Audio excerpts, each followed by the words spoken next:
Sorry, sorry. Yeah. Guys, welcome back to one of the last class deep dives we have to do for Wrath of the Lich King. Today we are finally hitting the Warrior class deep dive. We've got Babyhoof, Beanna, and of course our boy Zirene here, and of course Crix. And there's also some crazy news that came out today. But first of all, Crix, what's up, man? How you doing today? I'm doing fantastic. I'm excited for the Warrior deep dive. Yeah, that's about it. Launches in 3 days. Oh my The god. race to level 80 starts then. I'm not in it. We're not in it, but we will be casting it and hosting it on Method's channel. Sponsored by HyperX. We're pretty hyped about that, so we'll see you guys there. Other than that, I don't know. I've been spamming videos, getting ready. I took a week off from streaming just to do a bunch of videos. I have like 12 lined up. And then after the podcast, I can finally go back to gaming. That's how about you, brother? nice, how are you doing? Zirene, how are you? I know you're not feeling too well, right? How you been feeling, bro? Like an old car right now. I got some water in the radiator. I'm starting up a little bit now, but yeah, like look like death today, so I ain't showing that on camera. But other than that, I'm feeling okay. It'll get better. It'll get better. The more we talk about Warrior, the more wrecked I'll get. So it's good. I'm happy. Yeah. When it came to the Warriors, trying to find out who was going to be on the show, I went to the Warrior Discord and I'm perusing things and I'm perusing. I didn't know what to do, so I just asked one person who should I asked a handful of people who should I bring on, and these two were the first ones. I'm surprised I didn't see them and ask them in the first place, but Babyhoof and Beanna. That's because we stay hiding offline all the time. Yeah. How are you guys doing? Yeah. I'm good. It's a bit late here, but doing great. I had a good day. I have a question. How do I pronounce your name?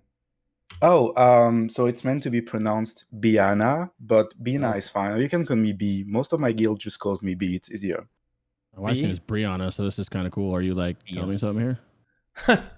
Are you like? Is there a hint?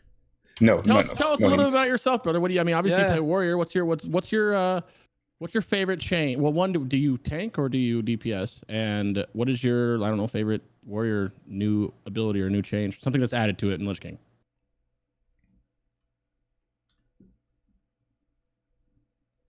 That's for you. Me or Babyhoof? Yeah. Beanna.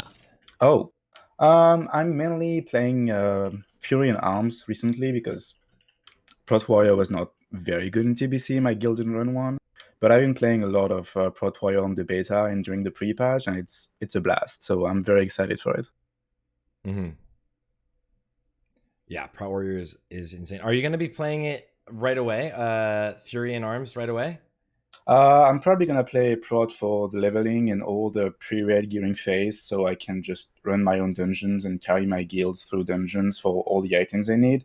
And eventually I plan to transition to either Arms or Fury, depending on what we need for the raid. I'm flexible. Yeah.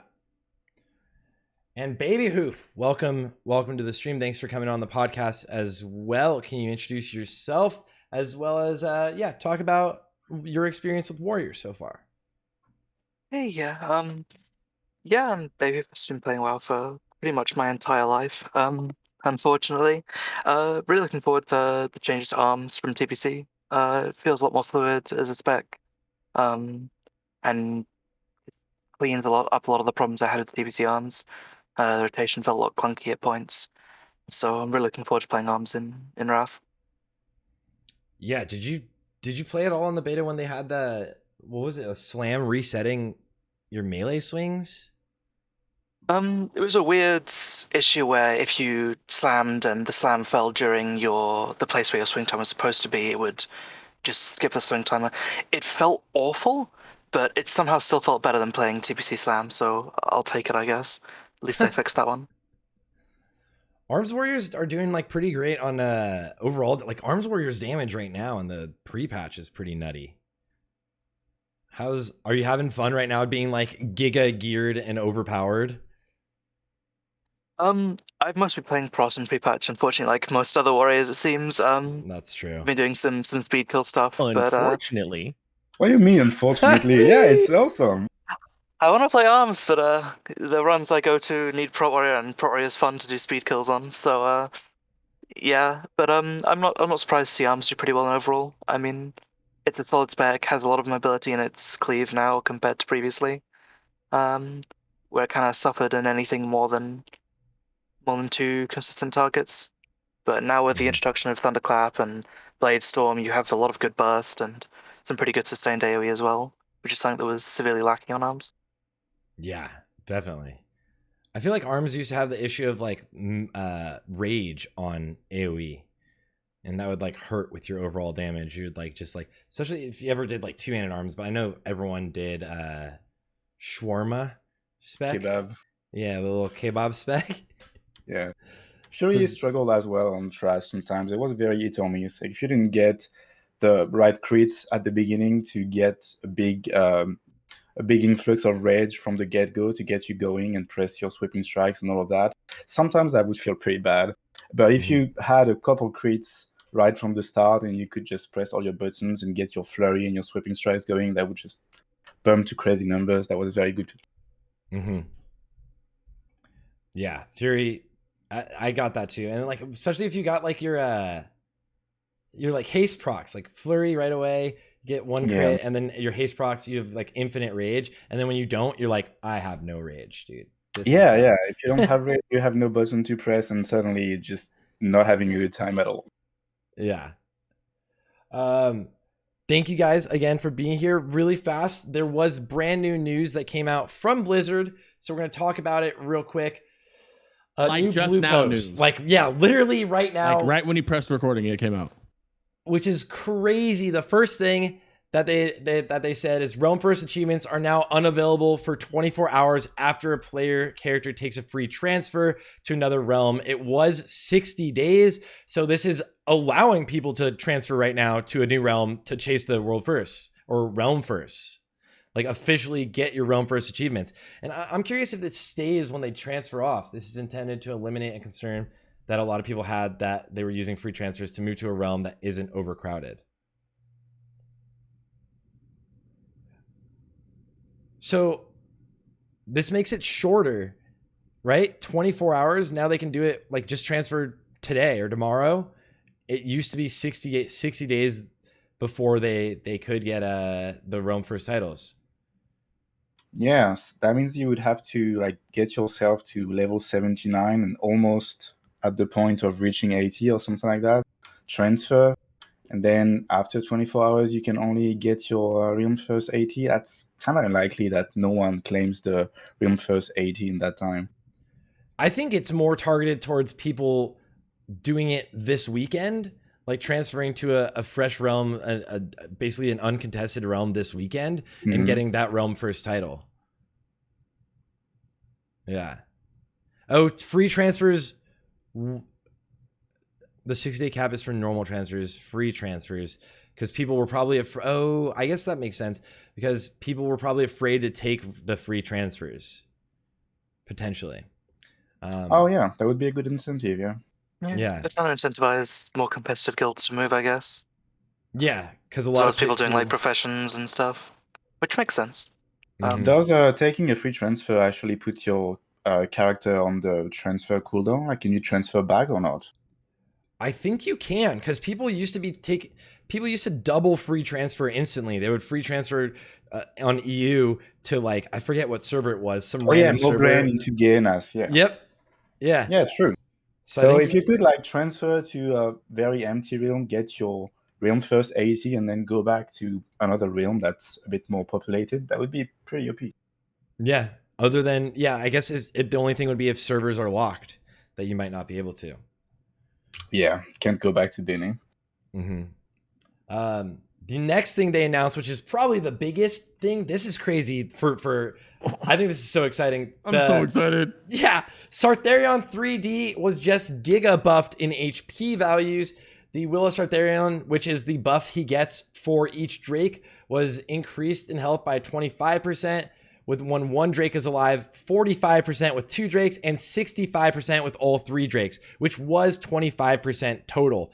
So this means this is directly targeted so that in Sarth 3D, you will not be able to just zerg down the boss. You actually have to do the mechanics.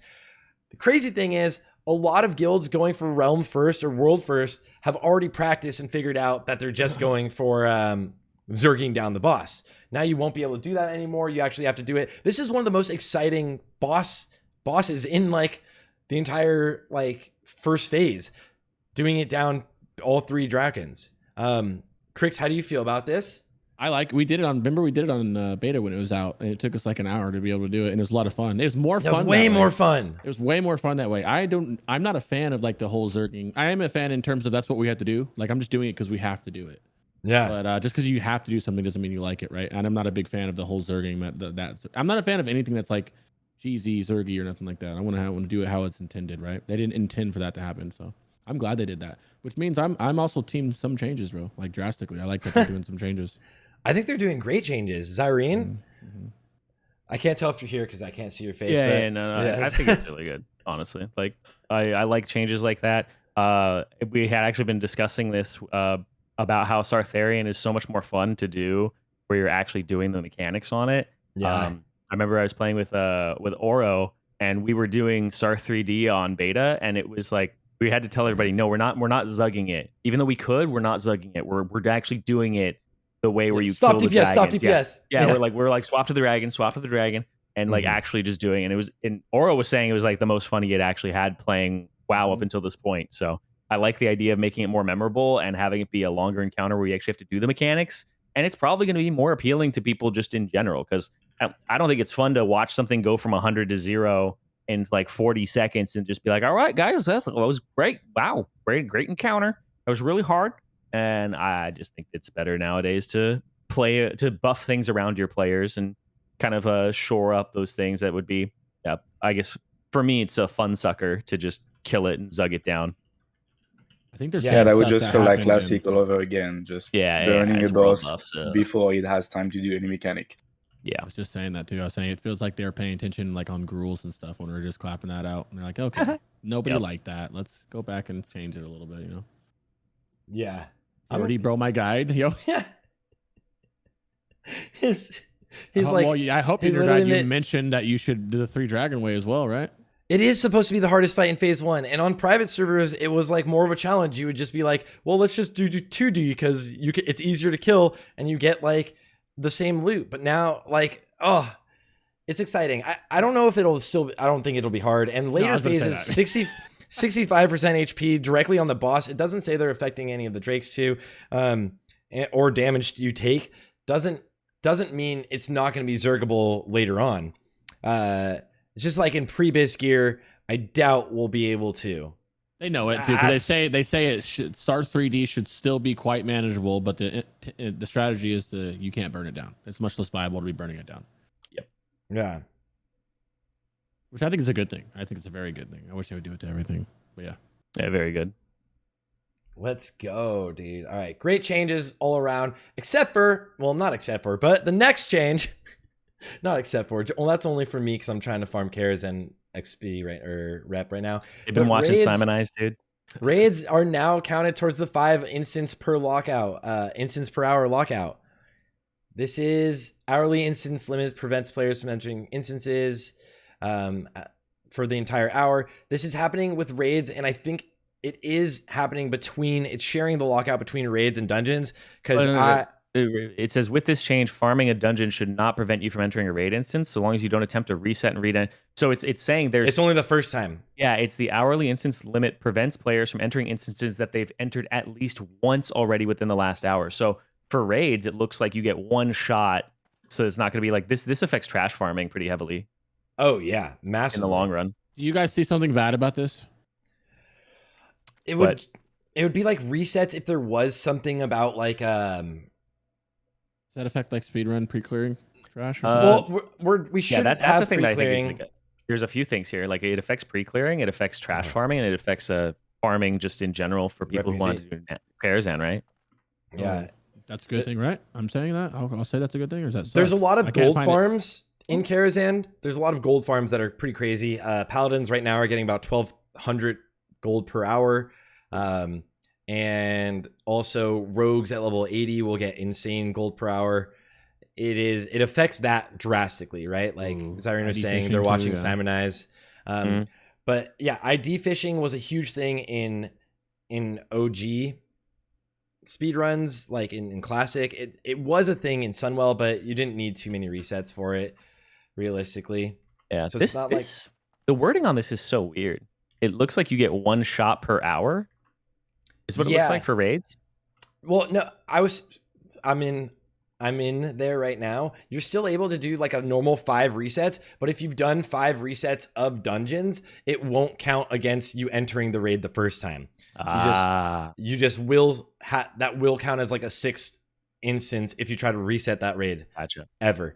So you should be able to reset the raids 5 times, but the raid itself, like doing your dungeons, won't lock you out of entering a raid for the first time. Gotcha. Yeah. I mean, this it doesn't affect me at all. So that's why I was asking if it was a big issue or not. Yeah, I think it only affects me right now because I was lazy and late to farming Cares and Rep for my pre-quests. Yeah. So literally, it's crazy too because it happened earlier where the person who's running me through this is my boy DJ Alex. He is not even a real DJ, by the way, and he's been doing this. He's been doing this for 10 hours straight, and then it just got locked out. It just happened. He's been doing Karazhan for 10 hours straight, just getting like 400 XP every 2 minutes. Wait, or so 400 rep every 2 minutes. Yeah, it's in effect right now. I thought it was only in effect in beta. I didn't know. No, it's fully in effect. They ninja dropped it. I tweeted about it. It was, yeah. So there you go. That's happening. And then the last thing, which actually we didn't even read yet, is the cost and availability of Season 5 arena gear have been adjusted to their final values. There was previously some inconsistencies on PvP gear from season to season, especially with rating requirements. This update fixes Savage and Hateful arena gear so that they require both honor points and arena costs where intended. Previously in Wrath Beta, they were sold for arena points only. As a reminder, the vendors that offer gear, arena gear in Dalaran, Area 52, Guide Getsin, and the PvP barracks in your capital cities will not sell Season 5 gear until Season 5 begins. Savage arena gear will be purchasable for only honor in capital cities, but is sold for arena points plus honor in Gadgetsin, Area 52, and Dal. Boom. How do we feel about that, guys? I don't BB. Okay. I thought you were gonna PvP this expansion. Yeah, but I didn't know what they changed, so it's not gonna bug me, right? Yeah. I think it's more of you can also now get this arena gear for honor. The Savage gear is the blue gear, though, isn't it? Yeah. Yeah, the Savage gear is the blue gear, and it's also the gear that you can buy Can't with you the just buy emblems it? you get from Eric dungeons. Yeah. So using your honor points for that was already a pretty poor time investment compared to how many badges you get from Erics and how little the items cost with emblems compared to arena honor points. And isn't So there I don't know, like it's not that big of a BOE deal. set? There's like a BOE set that is the exact same, I think. Yeah, I think it's a crafted thing. Yeah, I don't know if it's exactly the same stats. I'm not sure. Mm-hmm. So welcome change. I'd rather it not be just for arena points. If you're buying the green or the blue set for arena points, it definitely should be honor. So I think that's a welcome change. I think they're actively looking at things and adjusting things like pretty quickly now that we're getting close. I'd expect this weekend to have like a lot of drops of news. I'm going to be reading it from the desert at this wedding. Bro, that's crazy. Big weekend. Yeah. So Yeah. that's I sent you current Warrior / beta footage instead of BT from a month ago before beta. I was like, I don't have Shockwave here. Yeah. Perfect. Well, shit. The honor increase is super nice. What honor increase? Oh, they implemented the quote unquote correct values. Let me go back. Did that just click in on now on live? That clicked in yesterday. The correct values, and now you're getting a ton something of like 6,000 honor per Warsong Gulch. Oh yeah, somebody. No, it was like if you like win and you drag something. it out. I did a bunch of war songs last night, and what's funny is it felt like we were doing them, and then it clicked in like the next game, and it was like 4,000 per. Yeah, with us zugging it, running 3 flags back and forth type shit. It was crazy. For now, it's already in. It's already in. Yeah. Yeah. So the loss is still like 1K. Yeah, you literally get almost as much as you would got when you get more than like just the same amount as if you won when you lose. It's crazy. Yeah, they put the 25-minute limit on it too, and all that. Mm-hmm. And it's a shame it happened though after everyone's literally farmed all of their gear, right? Hey, it's one more True. weekend. Get it out. Now you have time to farm literally probably 2 characters worth of gear up in 1 weekend. If you hit it, it's Friday. I'm not kidding. It's like fast. I have a fresh Shadow Priest that's like getting pieces already, and he did a few of them. So you can get it geared pretty quick. Yeah. Multi-dollar company. It's the opposite of what they did in TBC pre-patch though, because in TBC pre-patch for the first day and a half, you got like 10 times the honor. I got honor cap on 3 characters in the first day and a half. And then they nerfed it. I made a video about it, and I remember like people on my comments were like, "It's gonna be like that the whole time during pre-patch. I shouldn't rush this anyways. I'm leveling my paladin or something, right?" And I was like, "I'm just saying this doesn't seem like it's the correct values." And then like the next night, they nerfed it, and everyone was like super upset that they left everyone with honor cap. Like I did fully add honor cap on 3 characters. I was like, "This is nice." How many of those characters were AFK in AAV? Oh, I was playing. I was streaming the whole time. It was, dude, pre-patch for TBC was the most fun to play rogue in Battlegrounds of all time. Dude. You had Shadow Step and Ambush. Now they're literally like one-shotting you. Everybody. Shadow Step Ambush then was a guaranteed one-shot on anyone cloth, even in full like tier 3. Last night, Chair, they increased. Chair, they increased honor gains last night. Yeah. It is live. Let me run out really fast. Getting boosted in the middle. Yeah, it's not boosted, but they re-enabled XP in raids apparently. A lot is it? Is a little bit or a lot of it? Oh. I also heard that with the lockout thing, they re-enabled the XP you gain in raids. So I'm not sure much about the information. That's what I was pinged in guild about. Probably don't care about the XP since you can only do 5 of them, huh? Yeah. I mean, you could do pretty large now. Like if you check what I have in the background here, Alex is going through and like clearing a lot of the instance because we need to do like the 12-minute runs. Is the honor only for Warsong Gulch? I'm not. I think it's for like the honor you get for the weekly, right? Or the honor is fixed all around. It's just that it's Warsong Gulch weekend. So it's right now you're getting a ton, especially if you get a little pre-made and you have just get a flag carrier, a healer, and some DPS, and you guys just run flag the whole time, and the other team it folds. It's crazy. Yeah. Call to Arms is just there you go. Call to Arms. Yeah, thank you. So much experience or honor. Warsong's like my favorite. I think it's my favorite BG. I just love it. Dude, it's my favorite. It's for sure my favorite. Because you can either just go Zugfest in the middle or you can play objectively. It's just a lot of fun, you know? Like, if you just want to go, like, shred people, you can go to an AB and all of a sudden be running around the whole time like I can't find anybody. But Warsong's just right in the middle. I love it. Yeah. Dude, okay. All right. I'm getting too hyped on, like, the changes they announced right now. Warriors! Warrior deep dive. Let's dive into it before I go off all so hard on like the Sarthe changes and the heroic plus changes and all. Gosh, dude. Actually, BT Dubs, I'm gonna drop this here to hope it happens in the actual world. I'm gonna try to see if we can get one of the devs on Crix. Yeah, we definitely are going to. Yeah. Not for this episode, obviously. Yeah, because that would be a little bit after launch. Absolutely epic. But Warriors, starting out with the class changes. It's funny in the background that you're dying to Patrick because like that's like this is so many people are going to die to Patrick week 1. Oh yeah, 100%. This is the only warrior of any serious raid probably is that one boss. It is for sure. Yeah, it's the 30k hatefuls. That's the big thing.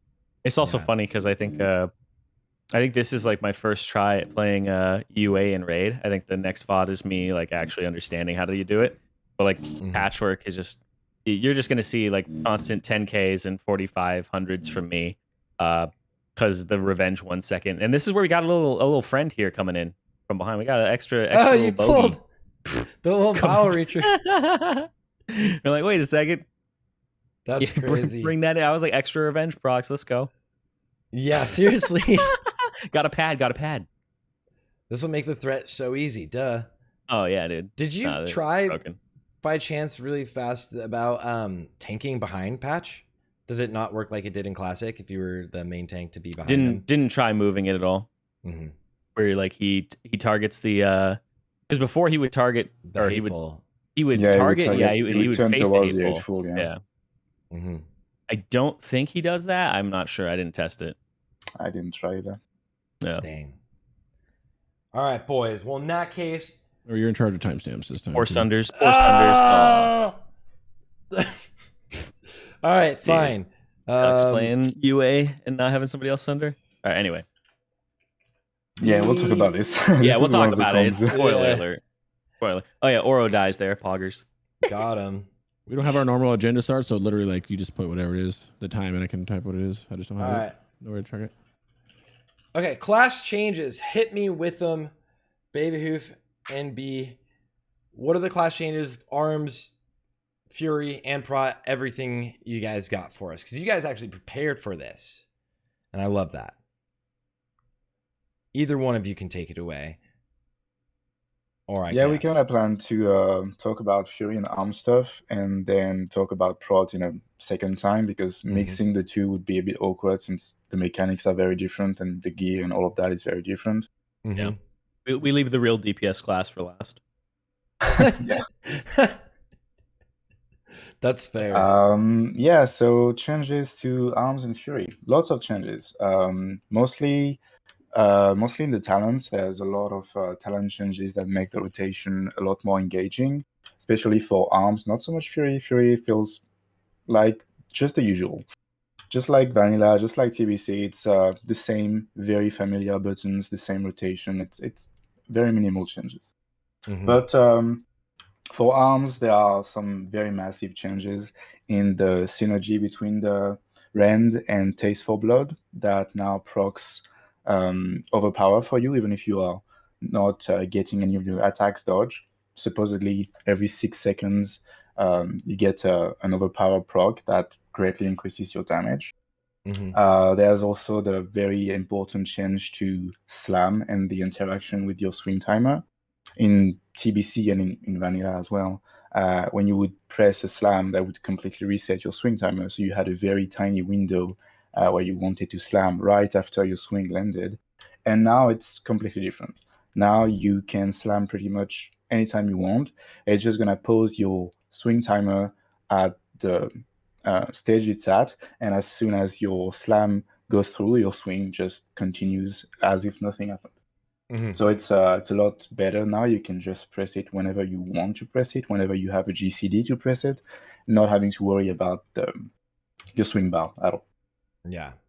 So that's interesting. I thought that it doesn't keep your weapon swing going during the slam. It just pauses it, right? Yeah, it pauses it, yeah. There's also many changes to the weapon specialization. Mostly the sword specialization gets a big, consider it nerf. Before Wrath of the Lich King, there was no internal cooldown on the proc of sword specialization. So you could have back-to-back sword procs, and you could just see a lot of numbers pop on your screen and have massive burst, kind of like a red paladin that had all the seals proc at the same time. That was something that was funny when it happened. Not so funny when it happened on pool and you ripped aggro and you died instantly. But now it's being nerfed, so the proc rate is increased by 10%, but now there's an internal cooldown, so you can't have back-to-back procs. So it's good in a way because it makes your DPS more linear, and it's more steady and more consistent, but you also don't have the crazy burst potential that people really liked in PvP, notably.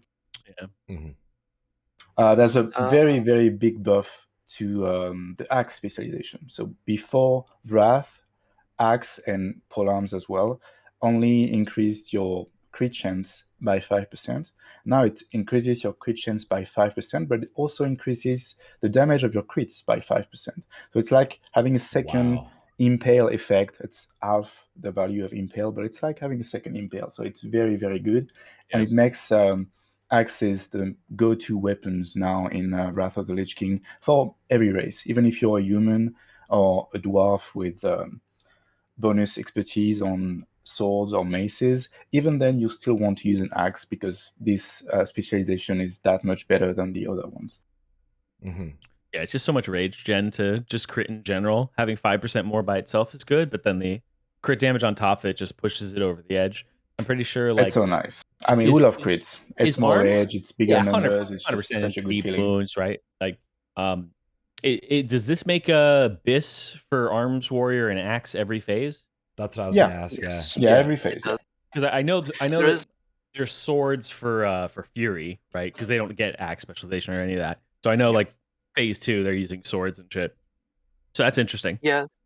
There's a couple of phases where you might use like a sword as an arms if you desperately don't have anything else, like you don't have an axe from that phase at all. And for example, in phase 2, right, the most notable example is Voldvathar from Old War. If you have Mhm. that and you don't have anything else, then maybe you'd play sword spec, but it's just so much worse than an axe. Not Yeah. so much worse. It's a decent DPS decrease. Does it still apply for PvP?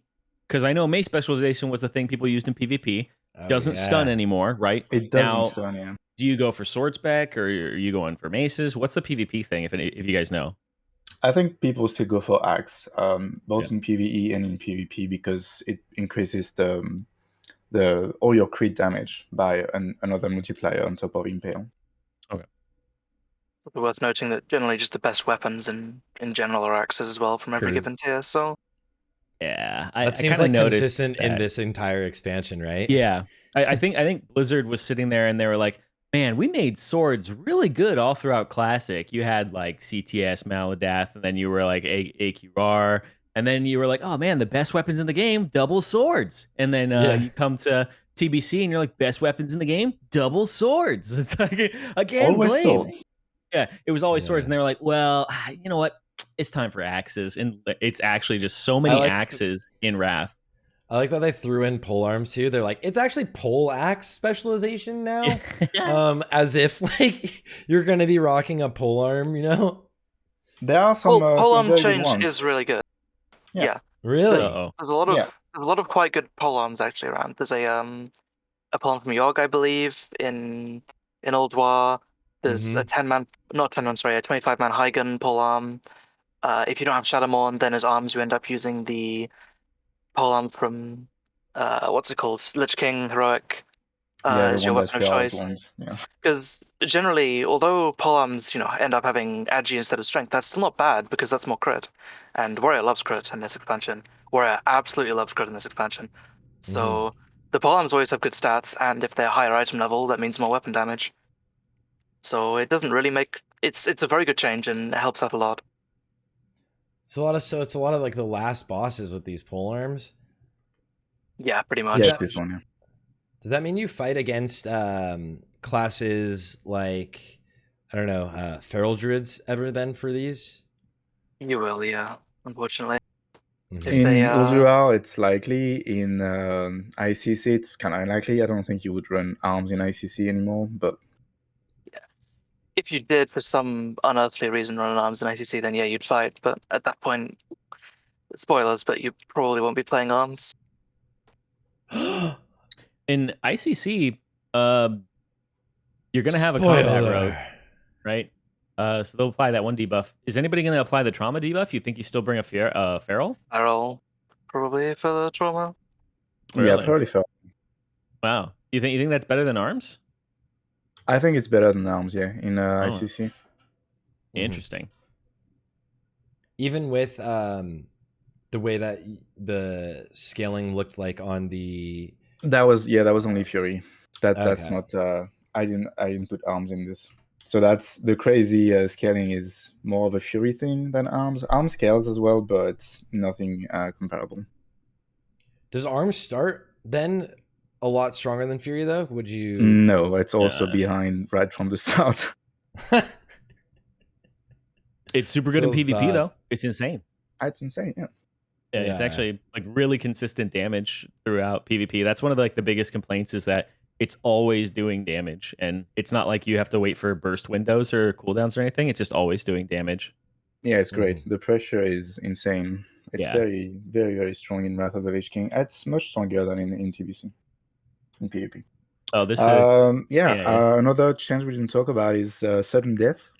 I Mhm. think that's also a very big one. That also contributes to making the arms rotation feel a lot more engaging, because now you have these procs that let you use execute at any moment, even if the boss is not below 20% HP.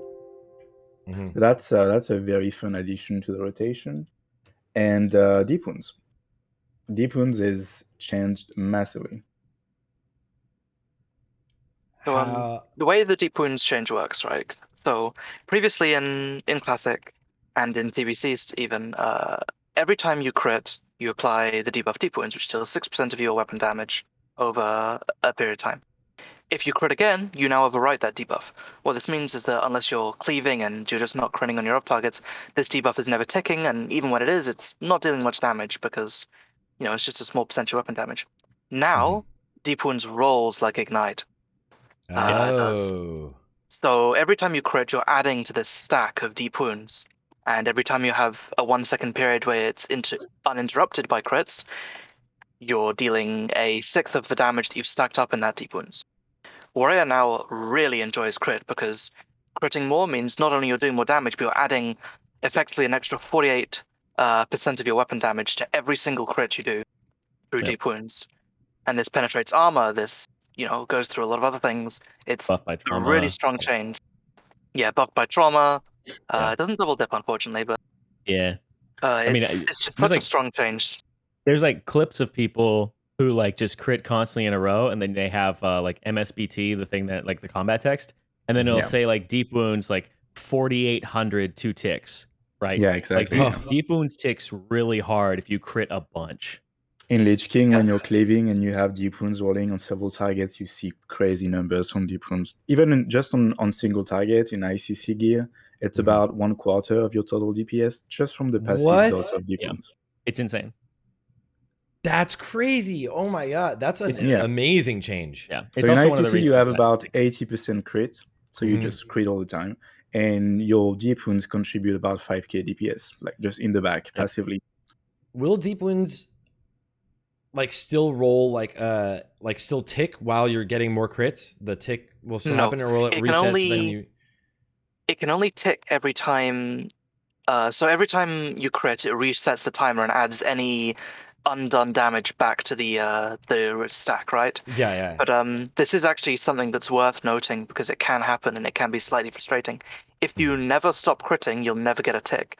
So what this will end up happening is that at the end of the fight, you're almost guaranteed to lose at least some deep wounds damage, because when the mob dies, obviously any damage remaining on your deep wounds stack is wasted because it hasn't Otherwise, happened. you didn't crit for like the last 5 seconds of the fight, and that's worse anyway. Yeah. That's what I was thinking. If you like end up, you said 80% crit, like if you're just rolling crits the entire time, like what is the, it's every second? Okay, the tick is every second. So that's good at least, because then it's like there might be the time. And then in Fury Spec, do you pick up deep wounds? Yes. Yeah, so you still have, You're using two-handers though, keep in mind now. Right, slower. If you're Fury, your Titan's gripping. Are you always? Always, yeah. In Wrath, always. I think I don't know if it's Kata or Mop. Right now, There's this like one-hand specialization that offers an alternative, but in Wrath, you're just always Titan's gripping. Yeah. Did you actually? It should be on here. I was going to. This also affects Prot too. Thunderclap, Shockwave. Right, you're critting constantly. You have talents that increase your crit percentage of abilities by 15% in the tree all the time. So deep wounds is actually something that is almost like pseudo uncapped AOE, kind of like how rogues work, where I could tank 1 million mobs and thunderclap all of them for 1 damage, but if I crit any of those, my full deep wounds value is on them, right? So it's like rogues can of knives. It's not as good as good, for the DPS specs, because obviously you have a one-hand weapon, so the damage that you get, like the 6% damage that you get out of a one-hand weapon compared to a two-hand is much smaller. But it is uncapped, as you said, so it's very, very good. With two-hand, does it apply damage from both? Or just your main hand. Okay. Main hand. That makes little a lot of sad, sense. but yeah. I mean, no, it's good because every time you crit, even if you crit from the offhand, it still applies the damage from your main hand, and your main hand is usually the better of the two. So you get the best value out of deep wounds, even when it's your offhand that crits. So say you have Shadowmourne in your main hand and you have an offhand that is 1 tier below, then if you crit with the offhand, you're going to get the damage range of Shadowmourne that is counted for the deep wounds calculation. So that's actually very good. Yeah. Something else I noticed here, if you scroll up just a tiny bit, for the sweeping strikes, Sweeping Strikes yeah. actually got to change that. You know, I'm a shitty Arms Warrior player. It lasted 10 seconds before, and now it lasts 30, and it has a 30-second cooldown. So before it was kind of like you want to Sweeping Strikes right before your swing goes off, so that you can get all of the charges of Sweeping Strikes very easily, right? Just use the Sweeping Strikes, swing, slam, whatever you're gonna do, Whirlwind, Mortal Strike. Try to get all of them off before the 10-second timer goes off with a two-hander.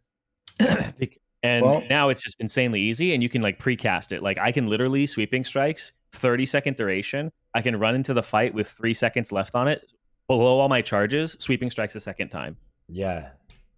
It's kind of the same as you would do it as Arms or as Fury as well. It's that you don't want your Sweeping Strikes charges to be used by simple melee swings. You would rather have Sweeping Strikes copy the damage of a much stronger attack, like a Mortal Strike, or like Slam, or Cleave, or Revenge in the case of Protection.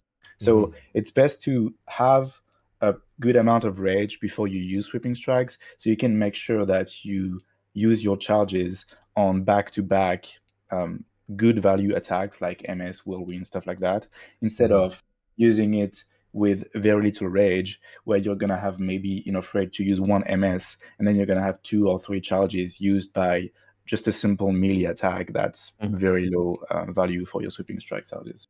The worst is when you Sweeping Strikes and you're like, this is the kind of the min-max difference between like people who like play it religiously and want to min-max the class versus people who, you know, are just playing it.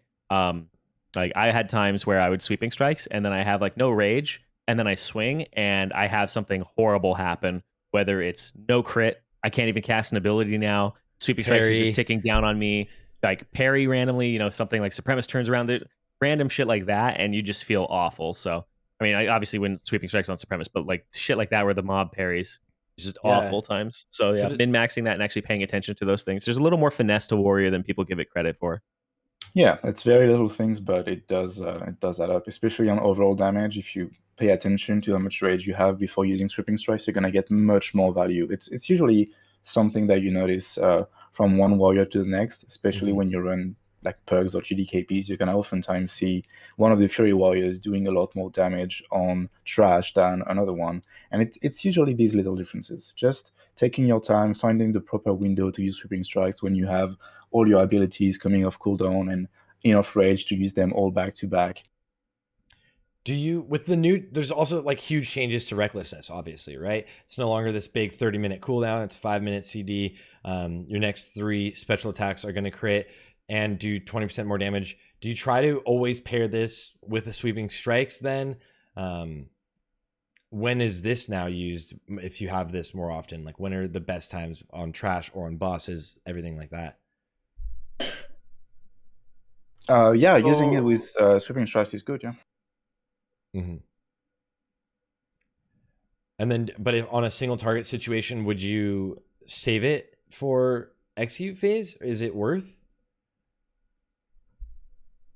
Worth noting, so obviously as Fury, you get Recklessness, the same as it always been. You kind of just use it when you can, when you have cooldowns and triggers up. It's not super worth using it in execute phase or planning around it too much. As Arms, you have to obviously make a pretty big shift, and you drop all your rage to use it almost, because you can only use it in Berserker stance, and you're in Battle stance now as Arms, which is another one of those major changes. The stances get a slight rework. Battle stance now gets 10% more armor pen, or 10% armor pen just in general, which is quite a nice useful change for Arms, which really likes armor pen. So you generally end up planning around it and either pre-popping it and using it on a sequence of hits on pull, or finding downtime in the fight to use it. Is ass now? Was what ass? Recklessness just ass now? Was it the big no. like Recklessness poggers type shit? I mean, that was that, right? No longer. I like to pop it pre-pull. Is it still like a week-long cooldown or whatever? Or what's the cooldown now? No, it's now 5 minutes. Okay. It's both a good change and a bad change. I mean, it may feel worse by a quite substantial bit compared to the nice time previously where you pop Recklessness and it's just 15 seconds of pure happiness. But the shorter cooldown now means that you get more uses over the course of raid night. You can use it on every boss. It's no longer which boss am I using Recklessness on this week? making No, you feel look at the awful damage when meter. Crix. Yeah, yeah, I wanted to show that. Yeah, so now you're using it all the time. Oh, Does Battle shit. Stance Yeah, using it- remove it? No, it doesn't remove it. No. Okay. That's Um, crazy. Fury also gets a talent that now reduces the cooldown of it instead of arms in Intensify Rage, which pulls it down by 33%. So you can get too used to it on a lot of fights. Mm-hmm. Do Even you more so as you get later onto the tier. Dang, something hit me perfectly, and then I just actually lost it completely. With the stances. Oh yeah. With like stance dance mastery, whatever it's called. Tactical mastery, yeah. Tac mastery. There we go. Is it still you lose a lot of your rage as you're swapping, or like 25 is what you can keep. Okay, so you can't like Giga stack and Yeah, then you lose run quite in a lot. with Yeah. recklessness. Yeah. And then sweeping strikes that. Yeah. That is, So you keep 10 from just the default baseline ability that you have. I don't remember exactly at what level you get that, but it's one of the passive skills that you get from your trainer that retains 10 rage from swapping between stances. And then with Tactical Mastery, you get 15 more. So it's 25 total. It's not a lot. Mm-hmm. Casual 10K. Prot Warrior. Yeah, and something we About can that talk later. about is Blood Surge for Fury. That's maybe one of the most important changes. So what we said before is that the Fury rotation doesn't change much. It's always the same routine of Bloodthirst, Whirlwind, and Aerial Strike. And one of the changes that comes with Fury is that now you have Blood Surge, which makes it's a proc that makes your next slam usage instant cast. Mm-hmm. So it's just one little button that is added to your rotation. And this I feel like Blood Surge happens often. I made the mistake of going Titan Script Fury right away during the pre-patch, but at least Blood Surge happens a lot. So Yeah, that's cool. It's a interesting. 20% chance, so it happens a lot, and it happens more often in Cleave because your Whirlwind's hitting more targets. So pretty much every time you press Whirlwind in a Cleave scenario, you're getting a Blood Surge proc. Mm-hmm. And then also Shattering Throat. Do you have Shattering Throat through all specs? Yeah, it's a baseline ability. And you want to use that like while you're popping all of your CDs, is that correct? Or what is the best time to use Shattering Throw? When someone else because does you can only use it in abilities. battle stance, you're gonna run into the same issues as arms using recklessness, right? When arms use recklessness, they have to change stance, so they lose all their rage. For Fury, it's the opposite. When they want to use Shattering Throw, they have to go into battle, so they also lose all their rage because they are in Berserker stance all the time. So what you want to do, I mean, on top of that, it's also a cast, so it's kind of bad. Does it reset your swing timer as a cast? Sorry, what? Does it reset your swing timer as like a normal cast, like for like a paladin cast a heal or something? I'm not sure. I would assume so because it's a cast. I would be just like drinking a potion or stuff like that, but I'm not 100% on this one. Mm-hmm. But yeah, so because it's a cast, gonna pause your swing, and worst case, it's gonna reset it entirely. You also have to swap between stances, so you lose a lot of rage in the process. So it's usually better to use on pool, especially if you know that your group is gonna use Bloodlust on pool and just like all the cooldowns together.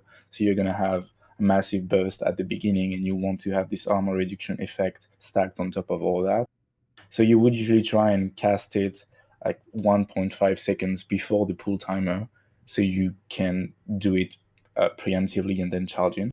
Yeah. And if you can't, if you're delaying your Bloodlust for any reason, then you would have to like swap stance, lose your rage, and cast it for the benefit of the raid. It's gonna suck for you, but it's such a massive DPS increase for everyone else that you have to do it anyway. Yeah, that's what I was curious. Is it still worth it? You kind of have to use it, right? Yeah. It's just such a strong CD. And for arms, it's pretty easy because they're already in battle stance, so they can pretty much cast it whenever they want. Yeah. Will arms ever go to Zerker stance to Whirlwind on trash? Yes. Do they stay in Zerker stance, or do you just? So there's different sequences of abilities that you want to use on trash. Mm-hmm. So usually you would charge in and go to Berserker stance instantly to put Whirlwind on cooldown. Then you would pop your trinkets, your sweeping strikes, your recklessness, your everything, and you would Bladestorm while you're in Berserker stance, yeah. And you would Bladestorm to basically continue doing damage while you're waiting for the cooldown of Whirlwind. And then as soon as you come out of Bladestorm, you're going to Whirlwind again. And then you're going to go to Battle Stance and you're going to start your rotation as usual. And after that, you're going to not go into Berserker Stance anymore. You're going to privilege using AoEs with Thunderclap, doing AoE damage with Thunderclap. It's actually good. There's a bit of a like AoE DPS sequence that you have to do at the beginning before you continue with your normal rotation. Yeah. That means like there's a lot more, not a lot more that you're doing, but like it feels like there's a lot that you're doing with like the min-maxing the stances and how big is Thunderclap now on Trash? It's well, not uncapped, obviously, because it's still capped at 10 targets, but it can hit an unlimited number of targets, and it procs deep wounds, obviously, in every crit. It's also counted as a ranged attack, so it can't dodge, it can't get parried, even if they're facing you. So yeah, it's a lot of consistent damage. Does it like fully count as a ranged attack? Yeah. It also procs your does that mean that abilities, if I put a scope on my gun, does it affect No, Thunderclap? that doesn't work. Okay. We tested that. And I like that. even if the wording is changed, the scope is not applying. It's just the weapon itself. Damn. Is Thunderclap But it works on procs, which is kind of funny. So if I'm you glad you guys have Hurricane or Ooh, really? Don Santos or stuff like that, when you're gonna Thunderclap or Shockwave, since it's counting as a ranged attack, it's gonna actually proc the stuff that's on your bows or rifles or stuff like that. So it's kind of funny. Oh, okay. Damn. So I think it's Don Santos at like BOE gun epic, and it has 200 AP proc, I believe. So if you just T-clap on a pack of mobs, you're very likely to have it proc all the time. Wait, the Don Santos? Yeah. What? Yeah. You didn't know about the secret Don Santos tech? The secret. It's probably a bit expensive now. What the hell? Yeah. I had no clue. Is everyone rocking that? That's amazing. Actually. It's kind of gimmicky. It's probably gonna do a very small damage increase when you're leveling to 80 in dungeons if you do a lot of AoE like that, but it's whatever. Yeah. It's a fun interaction, but it's not gonna do a big it's not gonna be a big difference in your damage output. How was the timing of slam been changed now? Do you weave it in with white hits or do you spam it on empty rage when other abilities are on cooldown? Well, that's exactly that. Yeah, you just use it when all your other abilities are on cooldown and when you have the rage to spare. It's exactly that. So anytime you have an open GCD, if you're not gonna have an overpower prog, if you don't have a sudden death prog that requires you using execution immediately, and if your mortal strike is also on cooldown, then your next best thing to do is now to use slam. You don't have to worry about your swing timer, whatever progress it is at. You just press slam if you have the rage for it. It's kind of like your filler, your new filler ability. Where ahead of time you were doing like, well, throw in a hamstring. Yeah. Yeah. And then I'm curious, are there any other changes that are large for the class or just in general that people should know about for the class in retrospect for DPS? I mean, there's a lot of protection changes that we haven't covered yet, but we're probably going to do that for the whole protection part later. I can't think of anything for Fury and Owls right now, but maybe a couple of small things for Fury. Bloodthirst gets a pretty decent buff, actually. So previously, Bloodthirst has been 45% of AP on a 6-second cooldown. It gets buffed to 50% of AP on a 4-second cooldown now, and the rage cost also gets reduced. Which is both nice and a little annoying that it doesn't then line up perfectly with GCDs, but it's a small sacrifice you pay for a decent buff to an ability, making it all line up with GCD windows anymore. Yeah.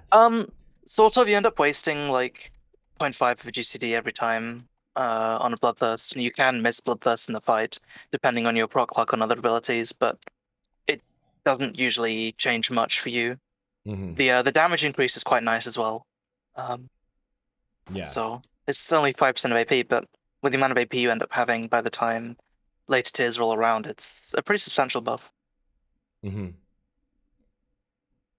is that's so? When are you running Fury? That's actually maybe that's a question we've got later, but I'm just curious when Fury versus Arms. So technically, you can run Fury from the start because the damage difference between Fury and Arms is pretty big, and the damage difference between an Assassination Rogue and a Combat Rogue is not that big. So you could run a Combat Rogue to cover the debuffs that the Arms is bringing, and just bring a Fury from the start, which is gonna like amount to a net DPS gain for your raid. I think the DPS difference between Assassination and Combat is like 200, something like that. Yeah. And the DPS difference between Fury and Armed is more in the 500 range. Oh yeah. So you would sacrifice 200 DPS on the Rogue, but you would gain 500 on the Warrior. So supposedly you could run Fury from the start. It's not great, but it's still better than Arms. It's also more gear dependent. You need 2 weapons, so it takes a bit more time to gear up. Yeah. And I mean, in that scenario as well, you're comparing the Fury Warrior to a Feral Druid. Yeah, because of the buffs. Yeah. You also have to you have to both have a Combat Rogue and a Feral to cover the Arms 2 Fury, yeah. Arms bring, yeah. Yeah, Oh exactly. yeah, I was assuming you had a Feral, yeah. Yeah. That's a thing that I think phase 1 is kind of biting Warriors is that they have a buff, but it shares is the big problem. Yeah, well that's brings us to the utility part that we were going to talk about with the 2 debuffs that Arms brings. So it's Trauma, which is the equivalent of Mangle for the Feral. So it increases bleed damage for everyone hitting the target with that is affected by Trauma. And then you have Blood Frenzy, which increases the physical damage received by the target by 4%. And this one is the same as the Savage Combat debuff that the Combat Rogue brings. So these debuffs, they were exclusive. In TBC, they are no longer exclusive. I mean, Blood Frenzy specifically is no longer exclusive. I would say the good advantage that Arms will have over Feral is that because you have AoEs, you have your Whirlwind, you have your Bladestorm, you have your Cleaves, etc., you can apply this bleed debuff on more targets when you're in AoE situations.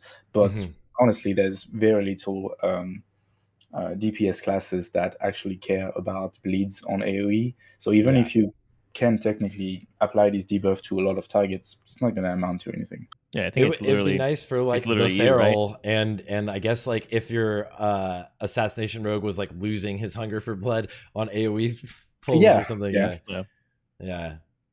Yeah, I don't know exactly what's the breakpoint for Feral to use only swipe instead of trying to do an actual rotation, but their damage from bleeds and shred is increased by Trauma the same way as if they were to use their Mangle themselves.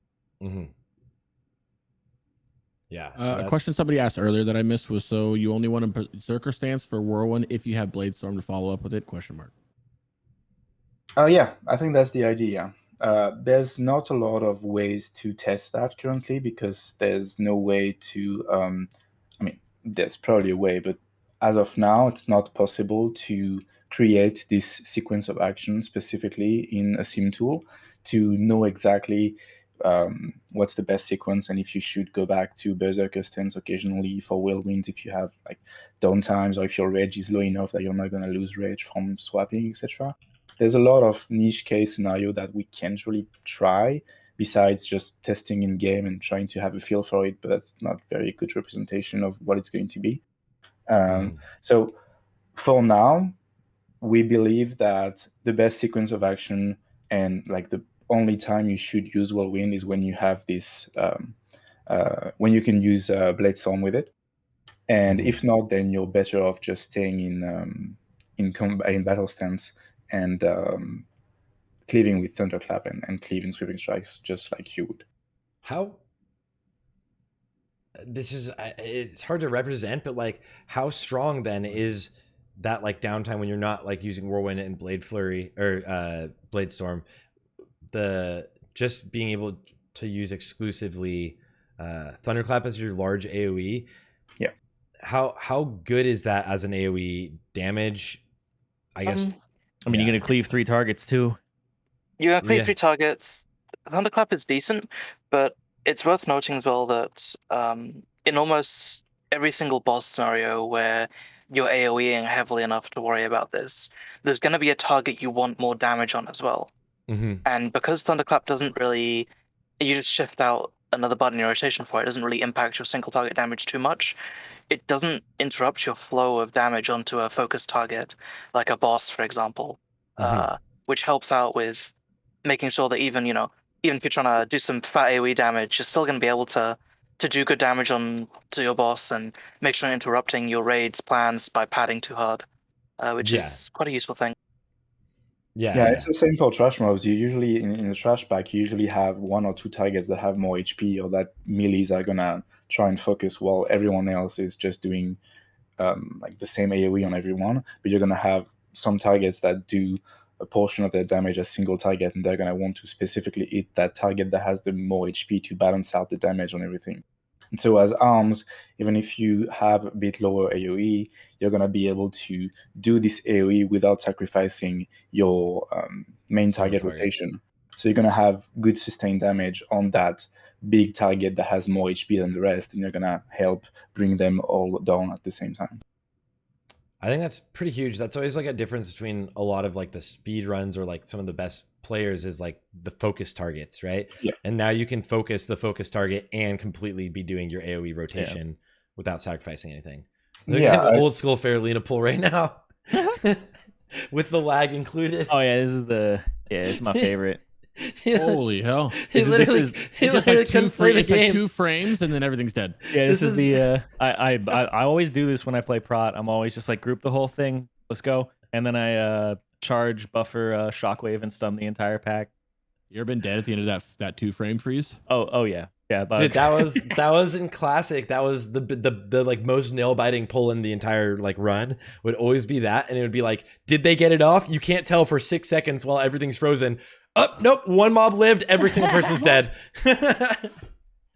Oh god, that's when it comes to like a AoE for DPS warriors, it really is like at least in my opinion, target like number dependent. Like warriors are in this sweet spot of like 3 to 4 targets. They really like 3-4 targets compared to other classes. Always as soon as the pack gets thicker, you have all these warlocks seeding and stuff, and it's like they're just gonna pull ahead. So you really like a certain pack or mob density with higher target. With higher target counts as well, you usually get less mob HP per mob as well. So even if you are able to hit or hit them, you want time and in these AoE packs for your deep wounds to do damage and to start rolling. And if mobs die too quick, you're just wasting deep wounds damage whenever you crit. It's actually funny because I have a theory that like in a perfect 4 horsemen 3-stack scenario, like a Fury Warrior is going to do top down, right? Like a Fury Warrior leaving 4 horsemen when you do the 3-stack, and actually having like a Prot Warrior do like Sunder shit. I'm pretty sure they'll be like the number 1, but we'll see. Just if you can have like full uptime on 3 targets for your cleave, that's gonna be huge. And also, we'll watch for Alondo. We'll see what he does. Fury has the benefit of having Whirlwind as part of the like single target rotation. So even if there was no other targets around you, you would still press Whirlwind every time you can. So anything that is close and is hit by Whirlwind is just bonus. Oh yeah, they also did another thing too. That was a little strange. Back in Classic, Death Wish was in Fury and Sweeping Strikes was in Arms, and then they swapped them in TBC, and now they swapped them back. So Fury doesn't have Sweeping Strikes anymore, but they have Death Wish again. Yeah. And okay, so there's I guess we can talk about that in talents as well, but there's a new interaction with Enrage effects that don't stack anymore. So Death Wish is nice, but it's not that good anymore. Oh, really? Yeah, I guess we can just save it for talents when we go over It has that. a lower It's gonna be cooldown in- though. Yeah. Okay. Well, in that case, let's move directly on to kind of the strengths and weaknesses of warriors, and then segue into kind of their place in the meta in this expansion. So, any one of you guys can take it away, but because I know a lot of people are very curious about how warriors are doing right now. So, the main strength of Warrior is obviously, the fact that they scale well. That's the simplest way to put it. They perform incredibly well with gear. Giving them gear is always a good option. I promise I'm not shilling for Warrior Prio on things at any point. But they always get better. No matter what, you can always count on them to get better and to get better than pretty much every other spec in the game in Wrath. They're very mobile class. They have a lot of tools to move around with. Arms can charge in combat now. Health has intercept. You have intervene to move to your teammates. Fury has a talent which you can take on some fights where it can be useful, where you can refresh the cooldown of intercept. So generally, you can move around a boss arena very, very easily. It's also, and obviously this is very subjective, it's just a fun class to play. You see a lot of big numbers, you see a lot of crits. Yeah, you see a lot of big numbers, you see a lot of big crits, you see numbers everywhere, and it makes it, you feel like you're doing well on it when you start to get later. And enjoying the class that you play is probably the most important part about playing the game, right? If you're not having fun, and then what's the point? And Warrior is a fun class to play. Unfortunately, it does come with a few drawbacks. The other side of scaling really well with gear is that it's pretty awful if you don't have any. If you have a lot of caps and a lot of, well, not hard caps, a lot of soft caps that are very important to get to. You have a lot of stats which are incredibly important to not only increasing the DPS of the class, but increasing the fluidity of it, how it feels to play. Haste is important. Crit is really important for increasing your flurry uptime, increasing your deep wounds damage. Strength obviously just makes you scale really well. If you don't have any of these stats, along with the most important one of all, armor pen, as we get later on and you reach the hard cap there, then the class will feel very meh. Because of rage, the more crits you have, the more rage you have, the more buttons you press. So it's like you're scaling in damage, but you're also scaling in fun. Because if you're starting to have a ton of rage, you're pressing a lot more buttons, and that's what's very cool. When you feel like when you play a warrior in the end game in tier 6 or in ICC for Wrath of the Lich King, you've reached that point where you're constantly swimming in rage and you're just pressing a ton of buttons and you see a lot of numbers, compared to playing in the early the early stage of the expansion, where you're doing more auto attacks and you have less buttons to press because you have less rage to play with. So the fun scaling is also a big part of acquiring gear and doing better. Yeah, and then the whole point and the whole reason that warriors scale is because of the way that rage works, right? The resource generation, everything funnels back into it. The more your white hits do damage, the more rage you generate. Like you said, the more buttons you press. So literally crit, hit up to a point, expertise, armor pen, Armor pen scales with it as well, with your rage. Because you're hitting harder. Yeah. Right? So like literally everything you do funnels back into your rage generation. And that's pretty much the only class that has that. Rogues are like the other class where it's like haste, hit kind of affect combat potency.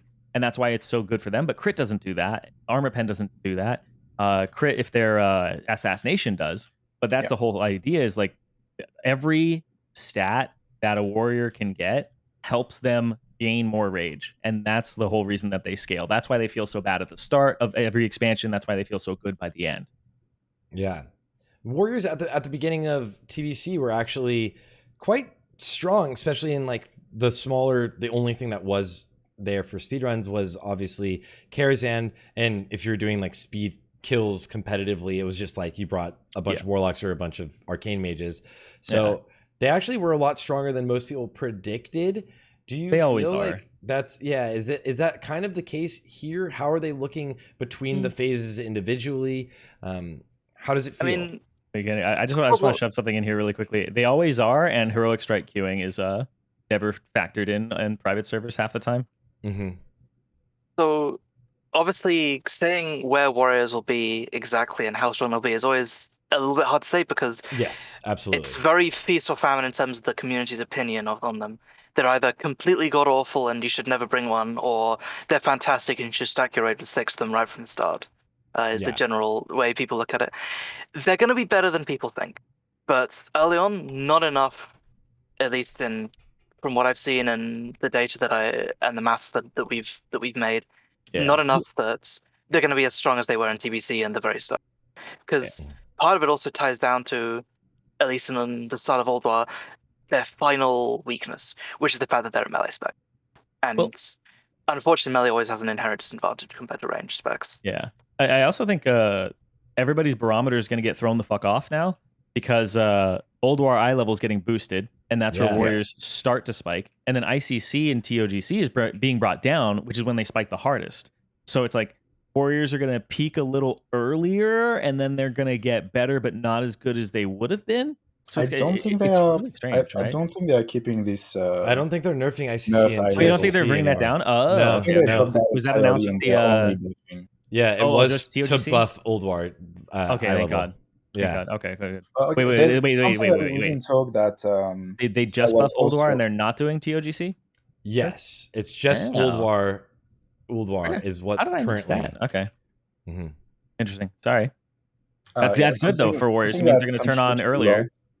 Something that contributed a lot to how well they did in phase 1 of TBC was cleave damage. Like Mulgar was all about the cleave. You had 2, 3, 4 targets stacked together. You would just sweeping strikes into them, recklessness, whirlwind, etc., etc. You would have a lot of AoE damage, AoE burst. So on Mulgar, Fury Warriors was amazing.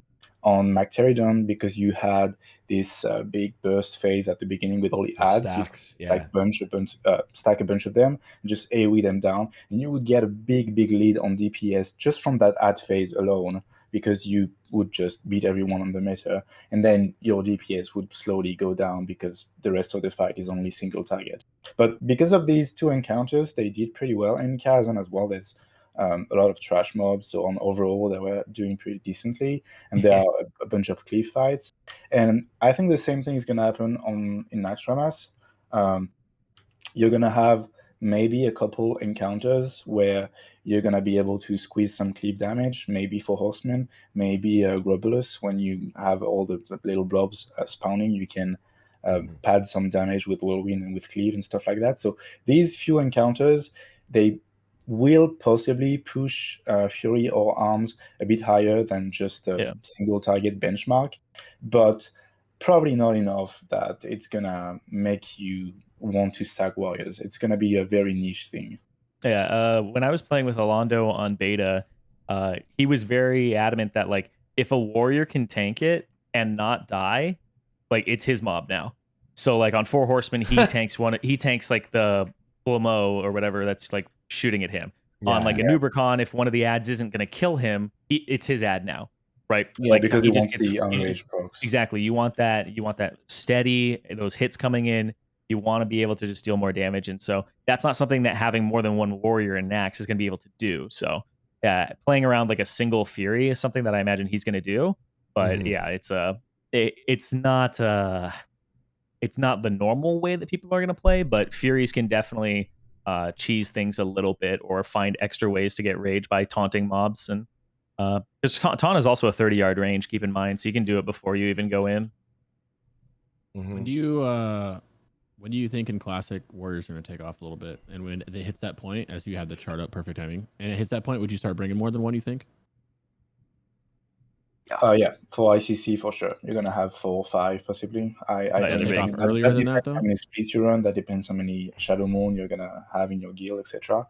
But there was already a point back in original Wrath of the Lich King where Fury Warriors completely took over every other class, and you would have 4 or 5 of them in speed kills for like Sorfang and just a very usual DPS benchmarks where everyone would just go all out on a very target dummy style fight. It's like Fire Mage too, right? It's gonna be exactly the same thing. I don't know exactly when it's going to happen. It's probably going to happen around ICC once again. But there's definitely going to be a point where you will want to stack Fury Warriors for either speed kills or speed runs. I think it's not too risky of a prediction. When that's going to happen for sure is probably going to be very dependent on how many raids your guild is running, how many splits, how many souls you can farm, how many shadow moons you're going to be able to make, and in how many weeks, etc., etc. You need the gear to be good. So if you're running splits and you have a lot of gear and you have many raids to gear each warrior individually, they're going to do amazing. If you're running several warriors in a single raid and they have to share everything with also other classes, then they're going to reach that point where they are very strong much later or slower. Yeah. One thing actually on that point, they did talk about very specifically how the new like Ulduar loot, especially with the heroic loot or the hard mode loot that drops, is going to be like 13 eye levels higher, but only one piece per boss per week. So then like you're going to need splits if you want warriors to catch up early on in Ulduar or something to get that like new big boost in gear and eye level, right? Yeah.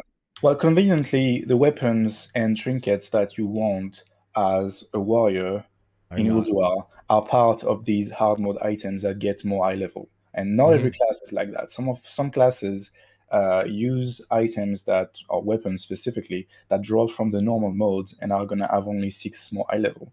And Fury is lucky and also unlucky that their best gear only drops, I mean, some of it drops, the weapon specifically drops from the hard modes.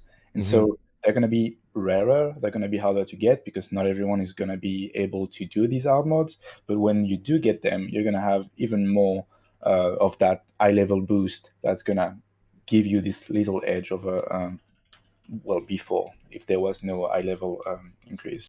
That's maybe not going to be enough to make Fury Warrior a strong DPS on single target yet. So that's certainly going to help a little bit. And also Ulduar has several encounters that have a little bit of cleave, at least more than Nice Runners. So there are a few fights where you're going to be able to pad some damage with Whirlwind and cleave and stuff like that. So you're going to be climbing these spots on the meta slowly on maybe a handful of fights. In this graph, is this against I'm curious which specs of Rogue and which specs of Death Knight, or was that averaged out?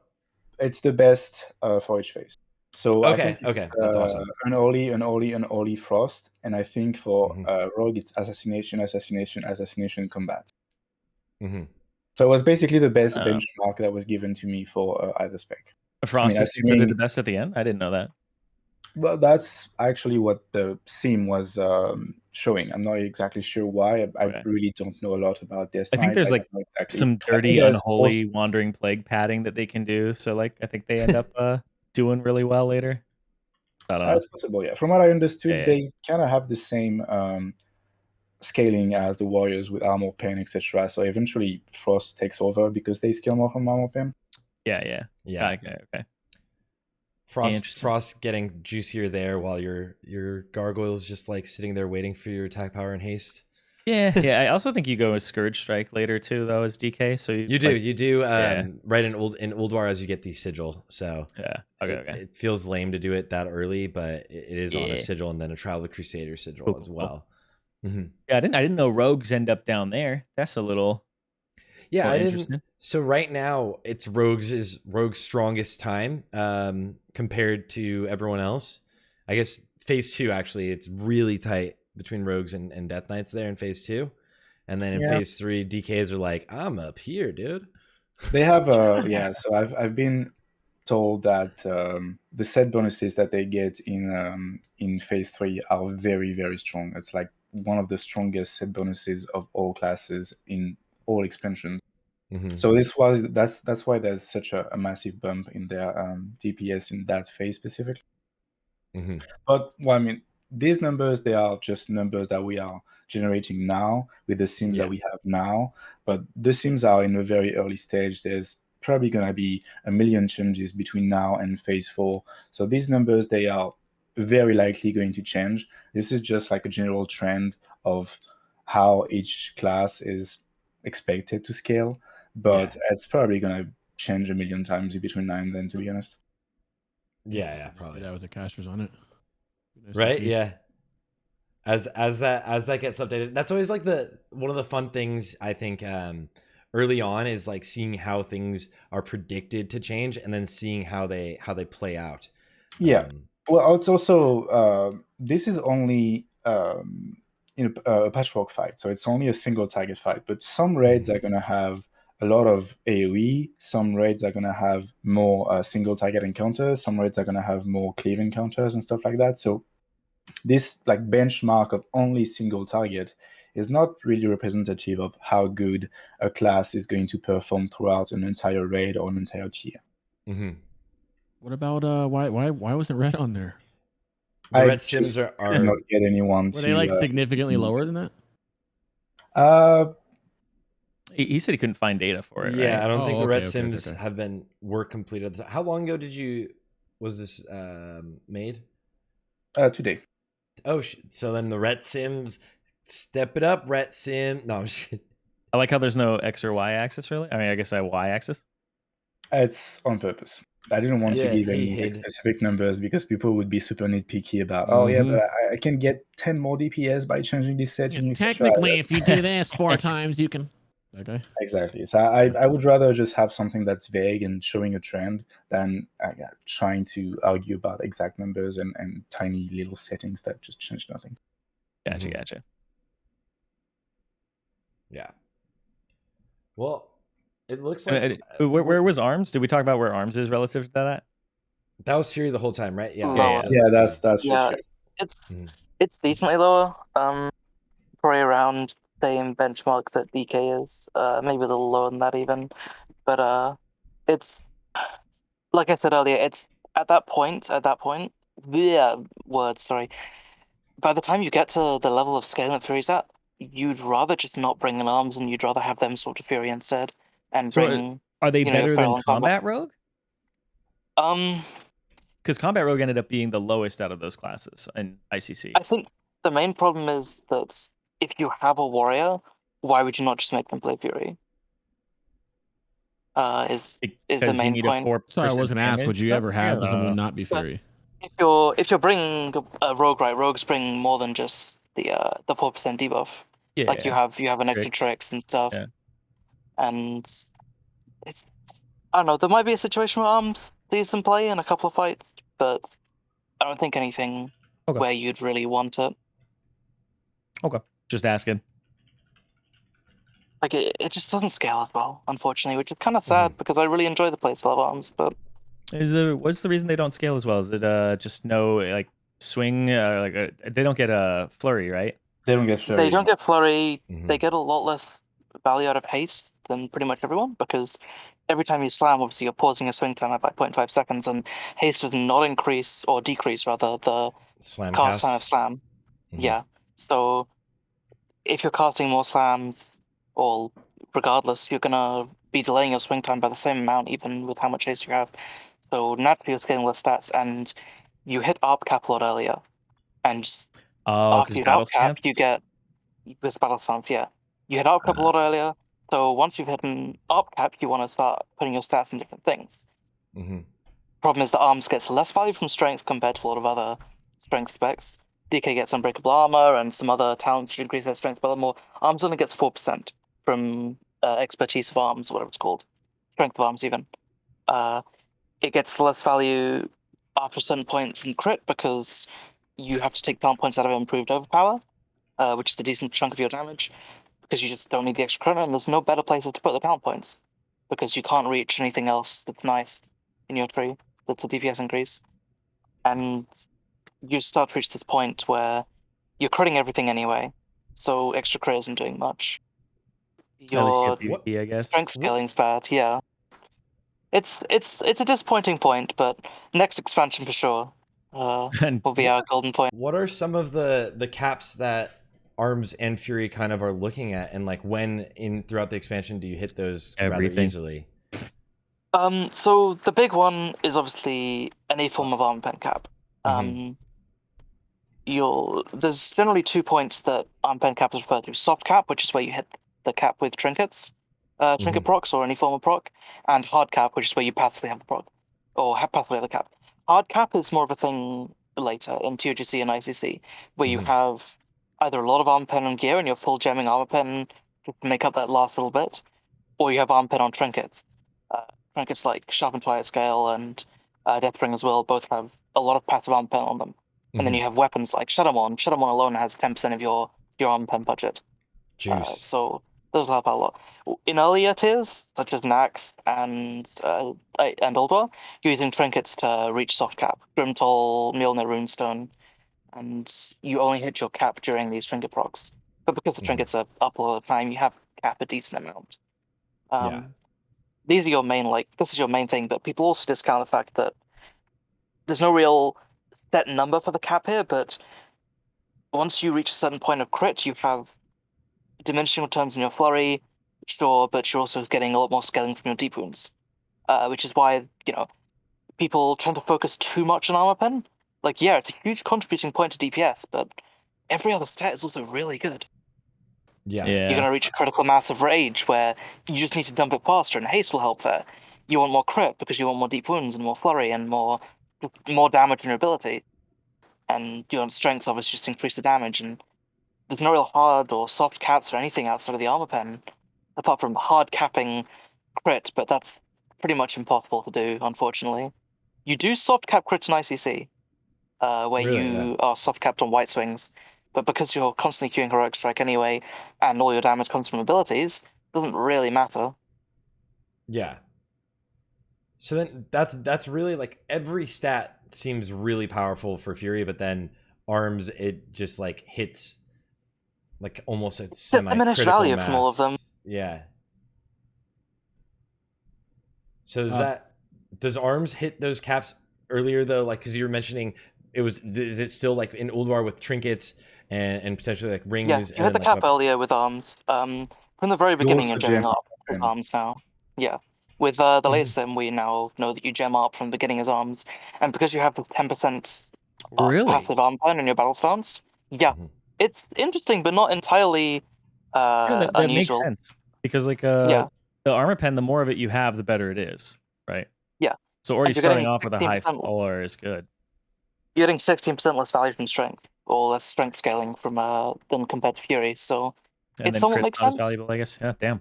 It's crazy. I mean, crit's still really valuable, obviously, for both specs, but because you have no flurry and you have such a high crit chance and overpower anyway, that's one of your abilities getting, pretty much no value from a stat, which is never a good place to be at.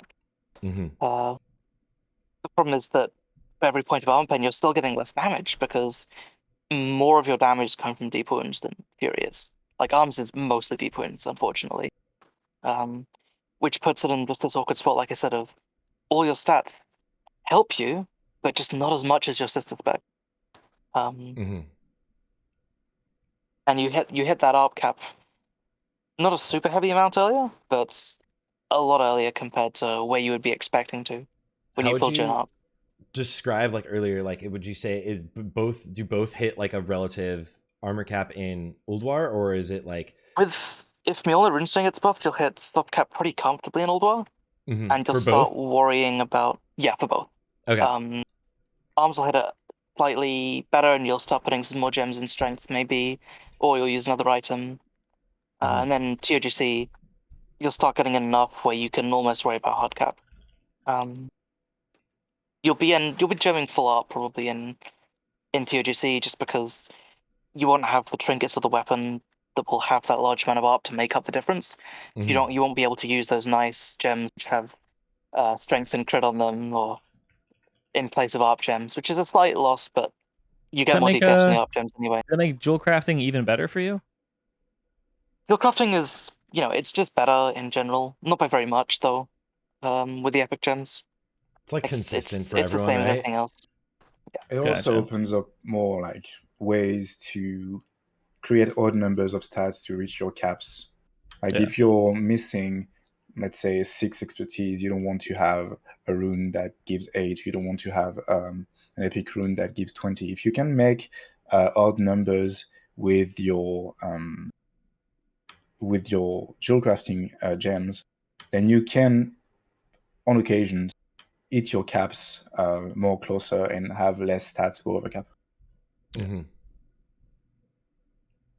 Well, I'm curious then about like now that you see that arms scales better than, or sorry, fury scales better than arms later, or even just like throughout the expansion From the start, right? Yeah, it's always scaling, and warrior is like the epitome always of being like the scaling class. It's like always been like its thing. Then we start out, or you guys were saying mostly start out as arms if you need to, but you'd rather have, if you can, a fury. Yeah. The only real reason to ever play arms or bring an arms to the raid is if you need the debuffs. Like if you can have the debuffs covered by other specs, you're always going to be having more raid DPS by running a fury instead. That's also assuming both have the gear that they need to scale up. There's others. There are other issues with gear because, well, lots of the early melee gear is contested, like the chest recluse, the hit gloves from Maligos, the rings. There's a ton of contested items, and everyone wants them. Every like DK, Rogue, Fel, Hunters, even I think want some of them. But there's gonna be, just like in previous raids, there's a handful of items that are just the best for everyone, and everyone wants them. So to reach that point where you're decent, you need to have all that gear, and it's difficult to leverage prio on that gear when you're like so much below the rest of other classes. Like for example, if you're like trying to have prio on trinkets compared to a DK that is doing 2k more DPS than you, then they're probably unlikely to have it. Yeah, luckily you guys are going for Fury of the 5 flights, and DKs are like, you guys can have that. Not anymore. Other than, oh, you're not? Are you? Is it Grimtoll? No, it's Grimtoll now. Yeah. I've still been working on updating the BiS sections. I've been unfortunately a little busy dealing with some personal stuff this past week. Yeah, you should have. But with the new sim data, you should have there should be some upgrades links. Yeah. Yeah. But yeah, it's now Grimtoll for both specs, unfortunately. So but that's kind of both a good thing and a bad thing, right? Because Grimtoll can drop off so many bosses that probably easier to get than 5 flights, honestly. Which is very comfy. Yeah, but I'm actually curious what other pieces are really contested, because you're kind of with Death Knights going into dual wield, right, for Unholy. Luckily, that means a lot of your weapons are less contested, other than of course like a polearm for your feral, or if it was like the hunter polearm. But Red Paladin. Weapon situation is just fighting reds. In phase 1. In phase 2, you'll fight. I don't know if hunters use it. I'm pretty sure ferals use the polearm from Yogg. Yeah. But for arms at least, and then fury, you'll just take a Voltiphar and fight the ret again. Yeah, and fight other furies in the ret for Voltiphar. As more and more furies come in. Items that are very contested in phase 1 is going to be Obsidian Great Helm. I think DKs want that. You're going to be contested on the neck from the Sapphiron quest. Everyone wants that. Yeah. The cloak, everyone wants the same cloak. The chest guard of the Recluse, everyone wants the chest guard. I think gloves and belts are not that contested. You want the leather ones, but I think they are not super contested. All the rogues have alternatives, stuff like that. Yes. The gloves want the frosted adroit handguards, and everyone wants these as well. And the rings, very contested. Ruthlessness. I mean, there are some sets that don't use Ruthlessness, but it's usually very contested. Grimtoll, I think it's a bit contested. I think it's I don't think it's like too bad, right? It drops off of 4 bosses. Yeah. Now, and it's actually not terribly bad, because like a lot of classes aren't ridiculous about armor pen early. It is showing still as the best for Frost DK, so you're fighting them. Feral, Frost obviously. DK, Feral, I think. Yeah, I don't know about Hunters. I'm not quite sure. And then, well, second string is going to be Fury or Greatness. That really depends on your finances and if you can afford it. And range slot is the same. Like every melee wants the same gun. If you can have the gun, you're gonna want the crossbow. If you can get the crossbow, you're gonna want, I don't know, any weapon basically. The gun is every hunter is like, this thing is so much stronger than everything else. Yeah. That gun. Yeah, so hunters are gonna get the gun for sure, but Yeah. everyone else also wants them. I mean, it's so half of the items are very contested, and when you're at the bottom of the DPS meta, it's very difficult to convince the guild that you're gonna make the most out of these upgrades. It's more likely that other classes are gonna benefit a lot more and bring more red DPS with these items. So Control, I think, is also like combat rogue, right? Yeah. Yeah, there's another one in there. So you need items to do good, and at the same time, it's hard to get the items because you're not going to do as good. Yeah. So you're in a bad spot in phase 1, that's for sure. And what eventually... is how do I as a warrior player stick out phase 1 and not get G kicked? I have no idea. What a great answer. I mean, if your guild is like try hard enough that they want a very specific raid composition. So roll a warlock. That's how I get my warrior to survive. Perfect. Yeah. If you're in that kind of guild that really cares about performance, speedruns, speed kills, etc., you're kind of unlikely to play a warrior until they are actually good and justify the spot.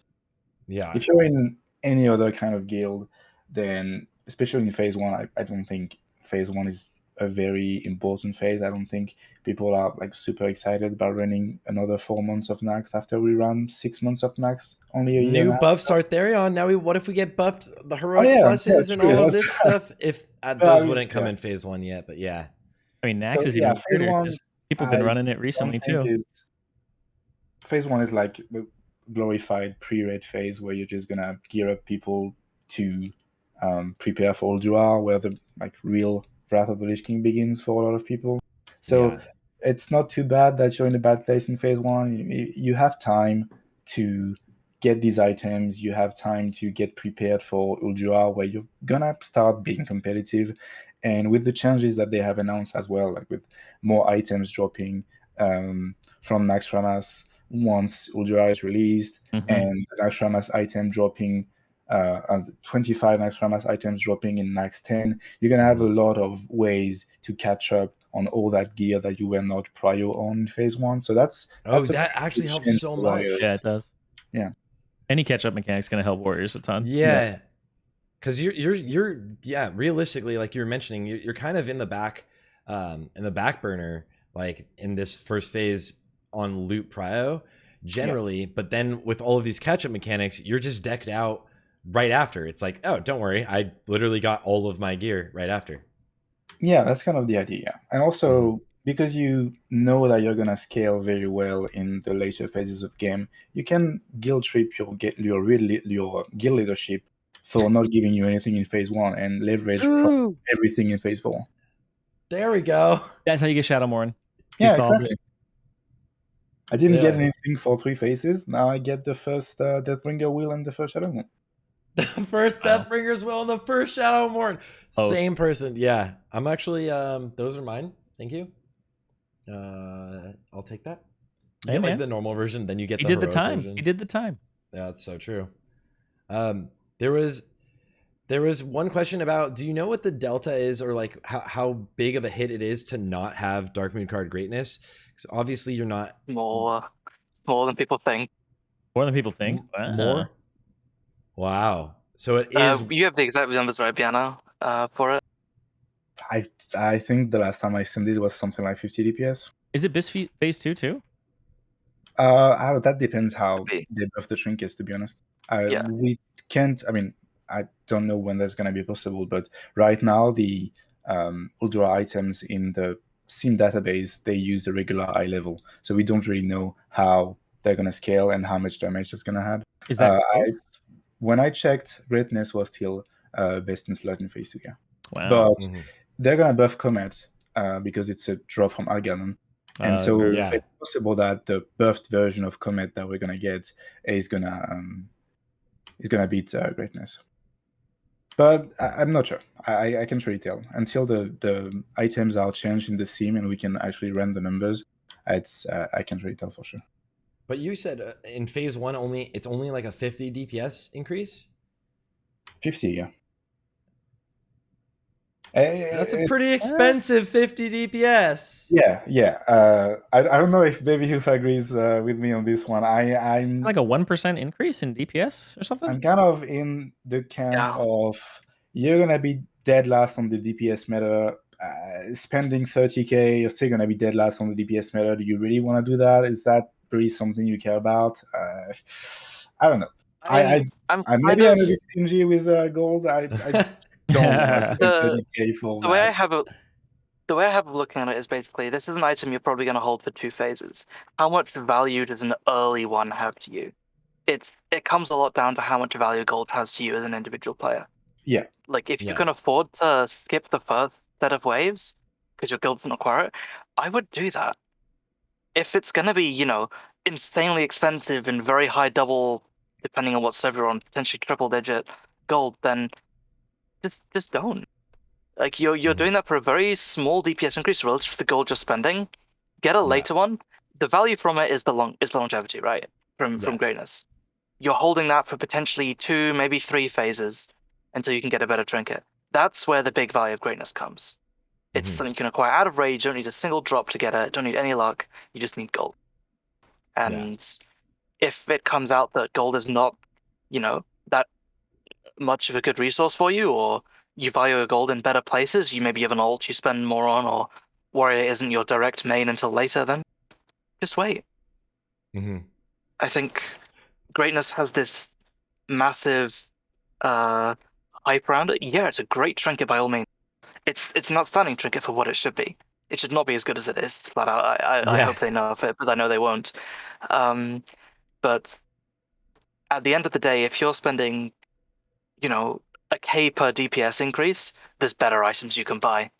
One of which is go to a GDKP, buy literally everything that comes up for, and I guarantee you'll spend less than 50k and you'll get a lot more than 50 DPS. Yeah, it's so true. You can get everything in one run instead of buying just a greatness, the same price. But again, the greatness will drop in price over. Well, I mean, this is market speculation, of course, and anything I give is not financial advice. But I'm pretty sure greatness will drop in price over future Darkmoon fairs, and it'll be more valuable because it just lasts longer than a lot of other trinkets.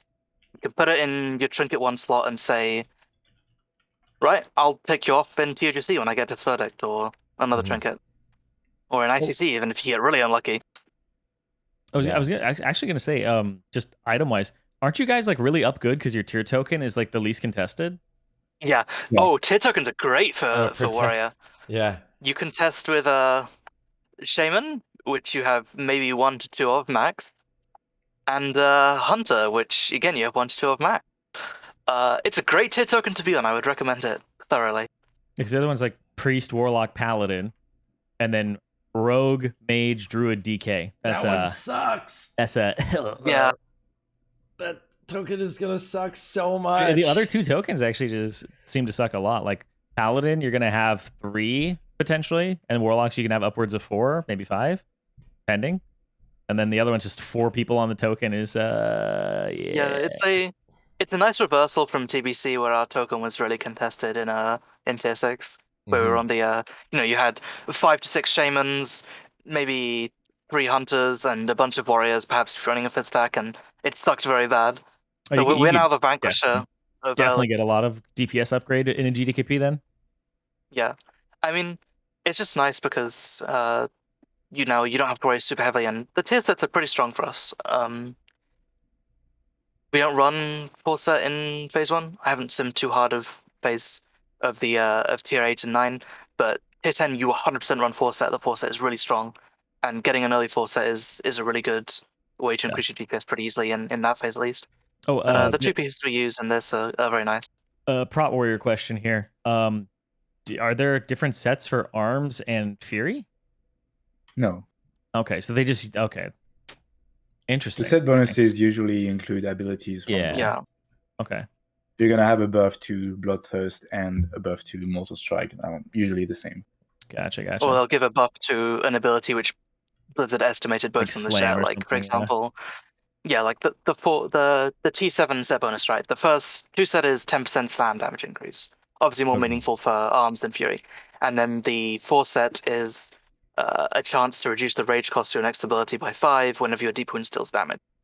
What if you're Just not perma-critting? You super just never meaningful. get that. Yeah. Hey, this one is not very good. Well, I mean, you will get it regardless, but like it's just not a very good set bonus, unless, and this is the big unless you're in a situation where you're dealing a lot of AOE damage. In mass AOE scenarios, where you're constantly having deep wounds on multiple targets, it can be pretty strong because there is no internal cooldown on the set. There is, but it's 500 milliseconds, the same as most small, no internal cooldowns. So it can be strong in that scenario, but in most others, you'd rather just run some better individual DPS pieces, which is unfortunate, Yeah. but There are items you can have. Well, there's a lot of gear, obviously, that's like some contested, but some not contested. It's kind of nice though. You guys are in like this like golden spot where one, obviously your plate, so now you're fighting everyone, right? You're fighting everyone for this gear, but like your tier is easy to get. Looking at arms, let's break down the specs themselves since we haven't yet. One thing in starting with obviously like specs and glyphs and stuff like that. So I'm gonna pull up the beautiful WoW heads that you guys have done for us, and talents and builds. Let's go. Who wants to break down the arms spec? You go. okay. Yep. So starting from the very top, I guess, on the arms side of things. First row, not super impactful. We have a rage cost reduction to heroic strike and a rend damage increase. The rend damage increase is quite noticeable. You'll notice that a couple of the bleed damage focused talents have been shifted around a little bit. The rend damage is kind of nice, but again, we just mostly take it because there's nothing else to take on the first row to get down, and those are the only 2 DPS increasing talents. Standard first row stuff. Second row is utility focused. We take improved charge because we use charge in combat, and we take tactical mastery for the situations on openers where we're going into a whirlwind and bladestorm. On a single target boss fight, if you know you're not ever going to be switching to AoE, for example, you're progging a certain boss one second. You're going to be progging a certain boss, and yeah, I needed to cough. Sorry. And there's no AoE on it. Then you can remove those points and put them into, say, Iron Will if there's a stun on the boss, or some form of charm effect, which is a small DPS increase, but we prefer the ability to just keep that rage when we're moving between stances. Yeah. And then going down to starting to get some more fun talents. So improved overpower, pretty critical talent to us. With how much crit we have in Pre-BiS, even from the start, effectively this means every time we press overpower, it's going to be a critical strike, and that means we're getting that extra bonus damage from Impale and Poleaxe specialization, which I'll get to in a second, and it's always proccing deep wounds, as well as just being a critical strike and dealing more damage. We're using it once every 6 seconds, as well as every time target dodges, which may happen a bit, because expertise is not as an important stat for arms as some other specs. We don't take anger management really that much. The rage gen is kind of small, and there's slightly better talents to take. It's one of those flex stance where if you have a spare point because you're removing something else lower down the tree because you don't need it, then you can put it in there, but it's not a very high value talent. And then kind of the core of arms, right? Gameplay we're about to get to. I talked about it briefly earlier, but we have Impale, increase the critical strike damage bonus of abilities, and then Deep Wounds. Deep Wounds forms pretty much the core of arms gameplay. It's all about doing crits and feeding this big Deep Wounds that you're going to make. Because arms is critting less than Fury, your deep wounds going to take a bit more often. You're not resetting that stack as much, so you're going to see the deep wounds numbers pop up a bit more often on a single target because you're just casting less. In terms of you don't have that 2 weapon setup that Fury does, and because arms just has naturally higher crit rate on all their abilities, your deep wounds damage will be a higher percent of your damage than Fury's would be. Next row. Boring 6% damage increase, and another part of the big arms rotation, Taste of Blood. This adds a way to make our rend ability incredibly powerful, along with just dealing more damage because it's more weapon damage focused. Oh, this actually includes a change that I forgot to mention at the start. So rend now not only scales more heavily off weapon damage, but it also deals slightly more damage when applied to a target above 35% health. Above 75% health even. which makes it quite nice, small opener increase for us. Not a huge one, but a small little nifty bonus. But now, every 6 seconds, or theoretically, it will proc a buff called Taste of Blood, which allows us to use our Overpower ability without having our target need to dodge an attack. Obviously, this feeds back into our improved Overpower talent, so that Overpower is almost guaranteed to crit, and later on will be guaranteed to crit, so you're proccing deep wounds off this. However, and this is something that is unfortunate to note, there is currently I don't want to call it a bug because it's not technically a bug, an interaction with this talent. Due to the way server events work, occasionally you can get a tick of rend that is very, very slightly before the 6 second timer is up because of the way the server tick is happening. And what this means is that your Taste of Blood will skip this rend tick. This happens pretty frequently on your second drain tick. Yeah, roughly 25%, which is yeah. So it's not very good. It's a pretty annoying DPS loss, about 4 to 5%, just from that small interaction, which is quite unfortunate. That's huge. Yeah, Blizzard commented on and said it's true to their reference client. But as against major class changes I hope they fix this. It's incredibly frustrating, and expecting to have to press Overpower and then seeing no Taste of Blood buff light up is very infuriating whenever I've been testing arms. It's also very like you expect it to happen in your rotation, so you're going to save your GCD for that moment, and the proc is just not going to happen at all, and you're going to have wasted the GCD, and you're going to have downtimes in your rotation. You're going to lose even more DPS. So it's a fourth of the time on your second rend. Like no, it can be any rend except for the first one. Okay. Wow. That is so 25% of the time, any rend tick. I mean, every rend tick after the 6 second initial cooldown, you have a 25% chance that it's going to be skipped, and it's going to be on the next tick. So it's going to be a 9 second interval instead of 6 seconds. That adds up crazy. That's interestingly, because they've been doing a lot of like these class changes where they're fixing these weird bugs or the things that were inconvenient, like the demonology overriding so they can actually use their pet, and Horn of Winter yesterday. So Glyph of Horn of Winter won't grief the rest of the That was so funny. Yeah. That witch and hunts were armor so from funny. wings wasn't working. Yeah. So maybe I'm glad it's at least on their radar, and they said they know about it, and it's part of the client thing. But maybe we can. I'm sure. I feel like the Fight Club Discord is like the place to get this. Well, we in there. already had a reply from Agrand on this issue, and he said that like he understands that it's a frustrating interaction, and that they would like to fix it, but it's more difficult for them than it may look for us as players, because it's part of the way the game is coded and the server tick, etc. So it may be something that is tricky for them to fix. I don't know. I'm not a dev myself, so I don't want to. I don't want to make a prognosis on that because I'm not sure.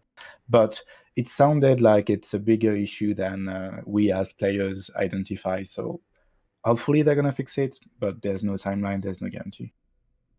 And what's crazy then, if they end up fixing it in like Old Warr, it's like, but now where's our arms? It's too late. Warrior?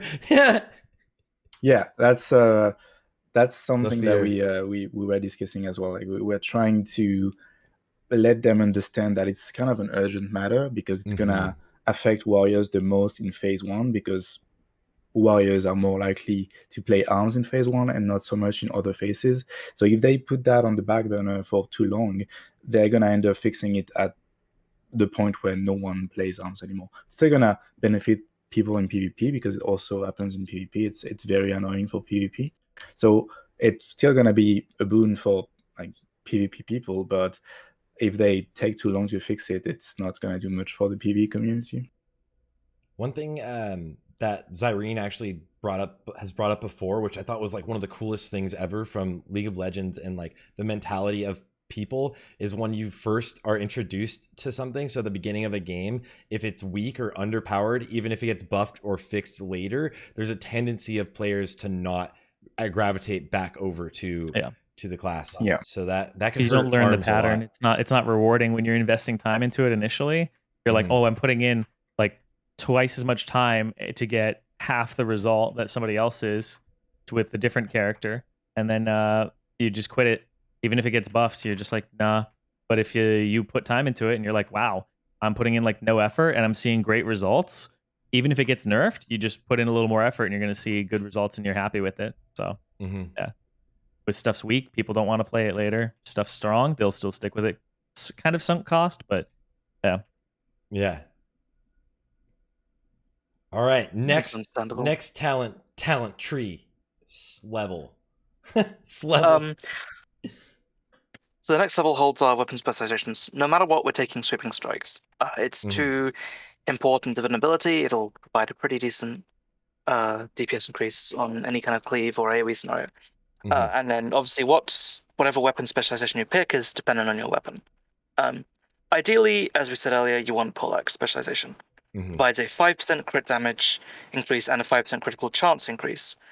As we're critting so much in arms with our increased crit chance and a lot of abilities, the crit damage is very welcome, and extra crit chance is always helpful. It means more deep wounds. It means more damage. More rage. Yeah. And rage is a pretty nice thing as arms to have more of, especially early on when you might be a little bit unlucky. I didn't even think about the crit damage also, like the extra crit damage also scaling with more rage early on. That's really nice. Yeah. Gives you more. Yeah.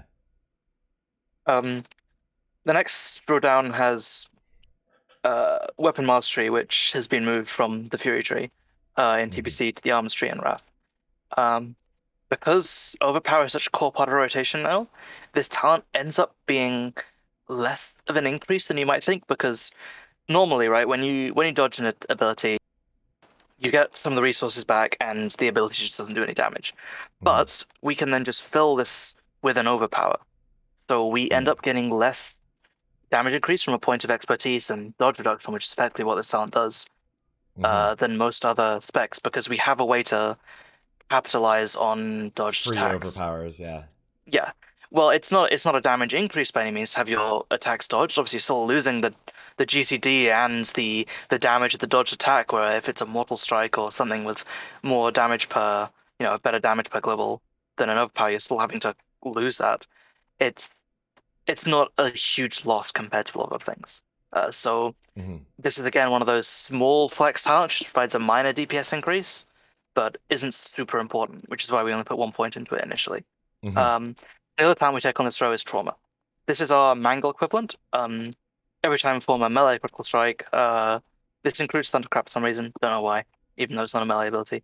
Oh, really?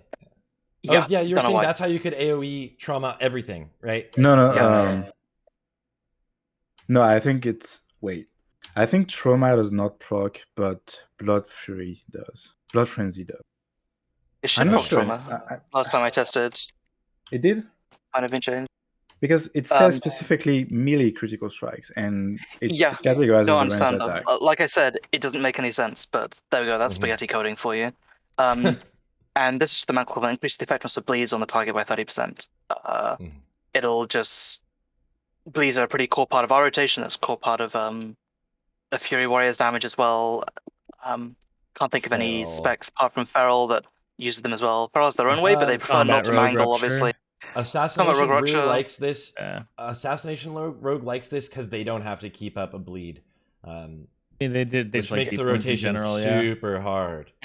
Yeah, I love it. It's just a replacement for mangle, effectively. Ferals enjoy it because it means they don't have to press mangle once every minute, and they don't have to press mangle if they have to switch to a new target, which is obviously lower DPS than Shred, and lower energy damage. It's a small one of the few raid buffs that Arms manages to bring that it shares with the specs. Moving on was to get our pretty much what you could call a main talent for Arms, which is Mortal Strike. This is a pretty core part of Arms' identity. as well as dealing pretty heavy weapon damage. It also puts a healing reduction effect on the target. It's mostly a PvP thing, obviously, but there can be some small situations in PvE where I'm sure this will be slightly useful. Nothing you'd bring an arm specifically for, but a small little bonus. Yeah.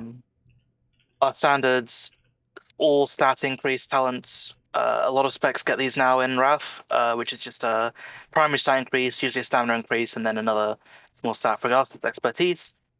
4 expertise, 4% strength and stamina. This is noticeably lower than some other specs. Only Yeah. 2% and 2 of each per talent points, which is another reason that arms just doesn't scale as well. We get less of these small main and off stat increases talents, and more on little small niche talents, which unfortunately don't do as much as you'd like. Yeah. And then again, one of these insanely core talents to the arms rotation, improved slam. This is another talent that's been moved from the Fury tree into the arms tree, where we now always take it. Slam is our complete filler ability. If we have nothing else to press in single target, you press slam. This doesn't happen a whole lot, and it'll happen less moving forward when you get the T10 4-piece bonus, where you'll have more sudden deaths to press, more executes. But it's enough that you'll always take this, because slam is just, it's there when there's nothing else is. Yeah. Which is incredibly important on a heavy proc focus spec like Arms Warrior. Definitely. If you skip your TFB and you're getting if you skip your Taste of Blood proc and you're getting unlucky with sudden death procs, you're gonna be slamming a lot more than you would in some other fights. So the value of this talent will depend a lot on, how lucky you are, I guess, with skipping Taste of Bloods and getting sudden deaths, but it's enough of an increase that we'll always take it again. Next row is a bit more utility in some cases, as well as just some small damage mods, which are deceptively simple. So Juggernaut is one of those powerful mobility talents that I've spoken about before. It allows our charge to be used in combat, and Very nice. every time we use charge, the critical chance of our next slam or more strikes increased by 25%. This is the critical chance increase isn't super relevant. It'll help with our opener. Pretty much mean that later on our first mold strike will always crit, which is quite nice. Getting an instant trauma up or an instant deep wounds up as well. It does increase the cooldown of charge slightly by 5 seconds, but it's not super relevant. There isn't really a situation where you'd need to charge, and then you still have intercept, of course. Charge, intercept into another charge in less than the extra 5 seconds would grant you. But having the ability to not have to swap stances to move around is very comfortable. Charge also gives rage, as compared to intercept, which consumes rage. So it can be quite useful when switching targets. If you dumped all your rage into an execute on one target and you just quickly switch to another one on, say, 4 horsemen or whatever, you can charge over and you're instantly back with rage again. That's why you engaging everything. intervene instead and take the next hit, the tank. Yeah. I do not recommend doing that on most bosses now.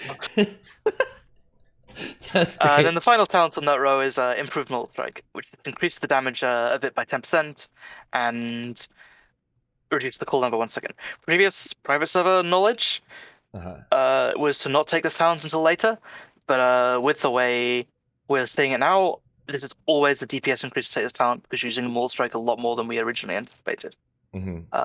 Was on private servers, were you rotating in Slam more often?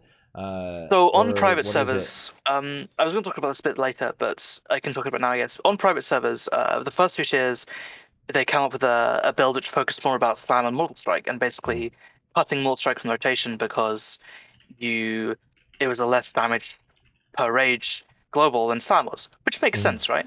Even accounting for the damage loss of the swing time, losing 0.5 seconds of swing, Slam is still more damage per rage and more damage per when in low rage scenarios than Mortal Strike. The problem is that what they elected to use the excess rage on instead was Heroic Strike, and new knowledge now shows that that's just a mistake, because you lose so much rage from using Heroic Strike instead of hitting with a white hit, because now it's just always better to just fill that global with Mortal Strike instead, and use Slam as your regular filler, the way it should be, the way they intended the spec to be played, I guess. That makes a lot of sense. It feels weird that improved Mortal Strike is like it seems relatively weak, 10%, and it 1 is second weak, cooldown. but with 3 again, a lot of points. these other talents where we can put them into are just weaker. Yeah. Arms suffers from this pretty heavily compared to a lot of the melee specs where deeper into the tree, there's some really nice talents you can pick up, but there's also a lot of complete flops where they're a very small increase compared to what we can take, and we can't get deep enough into other trees, into the Fury tree most notably, to take anything that's better. Mm-hmm. We can't get down to Death Wish, we can't get to Flurry without cutting other important talents, which are more of a loss. Yeah. Okay. The next row, though, is a very nice row. Oh, I forgot to yeah. talk about Unrelenting Assault, actually. So Unrelenting Assault is more noticeable in its protection and tank usage of the talent. Here it simply reduces the cooldown of Overpower by 4 seconds and increases the damage by 20%, which is nice. 20% increase in Overpower is nice. The noticeable part here is the cooldown reduction. 4-second cooldown reduction means that no matter what happens, if you get a dodge in your regular auto, instant overpower, unless you get really unlucky with your timings, your Taste of Blood will proc and you'll be completely fine to use overpower whenever your Taste of Blood procs. Mm-hmm. You can, if you really wanted to forgo this talent, it's a huge DPS loss, but because a lot of people look at it and go, oh, my Taste of Blood lines up with 6-second cooldown anyway, but the 20% increase on the damage of overpower is really nice, and the cooldown reduction is deceptively bad. It's just it's very, very nice for weaving in more overpowers whenever you're getting these dodges, especially on cleave situations where you have more targets to hit if there's every situation where you're cleaving multiple boss enemies at once and you're not expertise capped. Yeah. The next row though is a very fun row for us. We get one of those talents which is now known even in retail now for being one of the core parts of arms, sudden death. Every time we hit, we have a 9% chance that max talents to grant us a buff called sudden death. What sudden death does is it allows us to cast execute, no matter the mob's HP. Dude, and also keep nice. 9 rage or keep 10 rage after using this execute. It is one of those talents which completely changes the way you play the game now. Execute is a much more prominent part of your rotation. You have to constantly be watching for these procs, and you have to use them up very quickly because the internal cooldown on this talent is non-existent. You can proc sudden death off of sudden death. Literally, your execute could proc execute? Yep. All right. So it's very important to use up your sudden death procs as you get them very quickly. It's very high in our rotation standard. Yeah, that's what I was going to question. My question, like, does that push execute? Obviously, like, when you get this proc, it's like, this is your use. Yeah, you use this now, basically, with the exception of if you need to put up rent again, to get that debuff rolling in. But it's so important that you don't want to waste these procs, because the alternative is playing with a slam, and that's obviously not a very important thing to do compared to using an execute. The next talent, again, one of those really impactful talents for us. Sorry, Zirene? I was going to ask, so this is where KEBAB comes in, right? This is where you dual wield? Is there like an internal cooldown on this thing? We'll talk about KEBAB in a bit, we can say. I'm just like, I look at that, and if it's like your highest, your best ability to press, I'm like, does that mean like dual wielding arms actually has a place based with just super on fast weapons? We'll talk about it. All right. All in due time. Okay. The next talent, again, one of those really important talents for us, increases all of our rage generated by 25% from damage dealt. Arms is a pretty, not so much as TBC, where a lot of your rage was reliant on Wind Fury and Sword Spike procs, but early on, it's very dependent on good luck from rage. This talent helps out smooth your rotation a bit, and you'll be more consistent with how you're spending rage and how you're generating rage. It's very important, especially early on, to get every single bit of rage you can, because especially at the very start when you have, Mev, all your other stats, if you're missing rage, that means you're missing mortal strikes, and that means, you could be heroic striking more as well, which is quite nice, as we'll get to in a bit. The next talent is pretty much the same talent, moved from a bit further down the tree. Blood Frenzy increases physical damage dealt to target by 4 when it's affected by one of your bleeds. But now it also increases our melee attack speed by 10%. That's which really is nice, but wish that was another stat. I wish that was our crit chance by 10% or our strength by 10% instead. Does this scale on obviously- other attack speed buffs? Yes, it's a standard 10% haste buff basically. Is it it's not multiplicative? It's just additive. It should scale with other percent attack speed increases. Okay, so it like should be multiplicative, yeah.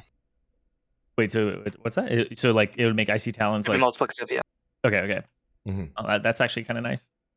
It's nice, yeah, but again, like we mentioned earlier, haste is one of the weaker stats for arms because whenever we slam, we pause our swing timer. Yeah. Which makes all that haste useless for 0.5 seconds. Easy way to fix this. God, I wish they'd made it that slam got its cast time reduced by I'm by surprised haste, it doesn't. That's too much to wish for. Yeah, it's one of those weird little things, which is really annoying. It's one of the few casts. I assume it's because it's coded as a physical cast instead. Yeah, they don't like physical abilities with haste, right? They hate arms. That's all we can. That's the reason. I did literally in the Pally Discord last night. We were going over like what actually a lust reduces the GCD of, like because it reduces the GCD of like consecrate, holy shield, but not like hammer and shield slam and stuff like that. So there's like the actual physical. Yeah. So it's just a physical coding thing. But yes, they hate warriors. They hate us. They were like, you guys were too strong early on. We'll get our revenge in ICC. Yeah. The next talent is again one of those very important talents. It's our enrage effect. Every warrior spec has this a talent which gives us an enrage effect. All the enrage effects do the same thing. The physical damage increased by 2% per point. The way arms proc this is a lot easier than the other specs. It's just perform a critical strike. And that's 12 seconds. And that enrage easy. Yeah, 12 seconds. You're critting more than every 12 seconds. The effect is always up. One of the reasons that arms is a not a great target for hysteria, or sorry, unholy frenzy as it's known now. Because enrage effects don't stack with each other, they overwrite. Unholy frenzy is only a 20% increase, so we're only getting 10%. And because this buff is always up, it's not like Fury, which we'll touch on in a bit, where you can move the unholy frenzy to be in a point where you're not affected by death wish, and your enrage is a lot harder to proc as Fury. Arms, you always have this up, so it's a very low value target for some external cooldowns, unfortunately. And then the final talent in arms, the one that everyone knows it for, Blade Storm. Yes. This is just flat out one of the most fun talents in Wrath. There's no real counterpoint. It just performs a whirlwind every second for 6 seconds. And it's a lot of burst AoE. Yeah. It's worth using on single target as well, just because it's so much damage in such a short period of time. But the most notable uses of it are on any kind of AoE. You press this, and for a brief moment, you will be maybe not top, but close enough to the top that you'll seem like it. Because burst damage within this, and remember all those whirlwind hits, they can crit, they can proc deep wounds, they'll proc trauma on things, they'll proc a lot of things. And it's one of your most important abilities in any situation. It's so strong for AoE. It's still decently strong for single target, even though it is mostly an AoE focused spell, but anytime there's burst AoE, Blade Storm is there for you. Obviously we still have some talents and other trees to fill out. For this, we can't get deep enough into Fury to get some of the really important things. We can't get Death Wish, we can't get Flurry, which is what we'd really like. Notably, we can't get anything else that's really important. So we divide our points up between the Fury and, interestingly, the Protection tree. Fury tree, we get the two most basic DPS increase talents that are possible. Armor's Teeth, which increases our attack power based on our armor, and Cruelty, which is a flat crit bonus. Very boring, very simple, but very nice DPS increase there. Yeah, really the nice. Protection tree is where things get interesting. The first two talents are not super impactful. Blood Rage just increases the amount of rage we get from Blood Rage. It's not a huge talent. Pick it because there's nothing else there, and Shield Spec is completely useless because you don't have Shield on. Improved Thunderclap is quite nice. Reduce the rage cost by a small amount and also increase the damage by 30%, and brings the slow effect in line with other major slowing effects, such as Frost Fever and the Judgments of the Just. Yeah, Judgments of the Just. That's it from Paladin. Mhm. So if you don't have a Frost DK or any kind of DK that's spec'd into improved Ice Touch, and you don't have a Prot Paladin, you can use this version of Thunderclap to put the attack speed debuff on the boss, but it's very unlikely you'll be in that situation ever. Yeah. But these unlock a talent in the Prot's tree called Insight, which increases the critical strike chance of our Heroic Strike, Thunderclap, and Cleave abilities by 15%, It's which is huge. 5% per point. Yep. Yeah. This is most notably an AoE increase. Mhm. It's 15% crit on Cleave and Thunderclap is a lot of crit. That's a lot of extra deep wounds we're getting out, which is, remember, most of our damage on AoE. Yeah. This is a lot of our more deep wounds goes out, means more trauma as well, which means more of an increase to the rest of our. This is a spec that was discovered pretty late into Wrath Mhm. originally. Previously, you would sacrifice some points in arms, and you would obviously, picking up 51 points, but you'd go into Fury and get improved execute Okay. instead. That build kind of got knocked down a bit when they nerfed execute. They changed execute to not to reduce the damage slightly, and it no longer is completely uncapped in terms of the rage it consumes. Okay. And they slightly lower the damage. However, that build, you can still play that build in the one situation where your raid wants commanding presence for whatever reason. If you don't have a pally at all, or you want the extra HP on commanding shout, this is a bad thing to do, though. Generally, you lose quite a substantial amount of DPS from it. You lose a lot of AoE DPS. Oh You yeah. can't get improved Thunderclap. You can't get Insight at all. You're knocking your Cleave DPS down substantially. So I would not ever recommend doing this. Yeah. Do you think any guild will ever be running that? I don't think. Right. If An Arms Warrior really... playing commanding presence? No. Yeah. Means no sense. I don't think right? so. Mm-hmm. What It about doesn't make any sense to put the arms into that. A What Fury about- maybe, but not an arms. what about going down to Imp Cleave and then having Imp Thunderclap still? Imp Cleave is only the bonus damage, remember? Yeah. But On that means Cleave? you're still hitting 3 targets and triple dipping on it, right? Yeah, but you'd rather have 15% crit rate on Cleave than you would have Yeah, that- 120% for on the the deep bonus damage on wounds. Cleave. Kind of what I'm asking. Yeah, is if that's worth more. Yeah, no, it's not worth more, unfortunately. Okay. It does look a bit funky putting points into prop, but Yeah. if it works, it works. Even when you have like a ton of crit near the end of ICC, it's still not worth. Yeah, it's Just still not one worth. Dang you. Yeah, you'll want more, unfortunately. When you're the arms warrior in ICC, right? Yeah, when you're the arms warrior, for some reason ICC, True. even then you'd want it. Yeah. Yeah. And then so that's all of the arms spec. There's generally not that much you change then, it sounds like, other than whatever weapon you have if you change your specialization, but Yeah, you ideally want to have poleaxe. Yeah, you'll ideally want a poleaxe. If you can't get a poleaxe, you'll want a sword. If you can't get a sword, you'll want a mace. But you can generally find a better axe than a mace in almost every situation. Mm-hmm. There's a few points you can maybe shift around, but a lot of them are not super easy to. You can move a point out of weapon mastery again if you for some reason have a ton of expertise and put it into anger management. But that's about it, unfortunately.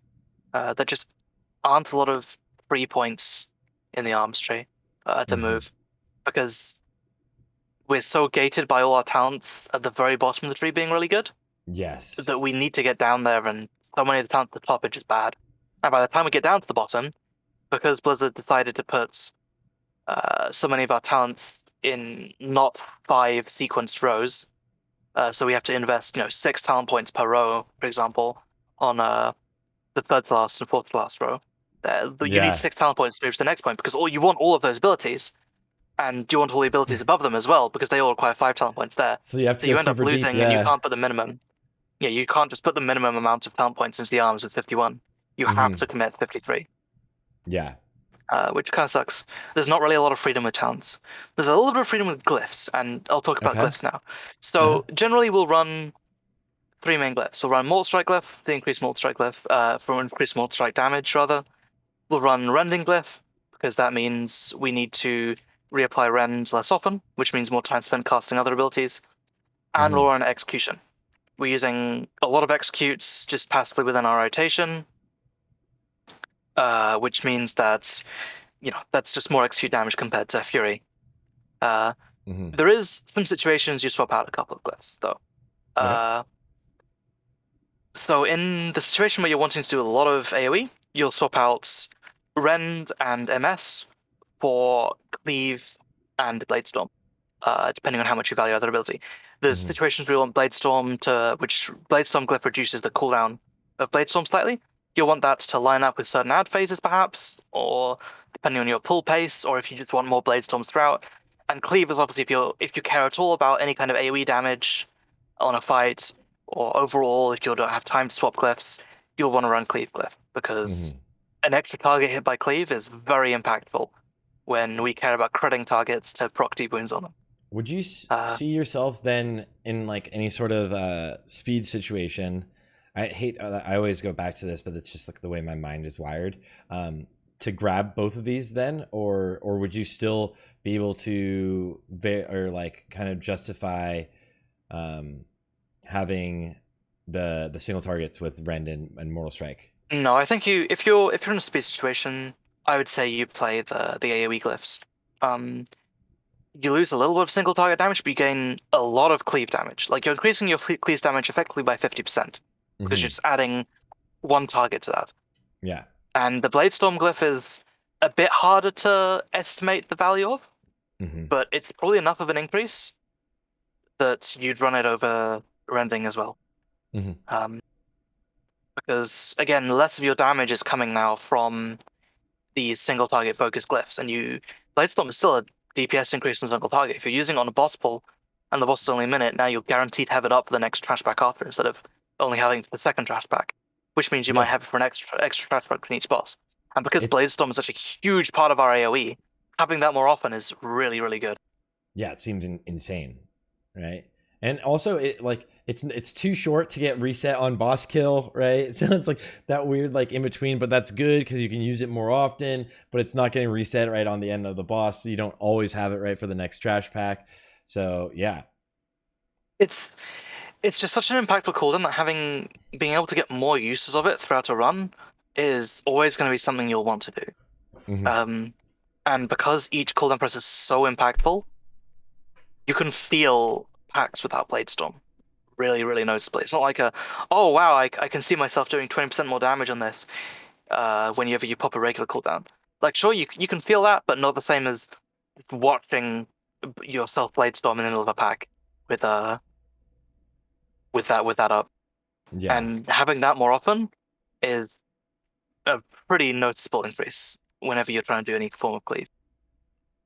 All right. Well, then that's going to be a good one. Both of those are. I know. Like the Glyph of Cleave is also one you run with, like the Revenge build, because you just like cleave Revenge. Just spamming those. Yeah, literally. It's like, and you press those as fast as you can. Are there any changes you ever make with the minor glyphs?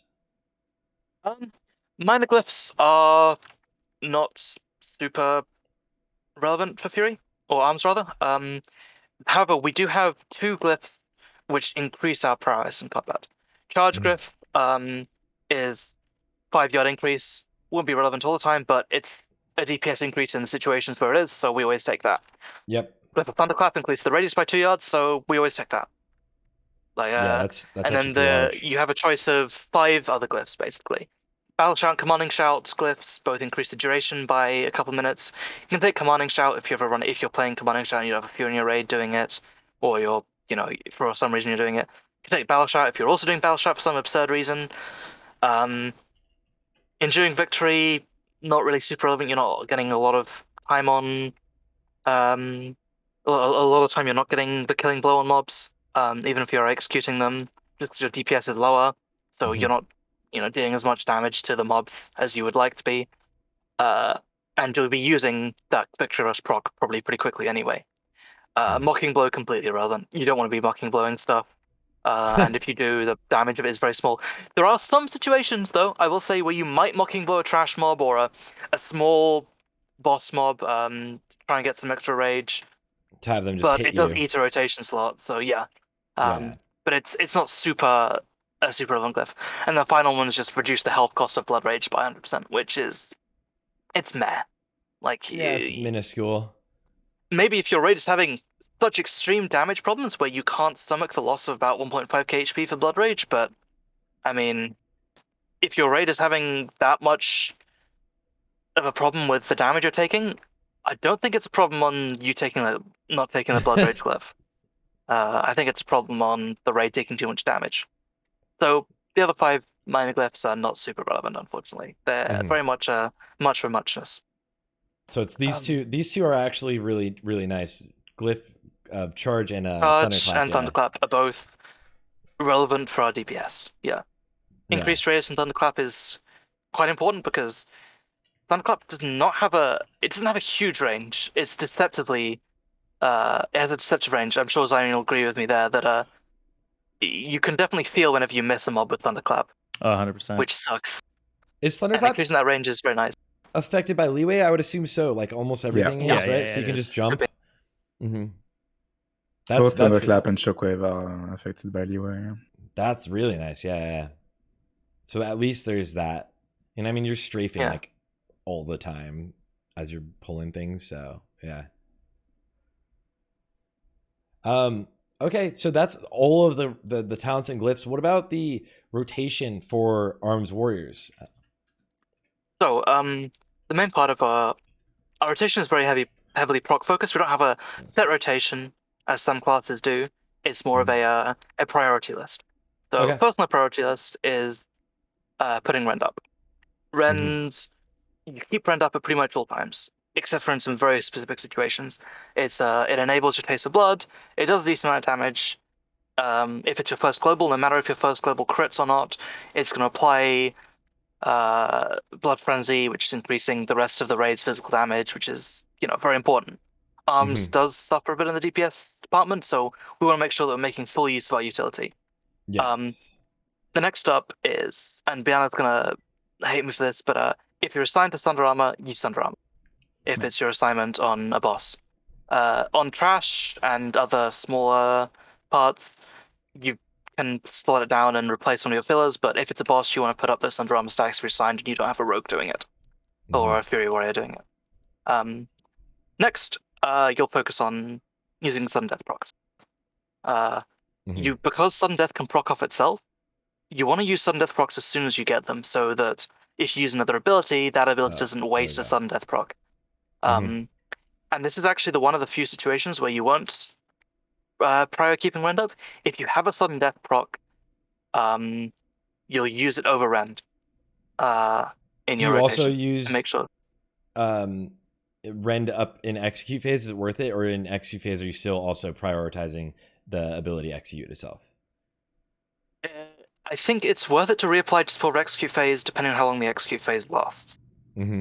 Execute is just in general really strong because it kind of lines up decently well with your swing timer as arms. In most situations, the amount of haste you get, you should get 2 executes off in between every swing. Oh wow, yeah. With how much haste you have. The next on the priority list we have is Overpower. Obviously, you can proc Overpower naturally, and you can shift around Overpower and delay your Taste of Blood usage depending on if your expertise capped. So, but this is worth getting into a small amount. So basically, Overpower procs not just from Taste of Blood, but also from whenever your target dodges one of your attacks. It's worth trying to make sure you track your Taste of Blood procs and seeing when your Overpower is available through this, because you can delay a Taste of Blood proc to use it later if you know your expertise capped and you're not going to get a dodge. Because Overpower is such a good ability to use compared to our other more fillery abilities, we want to make sure that we're not going to miss any uses of Overpower. So if your expertise capped, you just need to use that Taste of Blood proc before the next Taste of Blood proc. Ideally 2 globals before, at the latest, to account for getting Sudden Death procs and back-to-back. Oh yeah. But if you're not expertise capped, you want to use it as soon as you can, straight after Sudden Death, and you should never delay it because you don't want to risk wasting an Overpower charge when you get lucky or unlucky, I guess, with another ability dodge. The next up though is Bladestorm, and we use Bladestorm when we don't have a charge of sudden death up, and we don't have a taste of blood rolling. You want to not miss using these abilities for Bladestorm. It's okay to delay Bladestorm. With most of the cooldowns, you know, if you delay it slightly, you might not lose a usage, and because arms, this is one of both the strength and weakness of arms, it doesn't have, apart from Bladestorm, a major cooldown like some other DPS specs have, right? Like I've Fury seen has that. Death Wish, Feral has Berserk, Combat has Adrenaline Rush and Blade Flurry, right? Yeah. Arms doesn't have any of these. Bladestorm is our cooldown. So as long as it's lining up with our trinkets, we don't really care when we use it as long as it's not an execute phase. So as long as you're not, but I mean, if you have to use an execute phase, you still would. This is one of those few abilities that does take prior of execute. Using wow. Whirlwind or using Bladestorm is something you do in execute phase, but kind of sucks to feel to do that. Ideally, you want to use it beforehand so you don't have to waste, because it's just so much better. So as long as you're not going to use the usage, you can use it as long as whenever you have cooldowns and pots up, basically. Whenever you have an arm pot up for the extra AP. Yeah. But it's very important to track your next taste of blood whenever that's going to happen, and make sure you're not going to miss one, because Bladestorm does last a while. Yeah. And if you come out of that into, you're probably going to proc sudden death off of it as well, because you're whirlwinding so much and still auto attacking while you're in Bladestorm. So you're always queuing something up before you go into Bladestorm. Yep. Yeah, so having something like Bloodlust and stuff is nice. That's like a similar situation for Combat Rogue, where like as you're using your CD, your auto attacks are still going through, which is pretty nice. Yeah, but it's most of the nuances around Bladestorm are just making sure that you don't have a sudden death up or an overpower proc ready to use before you go into it, and then when you come out of Bladestorm, you're instantly using those two procs if you went into Bladestorm a little late in your cycle, so that you can then use them again when they come up. And after that, we just get into your Bladestorm if you get an execute proc. No, you don't cancel. You just use it straight after. Okay, and do you use overpower during execute phase? Because it has a lower GC. If you have it, and you don't have enough rage to use execute, it's only a 0.5 second reduced GCD. Ironically, it'd be more useful for Fury than arms to have a reduced GCD on a couple of things, but you'll use it if you don't have enough rage to use execute, pretty much, which is rare to happen, but it can happen. Especially in early stages where you're attacking slightly slower because you don't have as much haste, and you might have less rage. Because one of the changes to execute, which I think we touched on, but it now consumes a maximum amount of rage. What is you can't just eat your entire rage. It is 30 rage is the additional max. Yeah. So you can only use so much rage per execute. So once you get into late stages, and even when you're spamming execute, you might be rage capped, because you can only spend that execute rage so fast. There might be points where you'll want to heroic strike Q during execute phase, which you never did beforehand as arms, pretty much, because it would eat your only source of rage income, just because you have so much rage coming in that you can't dump it fast enough. But after this. Sorry, does the 30 rage, does that get applied to the does it also add on past that the extra 10 from I think it was the talent, might have been a glyph that said your execute counts as if it had 10 extra rage, right? So it consumes 30 rage, but it gives increased damage as if you had 40. Yeah, that's okay, perfect. Thank you. There's just effectively a flat amount of extra damage in every execute you do. That's really execution. nice. It's why the glyph is really nice, because you're executing so much. When you get into execute phase, you're using a lot of execute, and even outside of it, you're using a lot of execute because of sudden death. Yeah. It's that's why it's such a high impact glyph. It's just a flat damage increase in every execute. But once we get down the list on the priority list, it ultimately comes down to press Molt Strike if you have nothing else to press, and if you have used Molt Strike, use Slam. That's about it, really, unfortunately. Almost never heroic strike. You'll heroic strike when you have rage, which will happen in bursts. Because of the way arms doesn't have consistent rage gen when you use heroic strike, because you have no way, unlike Fury, of generating rage from your hand. it falls into a similar point as TBC arms did, where you'll use heroic strike to dump extra rage. It can happen a lot, or it can happen not a lot. It depends on your crit luck. It depends on if you high roll or low roll, your swings. Depends on the fight length, whether you have bloodlust up a lot. Yeah, ideally, you want to make use of your GCDs to burn that rage in slams instead. So if you're at a point where you have so much rage that you can't burn it fast enough with slam, you're going to use heroic strike so it doesn't go to waste. Yeah. But ideally, you'll want to slam every open GCD that you have to burn that rage at the same rate as you get it from your autos. That makes sense. So this is like last priority.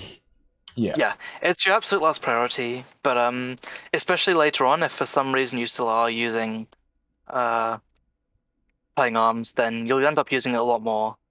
And obviously, it has that increased crit chance, so it's not inherently a bad ability. It's just the lowest ability on our prior list. But yeah, like I said, arms is mostly just a priority list of making sure you're using procs when they come, and using our small cooldowns whenever they come up as well, so we're not missing uses of them. Yeah, so in oversimplification, it's like your procs prioritize the sudden death, execute first, then overpower, make sure you keep up rend, and blade storm if it's up and you're not going to proc very soon another taste for blood. Yeah, you just want a blade storm where you won't miss any of the other two procs that you have. Which is...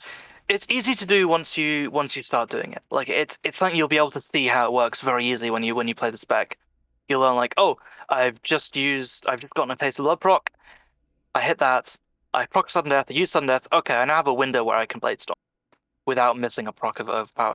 Because it's probably going to proc sudden death. Yeah, it's a very high chance to proc sudden death because you're using a lot of whirlwind inside of that blade storm and just still autoing. And when you come out, you'll usually have a taste of blood up, ready to use again. If you will sometimes end up wasting sudden death procs inside Bladestorm, this is okay. It's worth more to keep Bladestorming than it is to cancel, as I said. So don't worry too much if you see your sudden death proc refresh when you're in Bladestorm. That's completely okay, and you don't need to worry about it.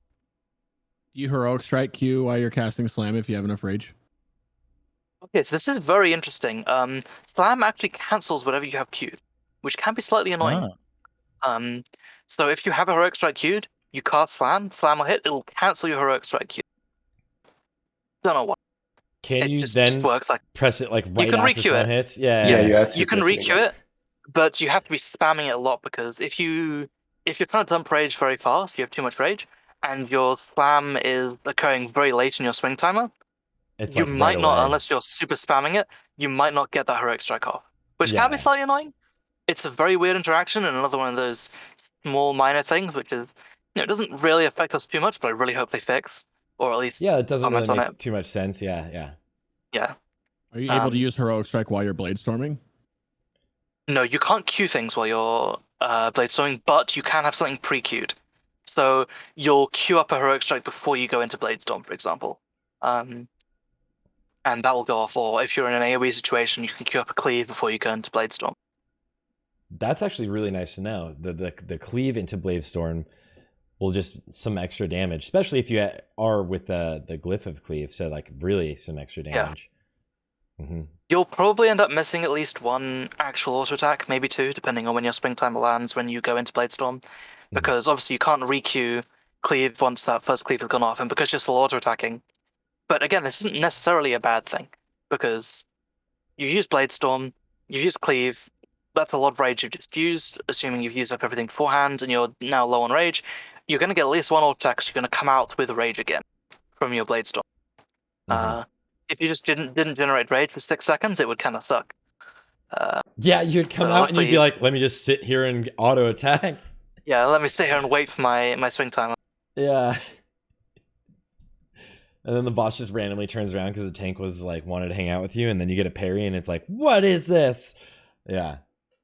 Can Bladestorm be used as a means against rage starvation if you're like low on rage? Like you have like just that exact, like maybe say you have 26 rage right above it, like you're right real close to 25. Is it ever worth it to straight up just like use it knowing that you might get a taste for blood soon? Or No. is it still worthy to wait? No, you'd wait because Overpower's only 5 rage. So you'll always have rage to use Overpower unless you have been really mismanaging your rage. So you'd wait for the taste for blood and then use Bladestorm. Like I said, it's if you know your fight times, which if you care about DPS, and you should look at how your guild does boss fights, and if you're progging on a boss later on, you should look at where you want to be using Bladestorm and other cooldowns like that, and know if you'll miss one. And if so, delaying Bladestorm if you need to work around other procs isn't a DPS loss really. You just want to make sure you don't miss use of Bladestorm when it's optimal to use it. Whether that's during an ad phase, during trinket procs, or just not getting an extra one off in the fight, you want to make sure you're not missing there. If you need to delay it, you delay it. To make sure you have enough rage to not waste other procs, because other procs are very important. They're more damage per global. And then as for priority moving into, well, I guess we have cooldown priority, but I was thinking about AoE priority. In small amounts of AoE, so we touched a little bit earlier on opening rotations and sequences for when you're doing AoE. It really depends on what kind of AoE you're doing. In 2 targets, you'll just sweeping strikes and focus on the target that needs to be burned down more. You'll cleave instead of heroic strike, and you'll slam less because you want to be cleaving a bit more. In more than that, you'll end up doing a sequence which looks somewhat like this. Beanna, feel free to jump in as well. You'll charge in. If there's a big primary target, you'll rend. You'll swap Berserker, Whirlwind, use cooldowns. Make sure you're sweeping striking before swapping stances, by the way. I forgot to mention that, sorry. Whirlwind, then you'll Bladestorm. You'll wait. Your Whirlwinds will come off a cooldown. Make sure you're queuing cleave before the Bladestorm. You'll Whirlwind again, and then you'll swap back battle and continue normal rotation on the priority target with Thunderclap. With Thunderclap on cooldown. You'll Thunderclap as the highest priority target if you have more than about 4 or 5 targets, just because you want that AoE damage and that deep wounds proccing. If you have the very theoretical situation where you have 20 targets, for example, you'll just Thunderclap whenever possible, because nothing else you have is... But those kind of situations are very rare, and often they won't live for more than 1 or 2 Thunderclaps max. So you'll Thunderclap into Bladestorm into Thunderclap, and by then everything should be dead. Yeah. It's those kind of situations where you'll sit there are very, very rare. I have those situations sometimes as a Death Knight too, where it's like I literally like in Spiderwing, there's those little skitters. It's like you're not getting up your diseases. If you are trying to, you are losing DPS. You need to do anything to get some damage on them before they die. You're not going to get a 3-second tick, or if you do, it's 1 after 3 globals. So that's good to know, and good for a lot of people to pay attention to, because I think people tend sometimes to focus on optimizing their rotation, even when it's like, well, now it's actually things are going to die too fast to do that. What would be an optimal rotation on a smaller, longer living pack? Yeah. Sometimes it's just about getting off too button. KEBAB now. Yeah. You do. I can't. I'm gonna go grab a drink real quick, so you can do this one. Okay, sure. So KEBAB, KEBAB was a very popular spec in TBC as an alternative to playing arms with a two-hander, because, well, the whole interaction with Slam was just not very enjoyable for a lot of people because of the swing reset and having to pay attention to your swing timer. It was like kind of having to dedicate some of your focus to the swing bar all the time. That would mess with the boss mechanics or other things that you wanted to care about. So KEBAB was a very convenient spec because you could just play it like Fury with like basically muscle memory. It was a much easier thing to play and to pay attention to other things in the meantime. It's kind of the same thing in Wrath. It's kind of the same idea. The rotation is much easier. You still do not use Slam. You use exactly the same priority as well. So it's always sudden death first, then it's overpower, then it's mortal strike, and then since you have removed Slam from the rotation, then you just heroic strike instead, which is exactly the same as TBC in that regard. It's a lot less interesting now in Wrath because a lot of your damage comes from overpower. And overpower does a lot more damage when you are wielding a two-hander compared to a one-hander. It does damage based on the weapon range of the weapon in your main hand. So a two-hander is going to do a lot more damage from overpower procs than one-hander would. So overpower damage as KEBAB is a lot lower, but because you're swinging two weapons and you have a fast offhand, you're going to have a lot more procs of sudden death that doesn't have an ICD. So you're going to shift that damage profile from slam and overpower, and instead you're going to have a lot more sudden death procs and a lot more of your damage coming from execute. Mm-hmm. So the damage difference between the two is about 10%, in that 10% range, assuming you can have leaning the towards two-hander. Oh, yeah, two-hander is 10% more damage than KEBAB. Mm-hmm. So you are going to lose damage for the convenience of having an easier rotation. There's one issue with that is two-handers are not very contested in phase 1 and other phases, especially because now DKs, they all want to dual wield one-handers. So the idea why you would want to use a two-hander instead is that you're already doing very little damage compared to these other classes. You're very unlikely to also have priority on these two-handers.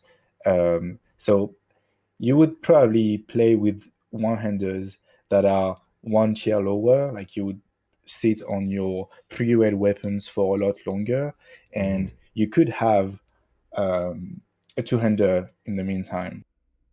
So wanting to play KEBAB, like just KEBAB, and not wanting to dab into the two-hander and the rotation with slam, etc., just because you really only want to play KEBAB, means that you're likely going to suffer from playing with weapons that are below what you could obtain if you were having an equivalent two-hander.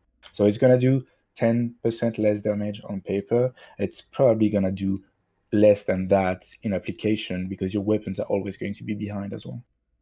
And you're also just losing so much, like you're losing 10% flat and fighting for weapons. It's just, that's rough. Yeah.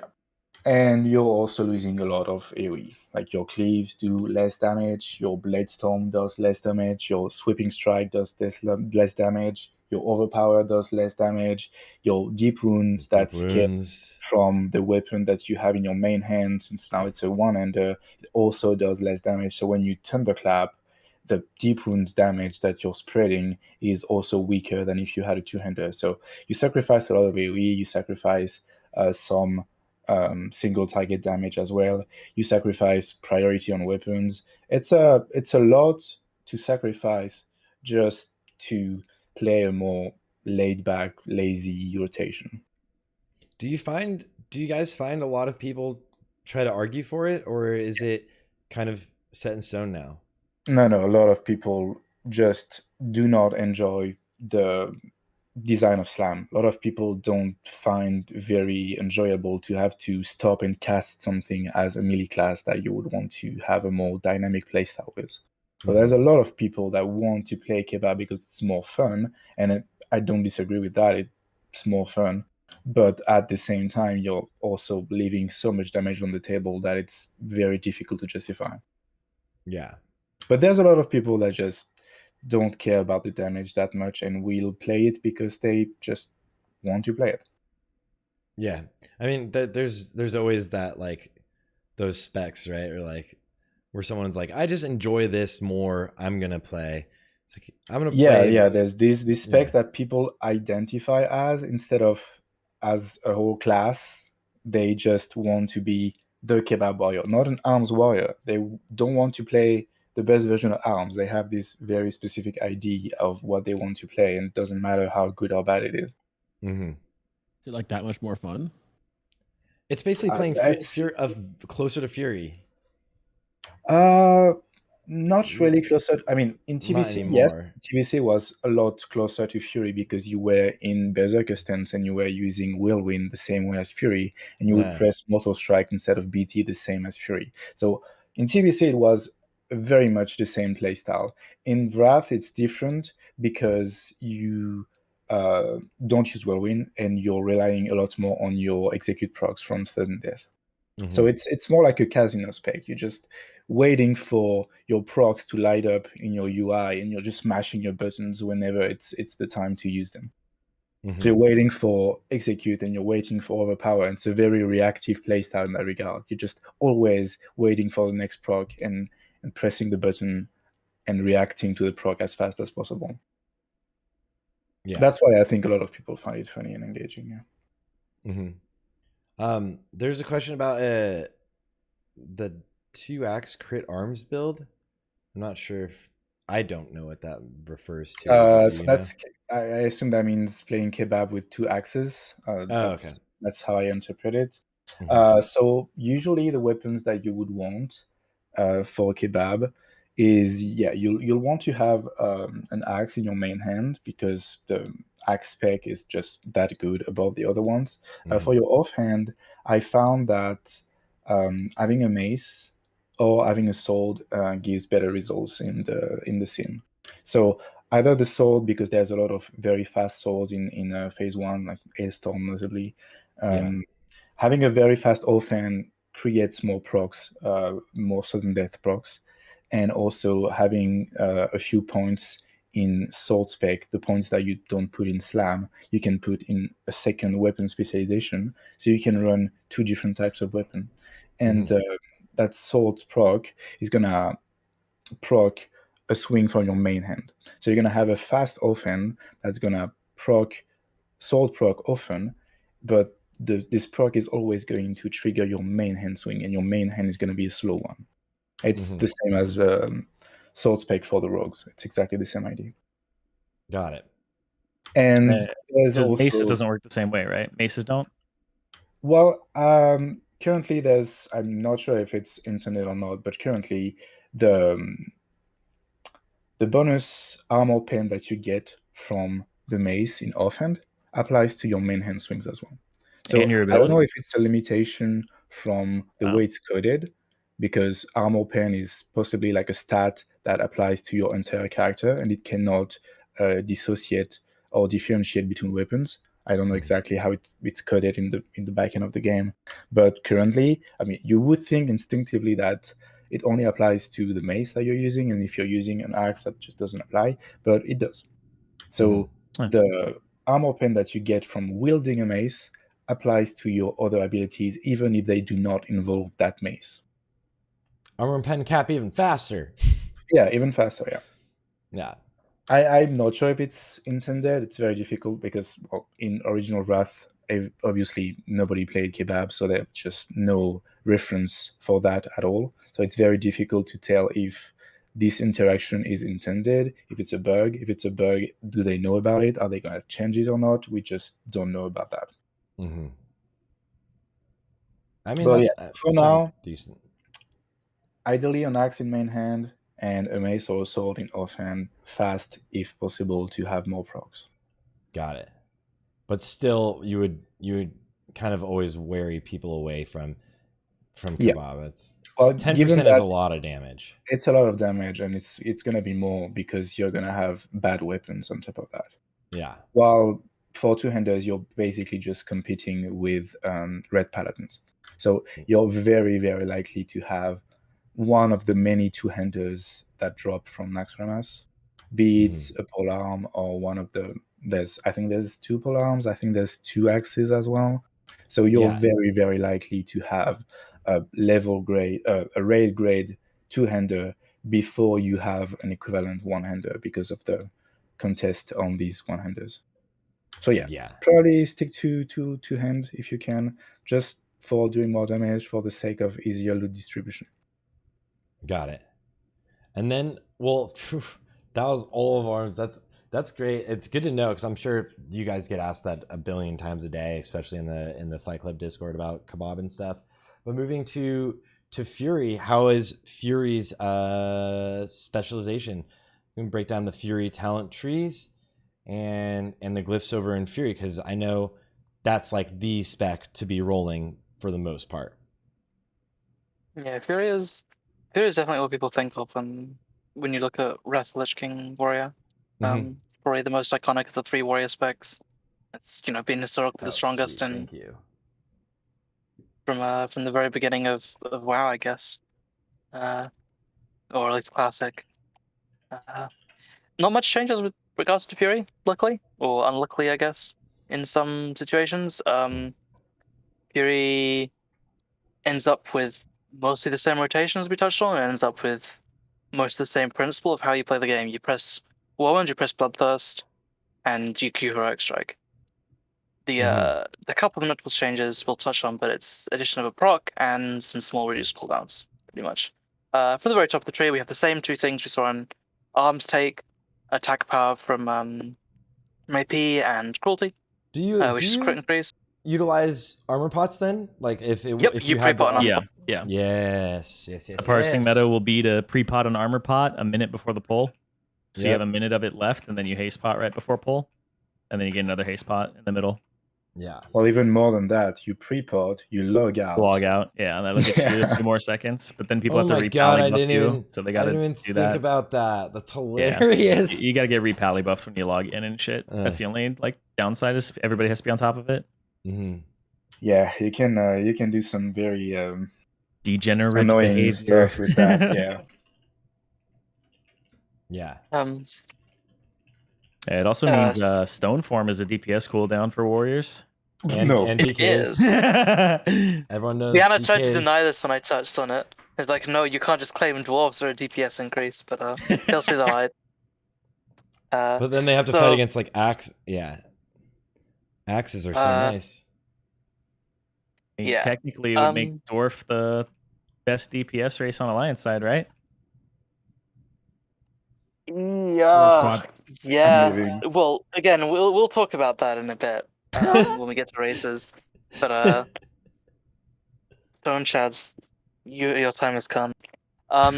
So there's like similar to previously, we want more DPS, and our demo shout is worse than some other regular attack power increases, most notably the Rep Paladin Vindication.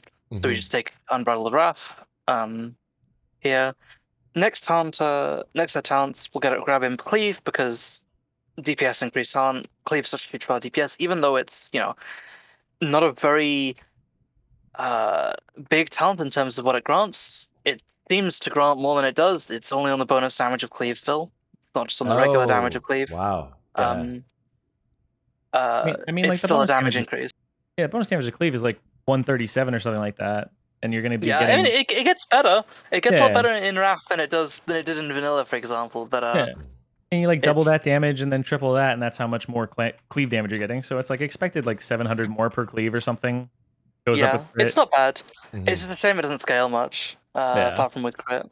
Scales up in crit, of course, but it doesn't scale with strength, which is very unfortunate, because if it did, it'd be a really nice talent. There's worth noticing a talent that isn't taken in this spec here, Commanding Presence. If you ever needed, for some reason, to battle strike your raid, or to have an increased health on the commanding shout, like I touched on earlier in the arms tree, you'd take this, and you'd swap some talents around to make it there. But it's a lot of talent point investment, because it's a 5-point talent instead of a 2-point talent, like a lot of other buff talents are. Oh, it's rough. So, yeah, it's very rough. We're gonna use the short end of the stick in this regard, in that a lot of our buffing talents are 5 points instead of 2. Imp Demo Shout is the same thing. It's another 5-point talent instead of the 2-point talent for AP reduction that a lot of other specs get. Although Booming Voice does go down to a 2-point talent, which is mildly nice for the few situations where you'd run it. Moving further on, all 3 talents in Throw are very worth talking about. Dual spec increases damage by our offhand by 25%. This is very impactful. While we have Heroic Strike queued, our offhand is the only way we get rage. And increasing the damage of that means that there's more rage. And that's base damage, so then it gets the multiplier with crit? Yeah. It's just damage dealt by it, pretty much. Then, obviously, Whirlwind hits with both weapons, so you're increasing your Whirlwind damage, which is increasing just flat out the amount of damage you deal, of course, in addition to the crit. Imp Execute, not a very important ability, but early on, there's not a lot of ability to take. However, the third talent in this row is something that is a very controversial talent, Enrage. So, in the Arms tree, their Enrage effect is just when they perform a melee critical strike. In the Fury tree, it's whenever you receive a damaging attack. But like a lot of other effects that share this name, it has to be a direct attack. So what that means is that pulsing auras such as Saffron Aura, etc. don't count, but volleys such as KT Volley do, because it's targeted at the player, it's not just an aura. Yeah. This means that there's certain fights where you'll run Enrage specs, and certain fights where you won't. Because on some fights you'll be able to proc it, but when you can't proc it, it's completely useless. It has the use on trash in any fight where you'll be getting hit because it's such a high proc chance, 30%, that if you're eating some hits on trash, you'll probably have it up. But it's very controversial because there's only a few fights per tier where it will be useful, but on those fights, it's a pretty nice DPS increase to have Enrage constantly up whenever you don't have your Death Wish on. Does it have a internal cooldown, or is it just like Nope, if no you're being internal attacked? Okay, you could just have it up. It's a 30% chance to proc every time you receive a direct damage attack. Yeah. So you can constantly have it up as long as you're receiving those attacks. But again, the fights where you can get this to proc are not common, unfortunately. Which sucks, but they had to nerf us somehow. Next row, we have Precision, 3% hit. This talent was not taken a lot in TBC because it was just better talents to take until you started dropping points in Weapon Mastery in Sunwell. Here in Wrath, because so many of the other stats are really good, we want to take this talent. We want to increase our hit percent, and it's almost always taken because while hit does drop off in value pretty hard once we get to our soft cap, which is 8% for abilities, because Heroic Strike queuing is still a thing. We're still, whenever we queue Heroic Strike or Cleave Up, we're getting that guaranteed hit chance on our offhand as long as we have soft hit cap, removing the dual wield penalty. But to get to that, we often have to sacrifice a lot of other really good stats. And because we care about all our stats so much, there's never really good items to drop for it.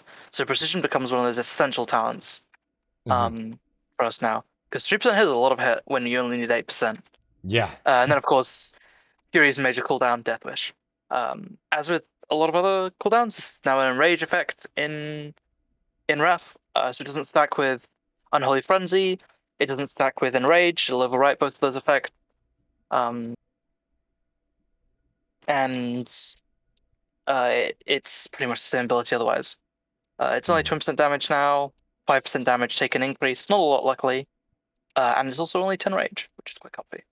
Really nice. Next, Improved Intercept is a talent that's not taken a lot.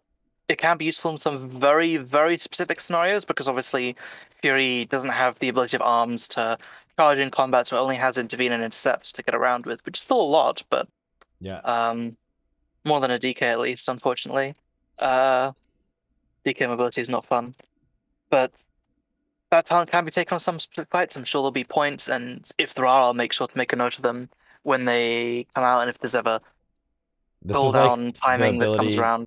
For twins in AQ back in the day, it was so nice to have twins. It was really good on. Aura was also really good on because you could get it down below the sweep cooldown. You could just instead to resweep. So this is one of the best we'll see because of dual spec being a thing. It's likely if there's no enrage fights in a tier, which is possible, then you might have a spec for Improved Intercept as your dual spec if you're focusing solely on PvE.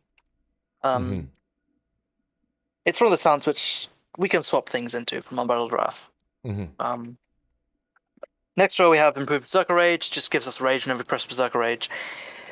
Again, one of those talents which is technically a DPS increase, but it's very small because rage is not really a concern for us in certain points once we reach a certain level of gear. And earlier on, there's better rage giving talents. This can be nice for some things though. It's because it's on-demand rage. It's effectively the second blood rage. If you have a desperately need rage to press Bloodthirst, whatever, you can press it if you take the talents. But that kind of situation is very rare if you're managing your rage quickly. And then the other talent on this row is again one of those really important talents of Fury. Flurry. 25% attack speed at max rank for the 3 swings after forming a critical strike. And because it's only counting melee swings and using nice slow two-handers, the stacks do not get consumed very fast. So you just keep these up, and then your other abilities hitting crits are just They'll proc this reprocking. and don't consume it. Uh-huh. So you will have quite high uptime on this, even from the very start. It's a massive rage and DPS gain increase. It allows us to not only generate rage faster, but also to dump rage faster through Heroic Strike, which then feeds back into more deep wounds, it feeds back into more Blood Surge procs. Mm-hmm. So that's really nice. Intensify, yeah, it's a really fun talent for a haste increase.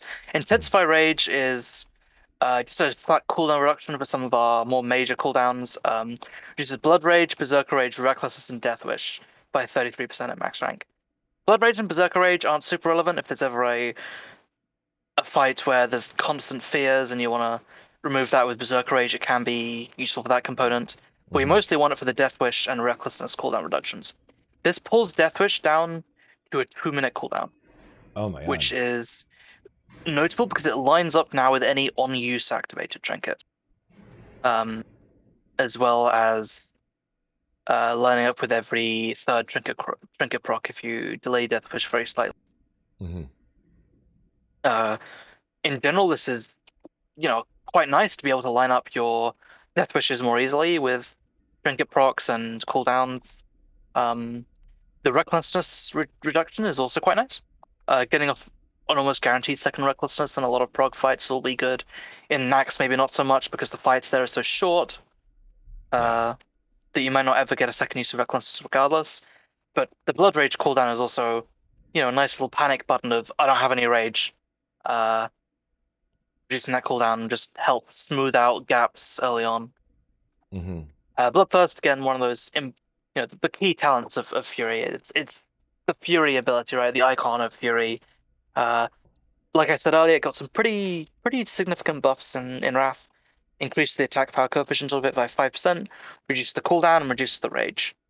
The HP gained is also slightly more relevant now. This always gets ignored, but in Classic it was just a flat amount of health, right? It was 20 in Vanilla, 25 or 30 in TBC, which was not a lot and pretty much always irrelevant. It was the first buff you macroed into your Council Auras in Classic. You kind of forgot it even existed in TBC. But now, it's the next 3 attacks to restore 1% of max HP. Which is actually not that bad for some solo things, and even just passive small amounts of healing. Because we're pressing it every 4 seconds, that's effectively every 4 seconds we're healing ourselves 3% HP with melee attacks. Which isn't a lot, but it's 900 or something at the end of each Bloodthirst. It's a small amount which can help with just passive ticking rot damage on fights like Sarthe, or some other small just ramping damage. It'll cut out the need to heal you a little bit. It's like a hot on trash too. Yeah, it's nice because a lot of your other abilities focus on you taking more damage, like the Death Wish just forces you to take more damage randomly for some stupid reason. Hey, how that's still a thing. And then Improved Whirlwind gets a small change in Wrath. Instead of reducing the cooldown, which now gets tied into the glyph, it increases the damage by 20%. This is a lot of damage. Whirlwind is our highest damage per button press ability. It hits with both weapons, and we're using 2 nice meaty two-handers. This is a very strong ability for our cleave, because with Glyph, Whirlwind is an 8-second cooldown, so every 8 seconds we're hitting these enormous Whirlwinds that are doing a ton of damage. The next row has a small utility talent and a nice DPS talent.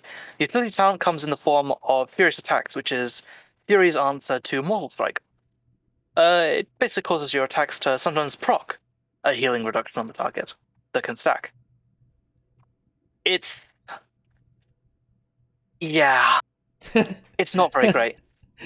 You're unlikely to ever play Fury in PvP. If you are, why aren't you just playing arms? And the situations where you would drop talents this deep in the tree to get that in any kind of PvE scenario are, I don't like using the word non-existent, but pretty much non-existent. Imagine this deep in the tree. This deep, they put in a talent like this. It's very sad. Well, they didn't want to screw you over like they do with arms, where everything on the deeper levels is really good, so you have to drop 6 per level, you know? Instead, they they're just like, screw us over by making the chance useless. yeah. But the other talent, luckily, is far from useless. Improved Berserk Stance sees a pretty noticeable buff from TBC. Oh my god, yeah. Instead of increasing attack power by 10%, it now increases strength by 20%. Because we're so strength focused as our primary stat, and a lot of the pieces will have a lot of strength on them, this is quite a nice buff. The threat reduction is less relevant than it was on TBC because we're doing less threat early on, and by the time we get later, tanks just have pretty, far away threat increase. But it's nice on some trash if you want to open up instantly with a blasting whirlwind and hit some fat damage. The next row contains a nice little bit of movement, a group buff, and the big addition to Fury Rotation. Heroic Fury, although it may look like Heroic Leaf, I'm afraid we don't get that for a while, just refreshes the cooldown on your intercept and removes every movement impairing ability that's an immobilize. So this can be useful in some things, but you mostly use it to refresh the cooldown on your intercept. You can take this in certain fights where you might need to intercept back to back to get out of certain mechanics. The cooldown isn't too long either. It's only a 45-second cooldown, and it doesn't cost anything to use. So this greatly increases our mobility. If you have a spare talent point and you don't know what to take in an overall race setting, this can be quite nice to take. It's just in general a very useful little talent that can help a lot with our mobility across the course of a raid. Because as with every melee spec, Fury needs to be on target to do damage, and this will help you do that. And you don't have the arms like in yeah, no arms charge. Juggernaut. You can't charge in combat. Intercept is your friend, unfortunately. Yeah. Rampage is our pretty much exclusive group buff. Yeah, you're in this build. You're not taking Rampage. Yeah. So this build assumes you have a feral in the raid to provide. If you have a feral in the raid, then you take the other pack anyway, and because you want them for Mangle. If you don't have a feral, you just take the talent and you drop a point on Unbridled Wrath. It's not really a huge loss. The talent, it's just if you don't need to take it, you don't take it because you can get a small amount of DPS elsewhere, whereas other specs might not. Whereas feral might not be able to, for example. But it's not really a big deal. It's a standard 5% crit buff. It's your group buff. If you need to take it, you take it in your. No questions asked. Yep. It's nice for Fury to have some kind of group utility, even being, the selfish damage dealer, which it's known as for a lot. So it's nice to have that small little bit of utility that we can provide. And then Blood Surge. Now, Blood Surge is the main addition to Fury's rotation in Wrath. Every time you hit with your Bloodthirst, Whirlwind, or Heroic Strike ability, you have a 20% chance to make your next Slam instant cast. What this means is that Slam is now a pretty core part of a rotation, especially as we get later on and we're queuing Heroic Strike a lot more. And it's an additional chance to proc deep wounds, because obviously it can crit. And it does quite a nice amount of damage, especially because, we're wielding a two-handed weapon. This isn't a one-handed weapon where you're slamming with it. You're wielding a nice big two-hander and you're hitting a slam that's instant. It's worth noting that, because Bloodthirst has reduced cooldown now, Whirlwind is hitting multiple targets sometimes, and we're Heroic Striking quite a bit. You're going to have this up quite a bit, and you're filling your spare globals with this. Priya always had this problem compared to some range specs especially, but now with, a lot of melee specs having fillers for their middle or increased resource generation of filling empty globals. This fills our empty globals now. We're bloodthirsting every second GCD almost, whirlwinding when we can, and we fill our empty globals with Slam. Eventually we'll get our 4-piece T10 bonus, which will allow us to get 2 charges of this ability sometimes, and reduce the global cooldown of it, which is quite nice, because it'll mean that, more slams means more damage. Yeah. And because we'll be constantly having that up through the amount of haste you have, the amount of targets you'll be hitting constantly, you're slamming quite a bit, and it ends up being a decent part of our DPS. Next talent is just, again, a very boring 10% damage increase to our primary 3 abilities: Whirlwind, Slam, Bloodthirst. That's nice though. It goes with like Whirlwind, improved Whirlwind. It's like more. Yeah, it ends up, contributing to the fact that Whirlwind becomes such a huge part of our damage, even on single target. Like, it was a very small part in Classic, then it became a bigger part in TBC. Now it is your damage. It is your single target, pretty much. Is Yeah. Whirlwind watching Whirlwind do insane amounts of damage on single target. And the final ability is the one that everyone knows Warriors for. Titan's Grip. It allows you to wield a two-hand weapon in the offhand. Yeah. This is the core Warrior talent. It enables everything else in this tree to just reach another new level. Your Whirlwind is now hitting with two-handed weapons instead of one-handed weapons in both hands. Your Slam is now hitting with a two-handed weapon in your main hand instead of just a puny one-handed weapon. You're getting more stats from these two-handed weapons you're wielding because they naturally have a higher budget. Yeah. It allows Warrior to really run away with itself in terms of its scaling. It does have the unfortunate side effect of reducing our physical damage by 10%, but then that's, a small price to pay and a way to slightly counteract the fact that Warrior just does so much damage with this equipped. Like, two-handed weapons are very strong. Yeah, this is I feel like, do offhands still have like a damage modifier? You mean 50% less damage? Yeah. Yeah. Okay. So this is still at least affected by that as well. Yeah. Okay. Yeah. But this is like the Not too bad. quintessential what every warrior is like looking forward to in Wrath, Yeah. It's like, now I'm just like 2 Apple Johns? Oh my god. And then like everyone Double went Shadow Prot. Mort? Yeah. Only. That would be forbidden. Holy. Wow, that would be really forbidden, actually. I think I have Shadow Mort on the beta. What? Yeah, yesterday the devs were just playing the game and like turning themselves into raid bosses and like just giving out legendaries and like Frostmourne, the sword that What? Arthas sword? the one that doesn't exist, but yeah, it does exist. What the fuck? It's in the code and they could give it to you. Can we have that for phase 1 just to Yeah, if he won. give out damage or boost? Yeah, it has an Good on use effect to turn you into the Lich King. Oh. Yeah. Oh shit. But that's okay, that's all of Fury talents. Sorry for Yeah. interrupting. Why can't With the you- remaining arms, Sorry, it doesn't say pole arms, but it means pole arms too, right? No. You can't. I mean, wield it's pole arms? currently bugged. You can use polearms and you can use staves with Titan grips, but it's not supposed to. It's a bug. Oh. that was added in So, Mob, yeah. but you shouldn't be able to do it now.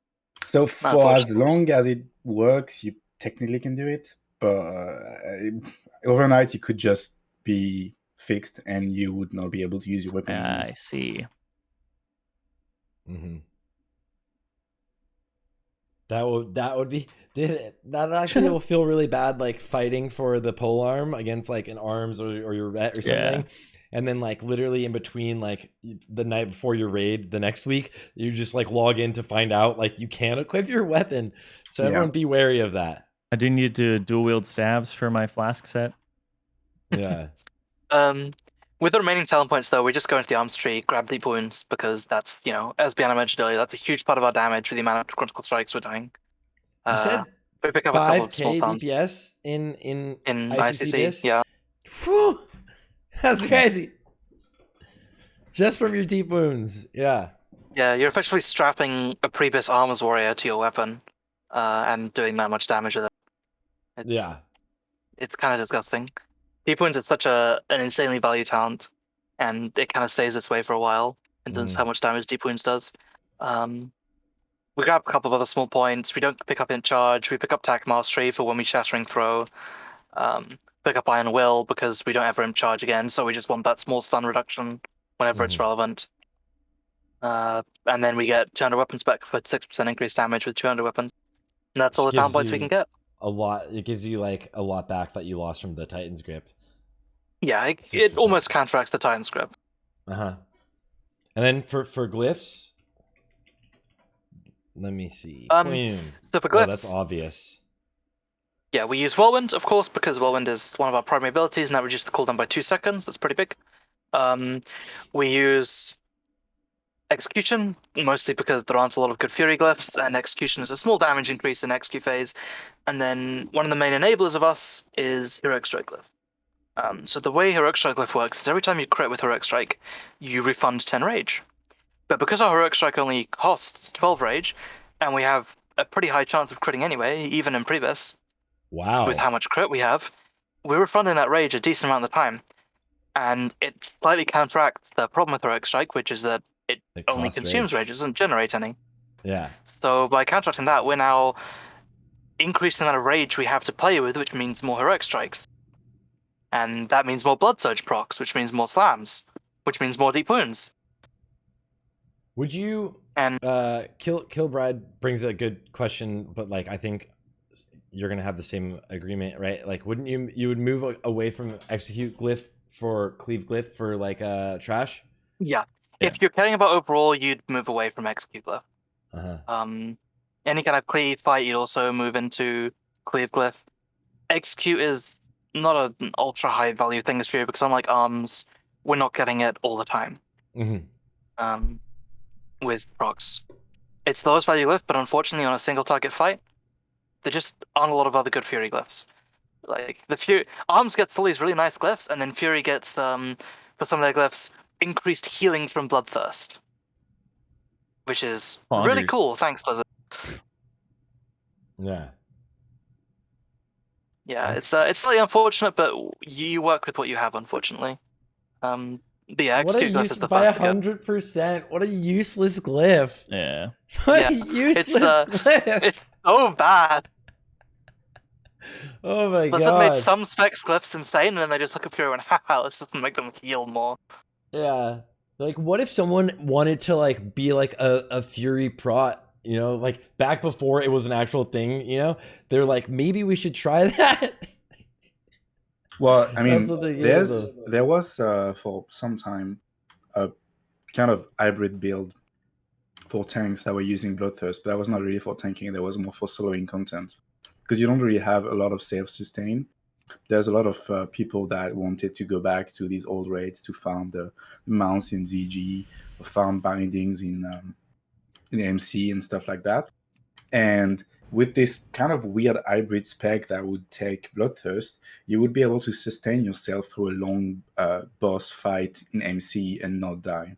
That was kind of like a niche spec only for soloing old content, but it kind of served this purpose specifically. And you would use the glyph of Bloodthirst in that case if you needed the sustain. Yeah. Does Fury Prot exist ever? Nope. Not again. No, just Only never do it. classic.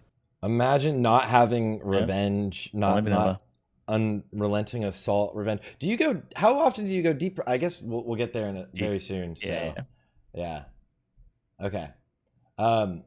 Moving forward, is it rotation time? Yeah. It's Fury rotation time. Let's go. So Fury Rotation is pretty much the same thing as TBC.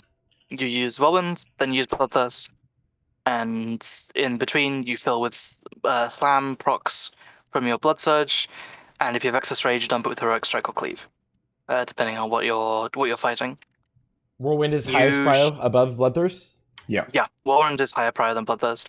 With a combination of improved Whirlwind and the fact that you're now hitting it with two-handers, even with the buffs to Bloodthirst, you'll use Whirlwind over Bloodthirst whenever you can. I guess that's kind of the main difference with the TBC rotation. You kind of have to rewire your brain to use Whirlwind first instead of Bloodthirst. Yeah. The main nuance of Fury Rotation is just you can't delay your two cooldown based abilities, Whirlwind and Bloodthirst, for using Heroic Strikes or Slams. It's okay to lose a Slam proc, although if you've managed your cooldowns and rage correctly, this should never happen. If it means you don't delay you don't lose your Whirlwind and Bloodthirst cooldowns, you don't let them sit there while you press Slam. You just want to use the abilities to come up and delay the Slam for your off globals. Not off global, for your in between these two abilities. It's the most important thing is just keeping those abilities on cooldown. In terms of your cooldowns, though, you want to use Death Wish with Lust. It's really simple now. There's no worry about don't worry about using it in an execute phase like you sometimes had to in or a lot of the time you had to in TBC and in Classic. You just whenever Lust comes up, you use Deathwish. We get a lot less value from Execute Phase than we used to in Classic and TBC, and our other abilities scale really well now, so you just want to make sure you're getting that massive damage percent increase whenever we have that big haste buff. Because that will likely be, well, in On theory, pull. it should be on pull, which is when you'll also have pots, you'll have trinkets guaranteed going up. This is the most valuable time to use any cooldown, and Deathwish is no different. In Execute Phase, you cut Slam entirely.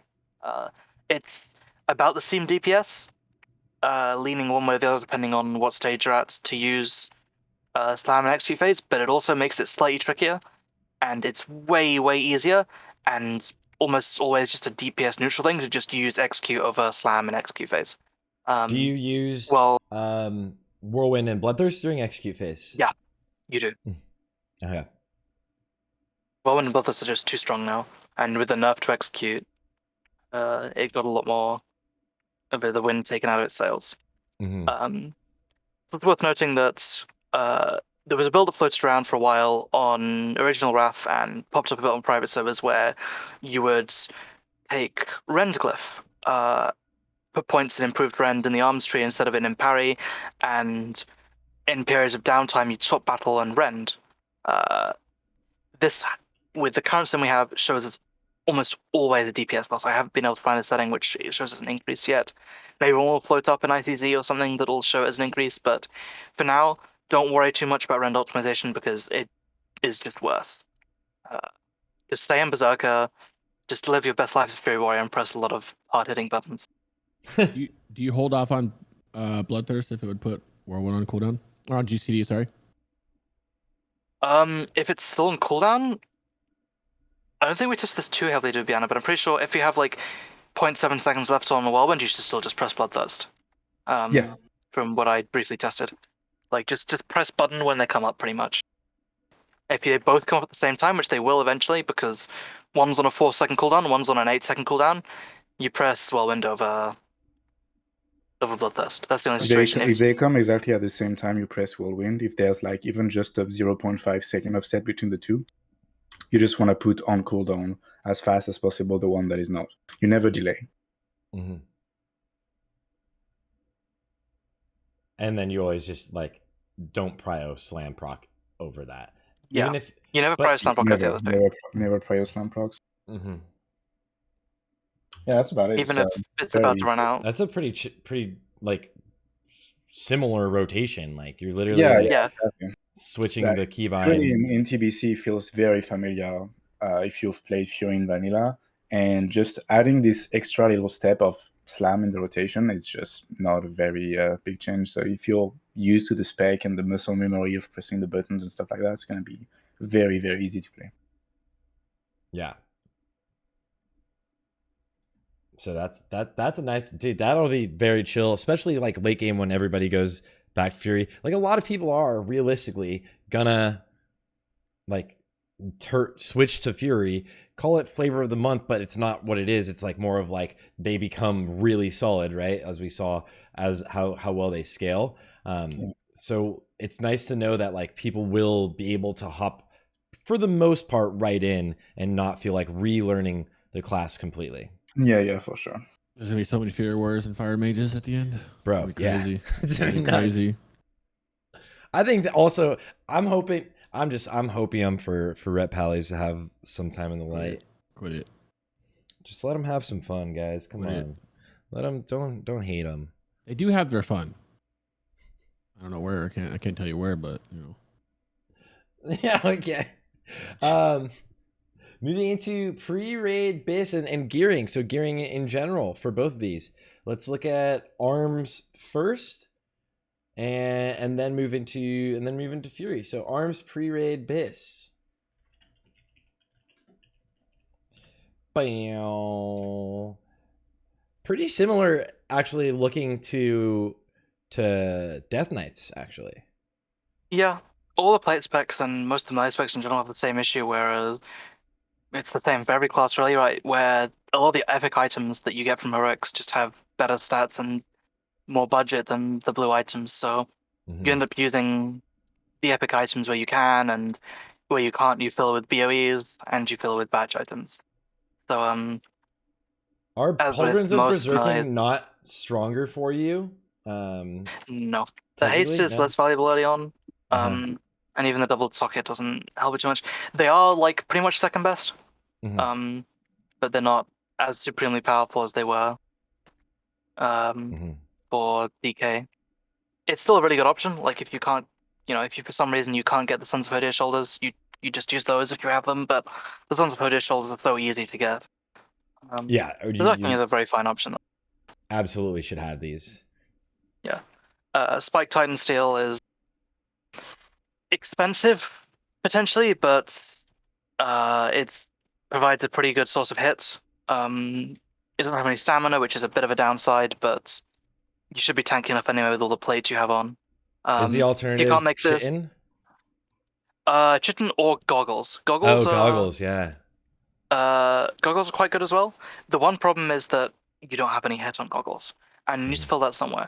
For Fury, that's not too hard because you have 3% hit from talents, but for Arms, which doesn't have any hit from talents, it struggles.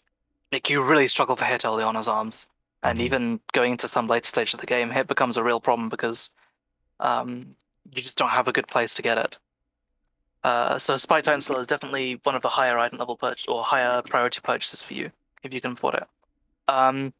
You can use Titanium Impact Choker, or if you don't want to spend the gold for a very small DPS increase, you get the Badge Neck. The Spolders are not really too flexible. Like they're very easy to get because they're Sons of Hodir Revered. You get honored pretty easily. You can get revered pretty easily before your first raid, 100%, just by doing the dailies and stuff.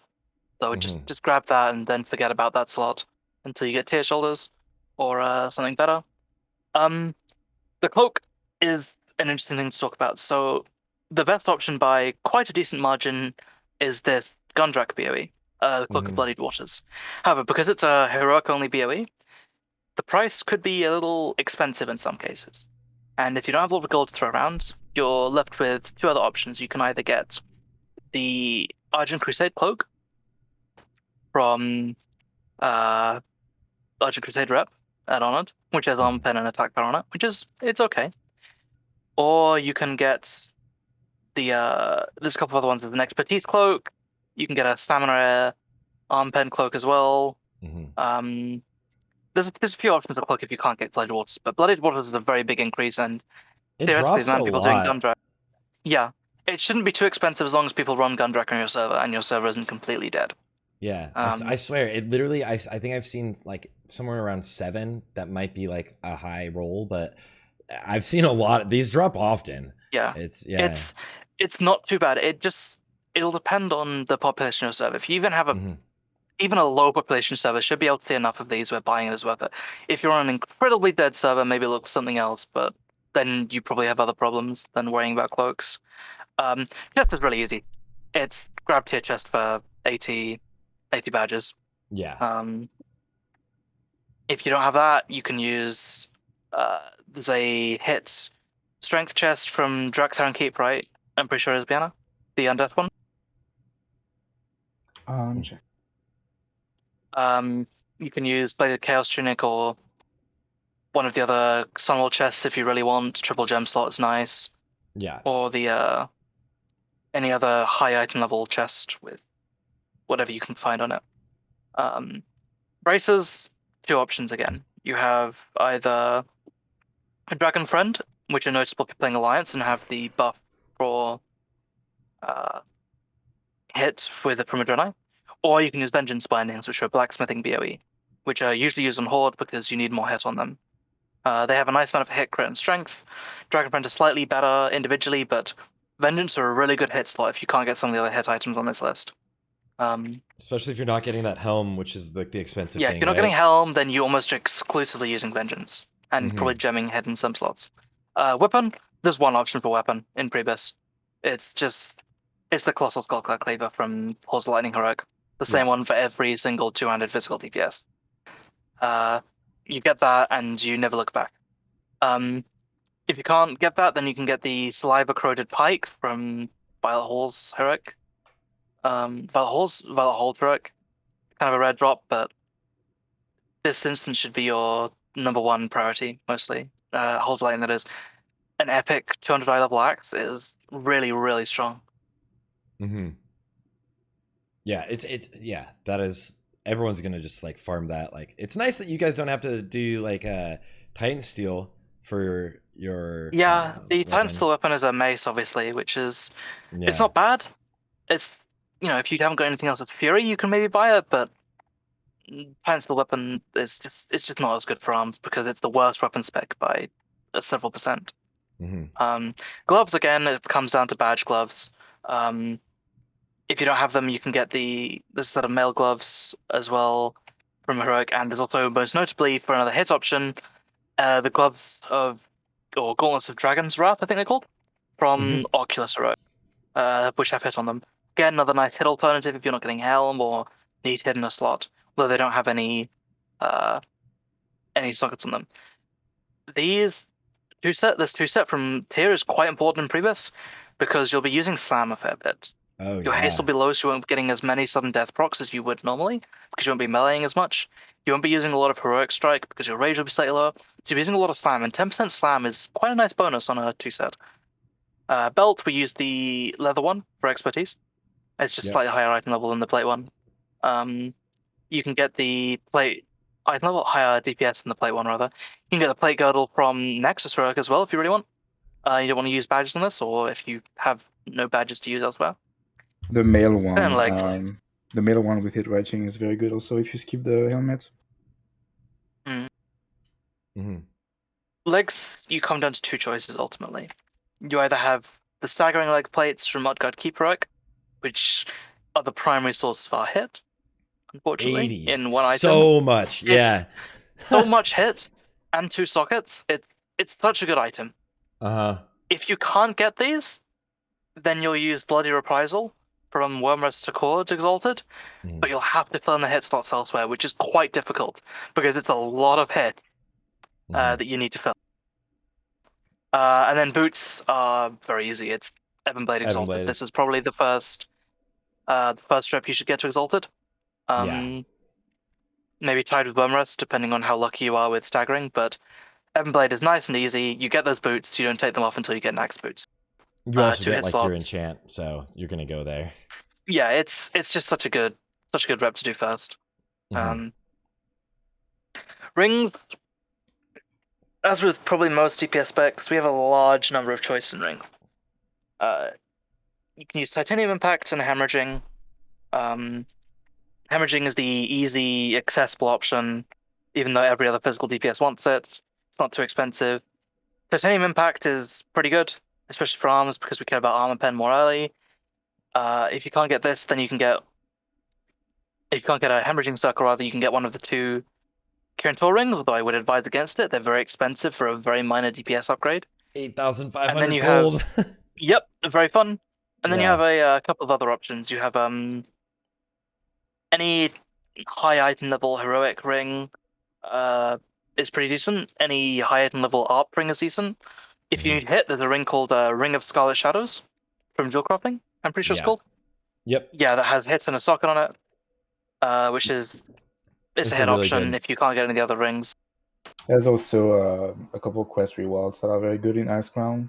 Frog Toe Band, it's attack power armor pen, and Signet of Breed and Brad. It's attack power and crit and has a socket. These are very good too, and they are quest rewards, so you can basically get them as soon as you hit like 77 or 78. Oh, so easy to get, really easy. Yeah. And then the final few slots, trinkets. We talked about Grayness a bit earlier. It's a nice DPS increase, but depending on the price, it can be something you skip. If you use Mirror of Truth in your other slot regardless. High crit percent, and the active is very easy to proc, or the on proc effect is very easy to proc because we crit so much. If you can't get Greatness, you'll use either Red Dragon's Blood Spear, which is the on use from Nexus, or the Whetstone from Utgard Pinnacle. Either of those are okay.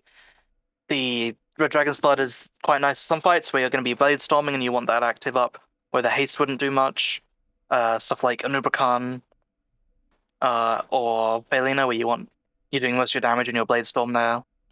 And It's also got some head on it, which is, again, if you can't get the helm or you can't get the legs, then you can use that for a hit option, which is not ideal, but it's manageable. And then as for the range slot, it's the same as always. You just want to look for something with higher level of stats. The DPS doesn't matter at all. For that reason, we go the Utgard Keep Bow, or Crossbow rather. Just have the highest item level of all the bows we can get otherwise. The crafted NG gun is only a couple of DPS behind, but is quite expensive potentially. Yeah. And the badge throwing weapon as well isn't too bad. But again, it costs badges and depends how much you value your badges early on. That's it for arms really for pre-BiS. And then moving into full BiS. Is there anything you keep other than the what's it called? Darkmoon card greatness, if you do have greatness? Not really.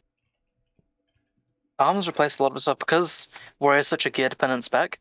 Usually just higher item level stuff is better, obviously. So just trying to upgrade your gear is always going to give you a pretty meaningful increase. Luckily, Thank you, Beanne. There we go.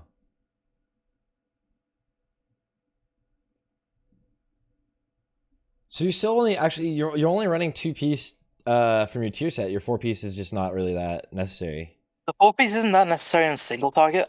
On any kind of massed AoE, it can be quite useful.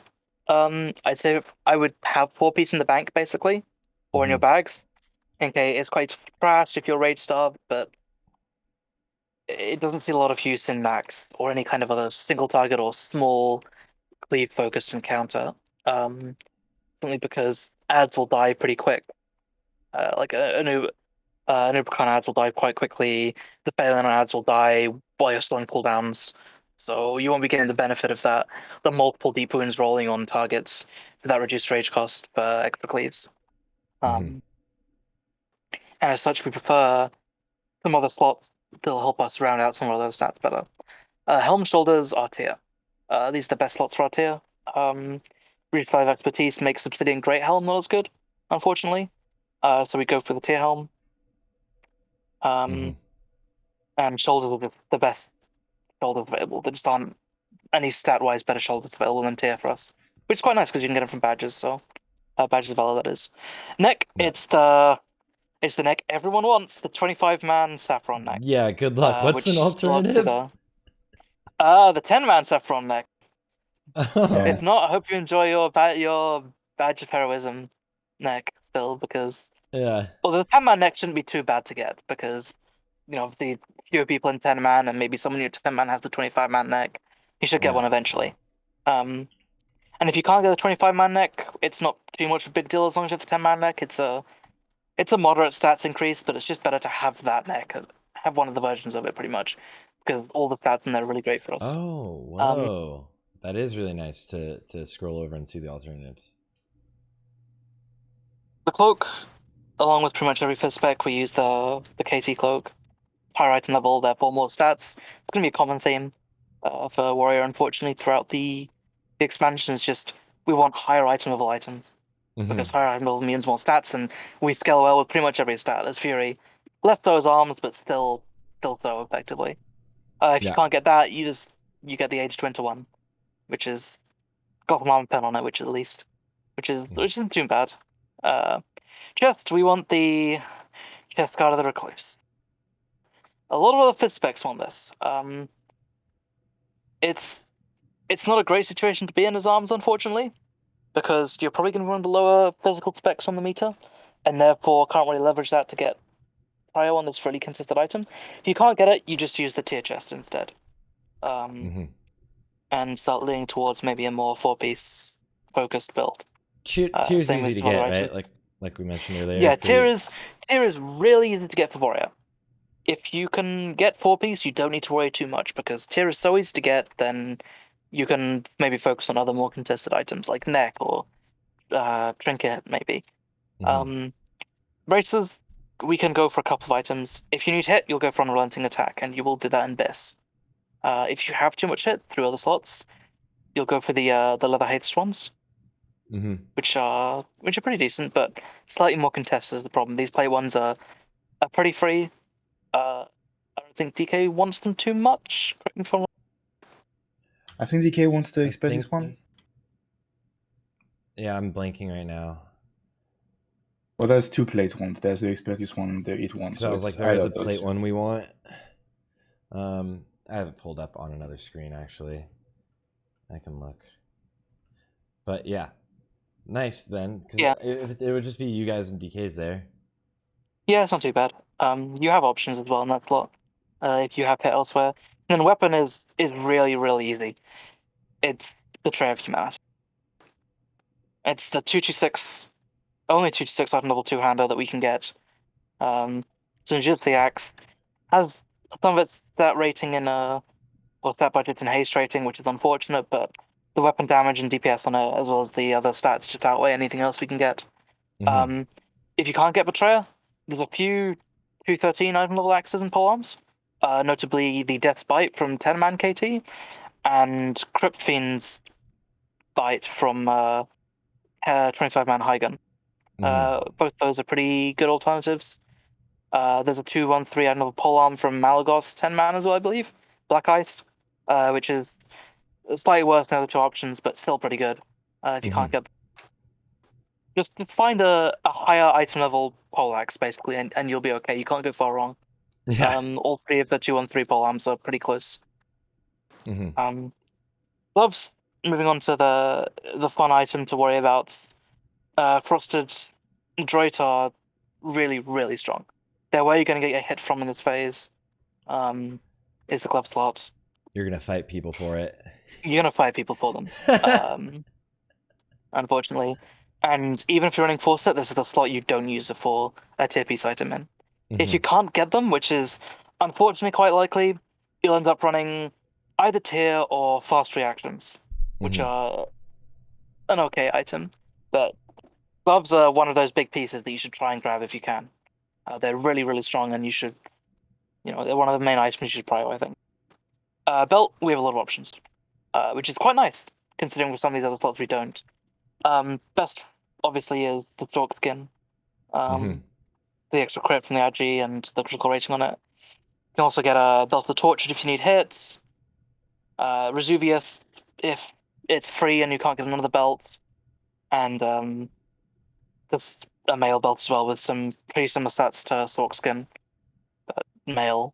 So it's automatically slightly worse due to the fact that it has some stat budget on intellect, and we don't get any value from intellect. Yeah. Legs, again, pretty easy. You get double strikes. If you can't get double strikes, you get tier. That would be your other for 4 if you're running 4. Yeah, if you're running 4-piece, that's the final slot you put 4-piece in, his legs. But double strikes are a pretty good slot, so you'll try and run those if you can. Boots is really easy.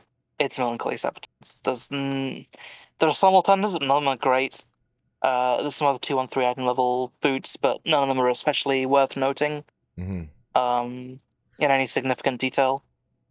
If you can't get Melancholy, you'll just pick up one of those and make do, I suppose. Melancholy is just way too nice with their stat budget.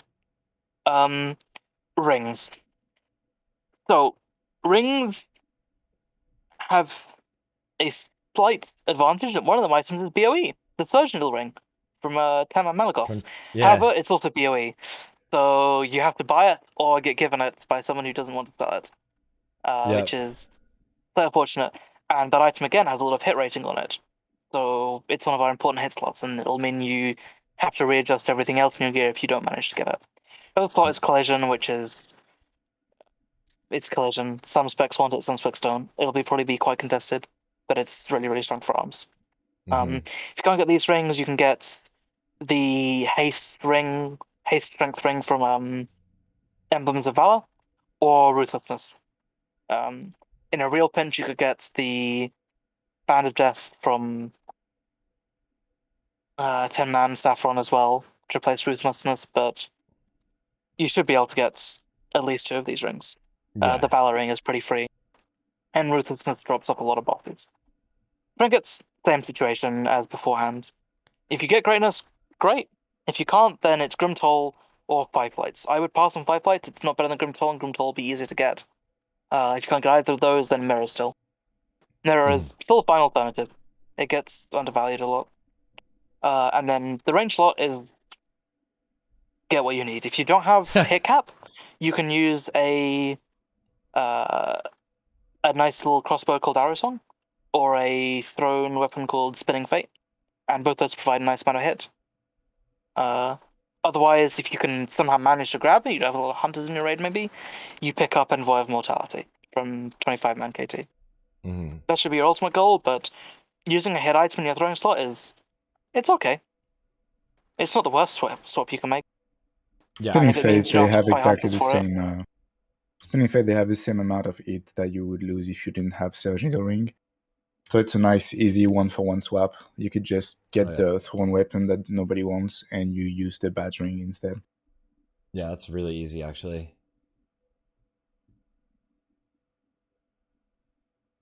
Okay, that rounds out all of ARM's BiS and Pre-BiS for the entire phase.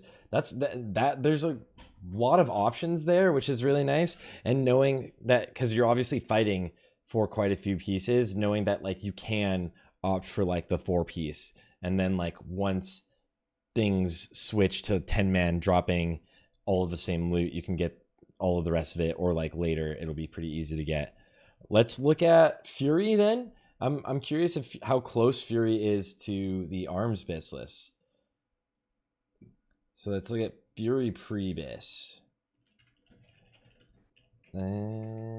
Is stat very different? That In is a great Pre-BiS? question. Yeah. No.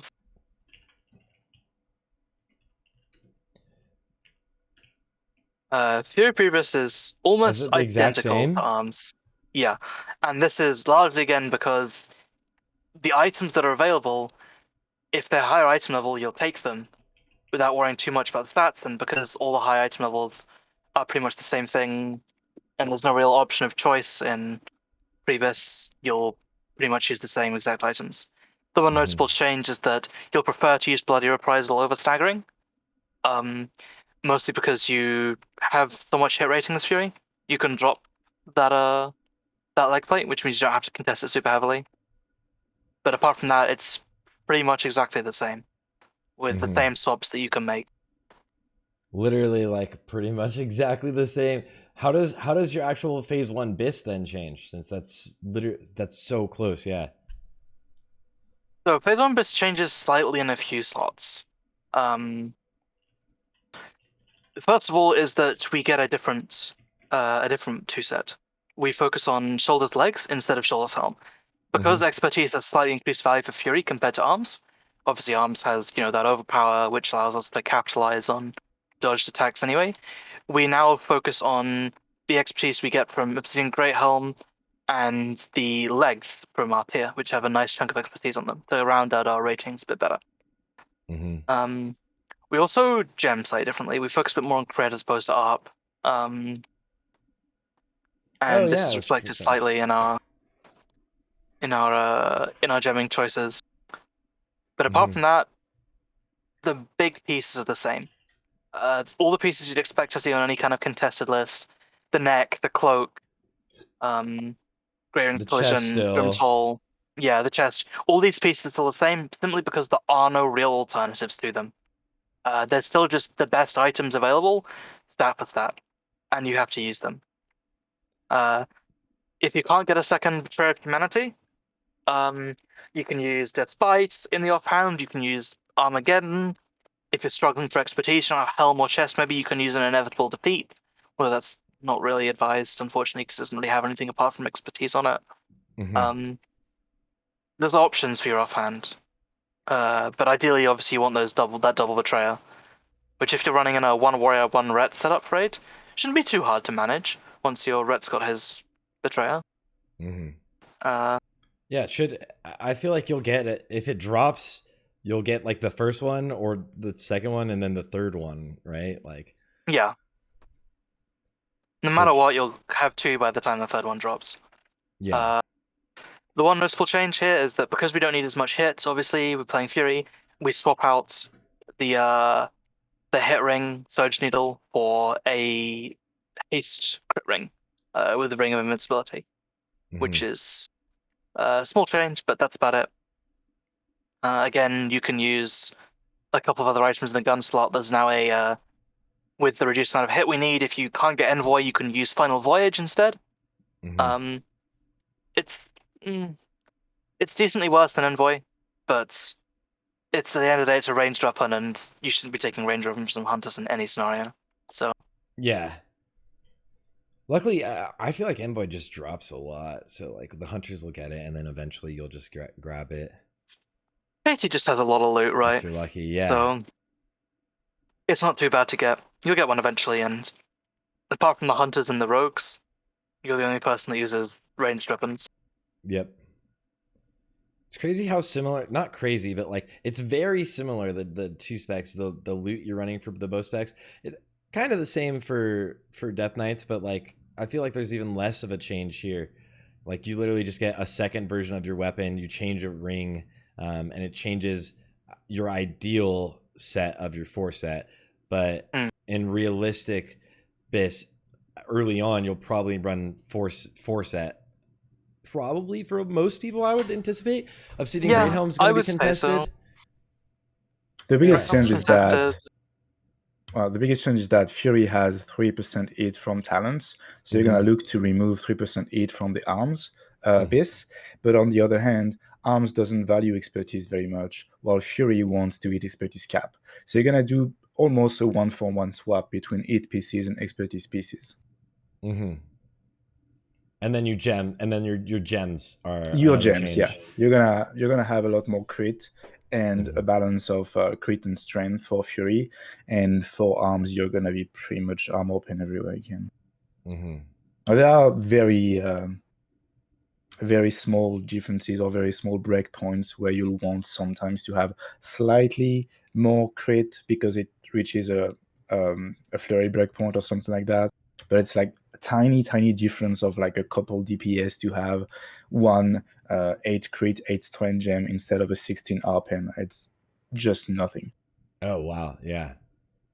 Very small min-maxy things. I mean, we're all about the small min-maxy things, so that's true. I like it. So that's actually pretty easy to round out the gearing. If you're gearing a DPS warrior, like it seems like relatively simple. You're looking at a lot of like that eye level upgrades, those epic upgrades, especially in pre-raid, and then your BiS lists are pretty similar between the two. Zirene, I'm looking towards you for now Prot Protection, because we haven't really talked about any tank specs yet on the podcast. And now we're going to start talking about Protection Warrior. And I'm going to let you kind of take it away for a second because I have to run to the laundry place because I have to go to a wedding right after this. So I have to go make sure my laundry is working. So I'll be right back and I'll let you talk about Protection. All right. I love you. Let's go first and foremost. The big thing with Prot is a lot, like all throughout TBC, you're fucking struggling for threat. It sucks. Devastate versus expose, all that shit. It's just really bad holding AoE threat, and you're basically wearing DPS gear to even just keep up with just normal DPS. And one of the big things that I always had a gripe with was the more geared you get defensively, the worse your threat got by an astronomical amount, because you have a lot of things where if you're blocking, dodging, parrying, you're getting no rage for that. It's basically giving you just a handout. It's giving you nothing. And you can't actually hold threat the more avoidance you have. Now, all that basically changes in Wrath of Lich King. The more avoidance you have, the more mitigation you have, the better it's going to feel. You basically almost never are going to feel like you have to take an offensive piece to hold threat. The threat modifiers have been updated. They're very high. You have a lot of abilities in your arsenal for AoE, like Thunderclap, and if you're going Deep Prot, Shockwave. And then the big thing that everybody's talking about is Revenge. Even if you're Deep Prot or your UA spec, Revenge, cleaving 2 targets, having base damage of upwards of 4.5k, critting for 10k, is very good on the threat meter. Very good for just damage in the UA spec that people, we'll talk about it a little bit more. But it also means that Revenge off of block dodges and parries means that block dodging and parrying gives you a way to hold threat. You'll generate some rage from shield block or shield specialization, which is a talent that got changed slightly, I believe, to actually include the dodge and parry portion. And it's so incredible that you will basically always, every time a block dodge parry goes off, you'll always be able to cast revenge. Granted, if it's on cooldown, you can't, but you'll always be able to cast revenge and get threat in return. So that's one of the biggest changes there, which kind of migrates Prot Warrior players away from being like, oh, I got to wear some brutal gladiator gear forever, to, oh, I actually get to go mitigation here, and it helps you a lot in terms of survivability. If you guys want to chime in with anything, like add anything there, like feel free. I like discussion. Yes, it's exactly what you said. Mostly is there's a lot of changes on all the threat modifiers, the way our spells scale. Well, the biggest one is the change to dev stance to begin with, because in vanilla, vanilla and TBC, dev stance modifier is 35% more threat when you're in dev stance, and with the Defiance talent, that goes up to 49.5%. And in Wrath of the Lich King, it's baseline 107%. So your threat is increased by 50% just by virtue of being in dev stance, nothing else. So it's already pretty big. And then in TBC and in vanilla, we had a lot of spells that just didn't scale at all. Like you mentioned, Revenge. Yeah. Revenge didn't have any way of scaling. It would do exactly the same damage from the moment you hit level 70 and the end of TBC where you have a ton of gear. There's just no scaling at all, just does base damage and that's all. And it's completely changed in Wrath, and now it does it scales off of your attack power and your threat. So on top of that, it also has a lot more base damage, like it's for like 3 or 4k right off the bat instead of 200 before. And another spell that had no scaling at all was Shockwave. It didn't, you couldn't increase the damage in any way. And it was also considered a spell, so you needed to have like 17% hit for it to not miss. And now it's exactly the opposite. It's considered a ranged attack, so it hits even more reliably than a melee attack because it cannot be dodged, it cannot be parried. And now it scales for 12% of your attack power. So these two abilities receive the most changes. They make your single target threat and your AoE threat really ridiculous. And another one that was changed, I mean, flip, right? Like your big AoE tank now. Yeah. One that was changed not directly is Shield Slam. So Shield Slam, it always scaled from your shield block value. But in vanilla and in TBC, you need, I don't remember if it's also vanilla. But in TBC, you needed 20 strength for 1 shield block value. And in Wrath, that's changed to 2 strength. So every 2 strength, you get 1 shield block value. So you get 10 times more than you did in TBC. So the scaling of Shield Slam hasn't really been changed, but the amount of shield block value you have has increased tremendously. Like you had maybe like 300, 400 in TBC, and now in Wrath you have 2k. Yeah. So it's completely different.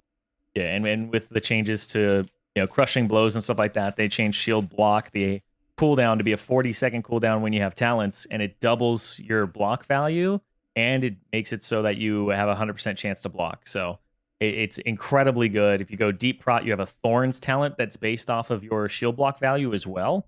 So it's another thing where becoming more defensive helps you offensively, which is something you want tanks to be encouraged to do, is become defensive so that they can actually do more damage. Otherwise, you have to just have them going Fury Prot, wearing like DPS gear, that type of thing. And that's something Blizzard has always tried to push away from, except for Druids. They're kind of the one class they're like, yeah, you could wear that gear.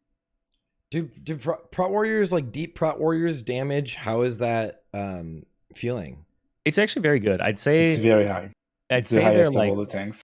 Yeah, I would say aside from UA, which is like kind of a tank, kind of a DPS class, UA is just insane. And then Prot Warrior is, if you add up like all the things they bring to the raid, they're the highest DPS. I think Paladin is very close to them. I mean, the sim that I've seen for Paladin, they are still 500 DPS behind. Yeah, just in personal DPS. So it's in a full clear or like. Oh no, just in a single target. Oh, okay, yeah. Not in overall. Okay, yeah. Because every time I've done one, it's like Prot Warrior and Prot Paladin are neck and neck, and a lot of the times the Prot Paladin's like 1% higher or 2% higher, and then you just take in to account like the damage that the Prot Warrior added to the raid, and the Prot Warrior is like the highest DPS tank in that regard. Yeah. Yeah. There's also a big change in avoidance DR and diminution returns, because that was not something that was in vanilla and TBC. And well, that's something that I think Chris Zirene talked about yesterday in the interview that Blizzard did. And basically he explained that they added a diminishing return on the efficiency of avoidance stats, so parry, dodge, defense, all these stats that you would stack to reduce the damage you take. And in TBC, you could reach such high levels of avoidance that you would basically be unhittable by the boss. Like if you were using a very specific set of gear for that, a melee boss would not be able to hit you ever, or you would be able to reach very, very high levels of avoidance in the like 80% range very easily without even gearing for it. Which and is so that's why they sword, had right? to add this band-aid of the Sunwell in Sunwell Radiance. Plateau, the Sunwell Radiance, to reduce your chances to be missed and to reduce your chances to dodge. And that's something that they wanted to not have to do once again in Wrath. So this time they added the diminishing returns on all these stats so that you could not just stack them infinitely and up to the point where you're completely unable to be hit. And that worked to some extent, that the diminishing return is there, so you get less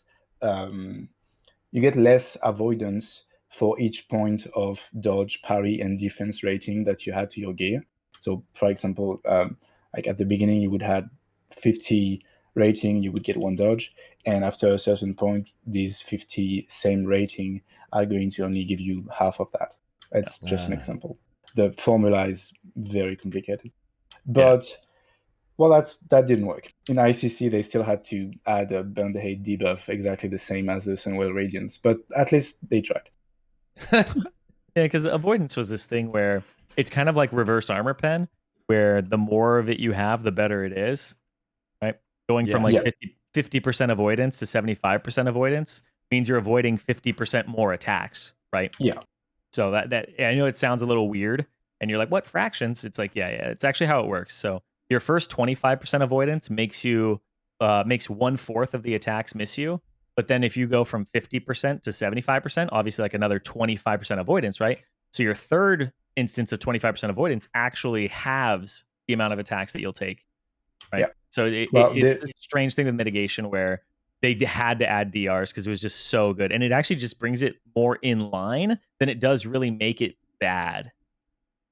A very easy example for that is that imagine you have 99% avoidance. Going to 100%, it's only adding 1% avoidance, but it's reducing the damage you take by 100%. Because you go from being hit to never being hit ever. Yeah. It's kind of a funny way to see it. And in Wrath, they really wanted to prevent that from happening. And well, it still happened, but it still happened. Yeah. But they do try to deal with the itemization with that better. Zirene, you've mentioned before that Night Elf gets 2% avoidance. That's not affected by that, right? Yeah. Anything that's like 5% chance to dodge, 5% chance to parry from talents or racials, do not DR. They're stacked on afterwards, so they don't make it so like, oh, I got 5% parry from talents. Well, parry becomes less effective, right? That's not how that works. It comes on afterwards. So all your stats add up, the DRs happen, and then they plop it right on top, the extra 5%, 2%.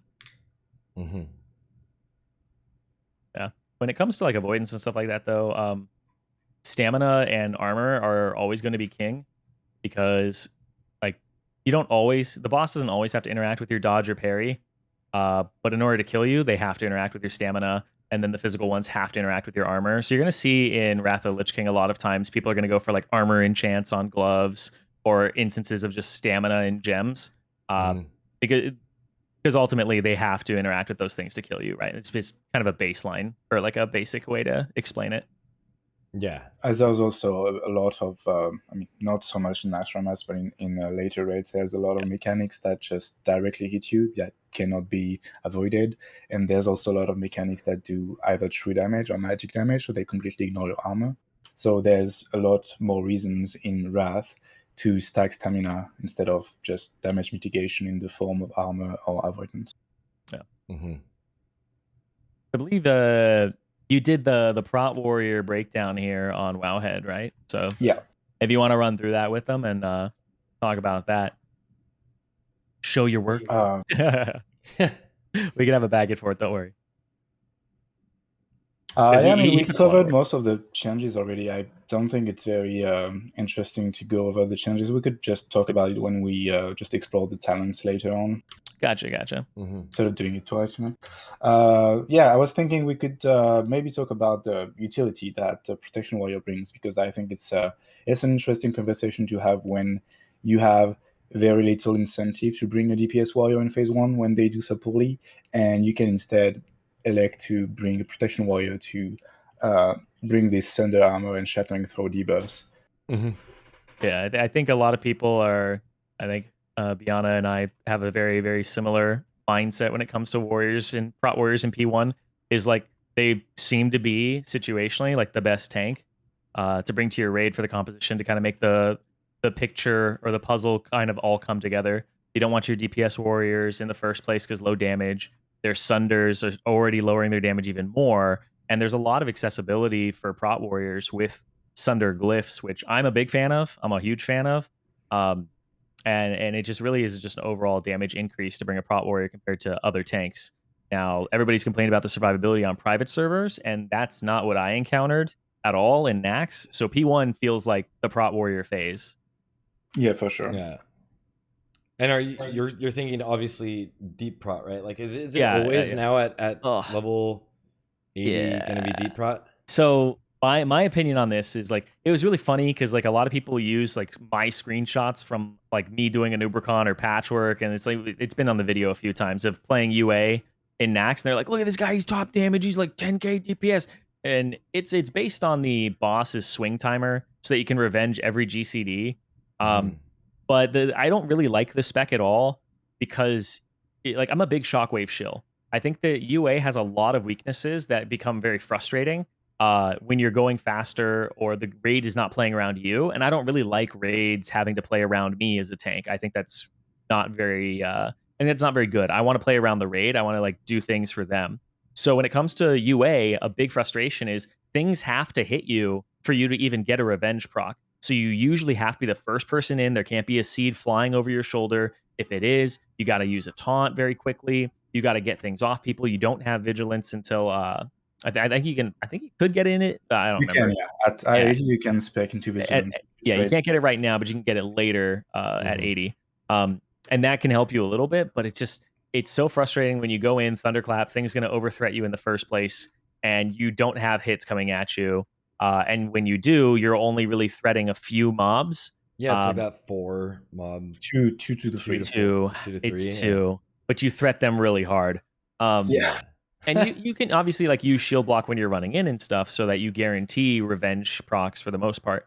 And it's just not very conducive to going fast the way that Nax is with the AoE pulls. And I just think that UA is a for fun spec that the raid kind of has to play around you, and you get to have fun, but they really, the healers are struggling a little more sometimes, but it's not really that much of a mitigation loss, honestly. It's like your own parse spec.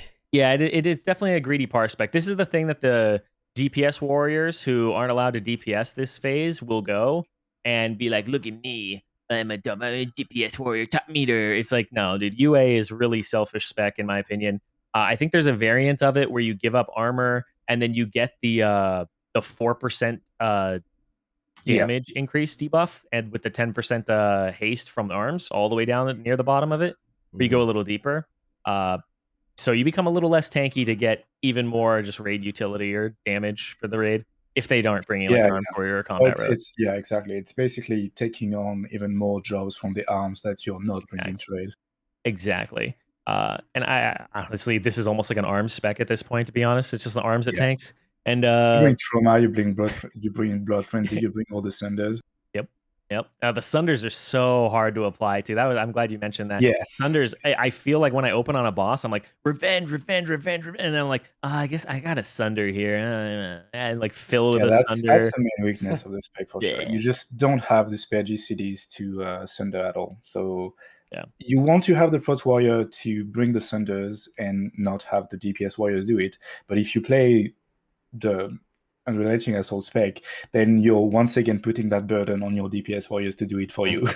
Yeah, like I said, they got to play around you, right? Like I hate that. You don't get Warbringer, which is one of my favorite talents, where you can charge and intercept in defensive stance. So now you can charge in, you can get Warbringer or whatever it is. I forget a Juggernaut, where you can charge in combat. Yep. You can do that, but you still got to stance dance for it. It's you get sweeping strikes with this spec as well, which is kind of nice. Some people go You free also sweeping have strikes. stance for it. Yeah, it's just not really. Yeah, it's a lot of work to do a lot of damage. But also it's not just you doing the work; other people have to do it for you. Like this Inubricon fight here the that's main on weakness screen is is that just it's very weak in AoE. I mean, Yeah. weak in the sense of it's weak in a large scale AoE. It's going to do a ton of Yeah. AoE damage because you're going to cleave 2 targets like crazy. Yeah. But in terms of the threat, the AoE threat you would expect from a tank, you'd expect them to hold the entire pack. And especially in Max Ramas, when you're going to do massive pulls and you're going to take several packs together, you want your tank to be able to hold threat on 10, 15 targets very easily and right from the start with a lot of front load threat. And UA is not that. UA is going to use Thunderclap to get the initial aggro on everything, but after that, it's going to lose all the mobs. Like 2 seconds later, you have lost every mob except the 2 that you hit with revenge. So it's a spec that is very good for your personal DPS.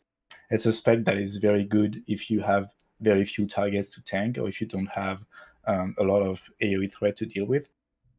But in the context of a red, especially like Snax Ramas with a lot of packs, a lot of trash mobs, etc., it's not that great. Yeah, and like you would even want see a tank that is very good on AoE threat, snap threat, so that everyone, as you can see on the stream, so that everyone can just seed from the get-go, Blizzard from the start, Arcane Explosion from the start. Everyone can just go all out on AoE without having to worry about threats. That's what you would expect from your tank in phase 1.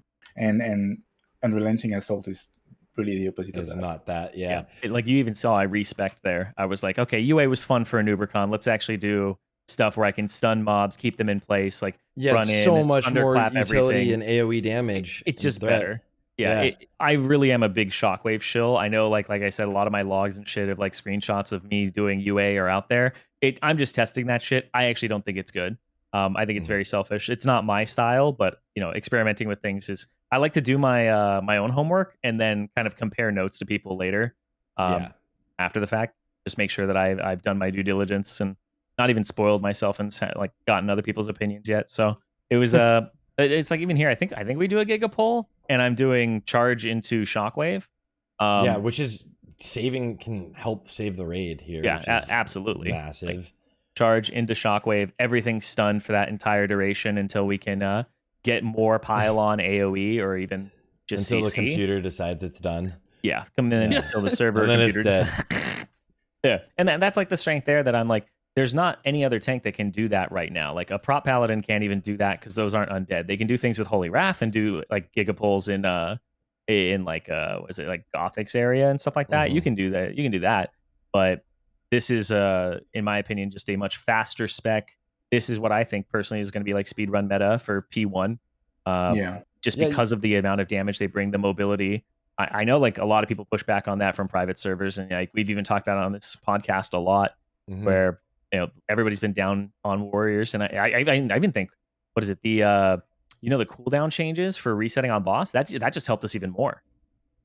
Like what it made us our glyphs are better. So shield wall. You used to basically like the private server meta. You look at any like private server Prot Warrior guide. It's all about bosses. They take Glyph of Last Stand, which reduces the cooldown of Last Stand by 1 minute, and they take Glyph of Shield Wall, which reduces the cooldown of Shield Wall by 2 minutes, but also reduces the damage that it reduces from 60% to 40%. So you don't have to glyph that. You actually don't glyph that, in my opinion at least, and you keep the 60% Shield Wall. You keep the Last Stand as it is, and you get to like glyph things like Cleave, Devastate, Sunder, which allows you to do 3 Sunders per Devastate cast, 2 on main target, 1 on an off target. And some people are even throwing in things like, hey, Glyph of Vigilance. Like, you can have a lot more fun with your glyphs now that those 2 cooldown reduction ones are thrown out the window. I know some people still like to take them because maybe you do it twice in a fight, but I don't know. I'm even moving out of the talents that make it reduce the cooldown of Shield Wall. I actually think those are 2 freed up points and stuff. So there's Yeah, a I think lot it's possible that there are some situation where it lines up with the boss mechanic, maybe in Dua or maybe with Arganons or stuff like that. But if it doesn't specifically line up with one of these tank busters ability that you want to mitigate, then very, very minimal value from it. Yeah. It's like Fark is saying in the chat, and he's somebody who's a private server Paladin, Prot Paladin player, and Prot Warrior player. And actually, one of the biggest things that he was talking about when I was I think I ran into him randomly and I played Prot Warrior, and then he was like, "Wait a second, that looks good." He played it himself, and the first thing he said was, "I think Rage Gen's broken," because he was saying he's getting more rage on his template Warrior than he is on his T10 geared Warrior. He just thinks Rage Generation is insane. And it feels just that good. I mean, it doesn't feel different than when bosses hit you. In dungeons, it's obviously you're running around and you're like, okay, well, maybe I don't have rage, but blocking, dodging, parrying now helps a bit, and pulling bigger mobs and getting lots of blocks, dodges, and parries at once can really just pump you full of rage. But then boss hits are always going to just juice you up. And it's hard to dump your rage now too. It's very hard. You have very cheap spells. Yeah. Yeah, I think that's the main advantage that you would have from running a Protection Warrior in phase 1 is really that added DPS, that snap threat on AoE especially, that no other tank come close to. I think that's very important aspects that you would want from a tank when you're gonna speedrun and 100%. Stuff like that. Yeah, there's no 2-button combination from any other tank that beats Thunderclap Shockwave. Yeah. There's nothing. Paladin Consecrate, that's going to hit everything very slowly. They use Hammer that hits 4 targets if glyphed. They can even Avenger Shield that hits 3 targets. So you almost swap places with Paladins in terms of who's better. Yeah, at you have AoE to do a lot of tap target and try and do you think these limited target threats around the pack. Yep. Do you think the meta then in your prospect would be looking at something like Prot Warrior, and then your second tank is the DK? Yeah, Frost DK or Feral Druid. I think Paladin and Warrior, they occupy exactly the same role. So they are both block tanks. They both have big cooldowns for damage reduction. They also both have very mediocre DPS off specs in phase 1. So they're really interchangeable tanks, but you would rarely want to have a Warrior or a Paladin as an off tank, because in Max Ramas there's a lot of bosses where you're not going to tank. And when this tank is not tanking, you want it to do at least decent DPS. And that's not what you're going to get from a Warrior or a Paladin in off spec. They need a lot of gear to already do below average damage. So if they are a tank with no DPS gear at all, they're going to contribute very little DPS when they're not tanking. And on the other hand, DK and Fel, they are very good DPS right out of the gate without even needing specific red gear, just with pre-BiS gear. Yeah. So I think that's the real value from DK and Fel as off tanks, whereas Paladin and Warrior, they really have poor value as off tanks. Yeah, I actually think the combo would be, I mean, in my opinion, the best combo would be to have a Frost DK that is willing to tank on occasions when needed, and to have a Prot Warrior be the main tank for the entirety of phase 1. But that's phase 1. Phase 1 is very should be isolated in terms of what you do. Yeah, it's very non-threatening for a tank. The damage is very easy to manage. So all this emphasis on having super survivability and big defensive cooldowns and all the strong suits of the Paladin feels a bit redundant in phase 1, where it's just not needed. You really don't have any dangerous red mechanic that would incentivize having an extra Divine Sacrifice. You really don't have any big tank buster that would incentivize having Ardent Defender. You're probably never going to have Ardent Defender proc in an entire max run because it's just that easy. So all this extra survival, it just serves no purpose at all. I completely agree. As things hit harder, Prot Warrior stocks go down. And as things are more dangerous, Prot Paladin goes up, not even just for themselves, but like the whole combination that private servers do is Blood DK plus Prot Paladin. And that's because the Prot Paladin is one of the only tanks that can make the other tank tankier. They can Divine Sacrifice in the same group as them, take 20 or 30% of their damage, give them 20% DR, and then they can even sack them at hard points too if they don't have a personal cooldown and take 30% of their damage. So the more things hit harder and the more sacks you need, then perfect. That's when you start bringing like Prot Paladin and all that. But right now, and also another thing too is as Fury warriors get better, Prot warrior strength gets a little bit worse because other people are going to do the sunders. But even then, providing sunders for them so they don't have to, it's always kind of nice. But What boss is there? Any boss that cannot be solo tanked or it can be solo tanked? The only two things are Patchwork and Thaddeus are the only two required 2-tank bosses in Nax. The rest, it's just you, and you have your you can your solo DK tank guessing. KT, no problem. I've done it before. You think which tank has the easiest time of solo tanking? Ooh. Is this like a full clear or like a boss or something? Full clear.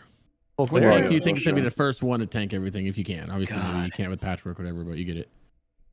To me, that would be Warrior because they are both very good in the single target side of things for bosses, and they are also very good on AoE threat and also very easy to play in that regard.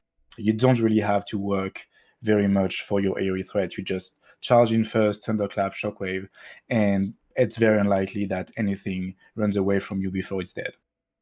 So in that regard, it makes being the only tank, or at least the main tank for an entire run, very, very easy to execute. Yes, very, very much so. Somebody also mentioned 4 horsemen. You can solo tank 4 horsemen. The 2 in the back are rooted, and then you just run to the front, bring those 2 in, and you triple stack 1 horse, and the other one's just tanked by a Holy Paladin with Beacon. Yeah. It's very, very doable.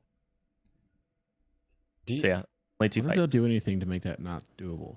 I don't know, that but fight's so easy. I feel like only 2 fights having requirement for 2 tanks means that you're definitely leaning on like a pure tank, main tank that can AoE threat as well. It's one of the reasons I don't think Blood DK is a good main tank right now. You use them for maybe Sarthe and Malagos, but any AoE threat, no. They hate their lives. Like it's not good. Druids are kind of up there in that same category. So having them as an off tank or a Frost DK as an off tank is definitely the play for speedrun P1. I think if you're just doing any combination, sure, you can play Blood DK P1. You can play Prot Paladin Blood DK. That's fine. He'll handle trash. He'll handle bosses as Blood DK. It's completely fine, right? You can play any tank as any position if you're not really pushing for speed. You're going to have a weak off tank in the form of a Red Paladin or a Fury Warrior that's going to do a very low damage, but that's fine. Like Nax Ramas is very easy. The bosses have very low HP. The fights are very short. You're not going to run into any issue with enrage timers or stuff like that. Yeah, I think by far though the worst, like never run this tank composition is UA and Blood DK. Never ever. Oh my god, Warrior no and AoE UA threat. Don't do it. Like do not do it. It's absolutely terrible. No AoE threat. You both want the same thing with tanking stuff. Like and you can't even get stuff on you in the first place. It's really bad. That is the worst tank setup by far. Yeah. So are you going to prop Warrior in Older, or are you gonna flop? I'm gonna try it. I'm gonna fucking try it. You know, I can't know how hard Algalon's gonna hit or anything like that, but you are a block tank. You do have some CDs. You can play around it. I'm definitely going to make it work, right? Like I made Prot Warrior work all throughout TBC. I've tanked Sunwells and stuff like that. I tanked BTs, all that shit. You got to gear a different way, but you know, I'm always down to that task. So I think Prot Warrior can tank everything in Wrath of Lich King. Now, my guild killed Eric Lich King with 2 Prot Warriors. Yeah. It's like 15 years ago. So you can do all the content with any tank and any duo of tank that you want. My guild just so happened to have 2 Prot Warriors, and we did all the content with 2 Prot Warriors. That was completely fine. It's just that some tanks will make the fight slightly easier than others. And if you're all about that min-maxing, you might want to have the perfect tank for the job in every situation. And if you just like bring the player and not bring the class, you'll just make do with whatever you have, and you're not gonna really feel like you can't do something because of the choice of class you're running. It's probably not gonna happen ever. Yeah, But Go ahead. Paladin is very strong. It has very, very good defensive cooldowns, and even if it doesn't have the same threat and the same personal DPS, at the same time, you're a tank. You're not expected to do like 6 DPS. You're expected to survive. You're expected to tank the boss, do sufficient threat, and you do sufficient threat. You're just asked to tank the boss, and to tank the boss, you just need to have a small lead over the second person on the threat table. Whether that lead is 2% or 50% doesn't make any difference in the success of the encounter. So as a warrior, you're going to have a massive threat lead, and you're going to do a ton more DPS than the other tanks. That's cool and all, but that doesn't really change anything in the outcome of the encounter. You're going to maybe kill the boss like 4 seconds faster because you do a bit more DPS as a tank. Yeah, okay. 4 seconds, it's nothing. So in that regard, I think in phase 2, when the content starts to becoming a bit challenging and you have hard mods and you have tank busters abilities, I think there's probably going to be a shift in the meta, or at least more guilds that are going to want to have protection paladin. Only for the security, the safety net of Ardent Defender, that's gonna just save you a lot of time throughout an entire raid night. More guilds are going to opt for it for sure. I do think though that the value of Sunder Armor, you really need Furies to start getting better before I would consider replacing a Prot Warrior personally. Right? I think TOGC is where Prot is going to become a little bit out of style. I mean, like right now it's not really in style, but hopefully, I mean, I think it's going to be based on like the analysis and everything. But I think TOGC. So. Okay, go ahead. I think like realistically, like sitting and I was really thinking mostly about UA Warriors, and I was like, I don't know. I need him to come in and convince me. I'm like, what the hell, dude? And then I'm like, okay, so Prot actually has some incredible AoE, snap threat, and huge damage. And it's great for single target tanking. It could easily be your main tank. I literally was like, I feel like UA is super cope. I literally wanted to be like, it's so bad. I wanted it, yeah. I mean, I said so bad. I'm being hyperbolic. It's not what I like. I don't like being played around. I like having to have control of things.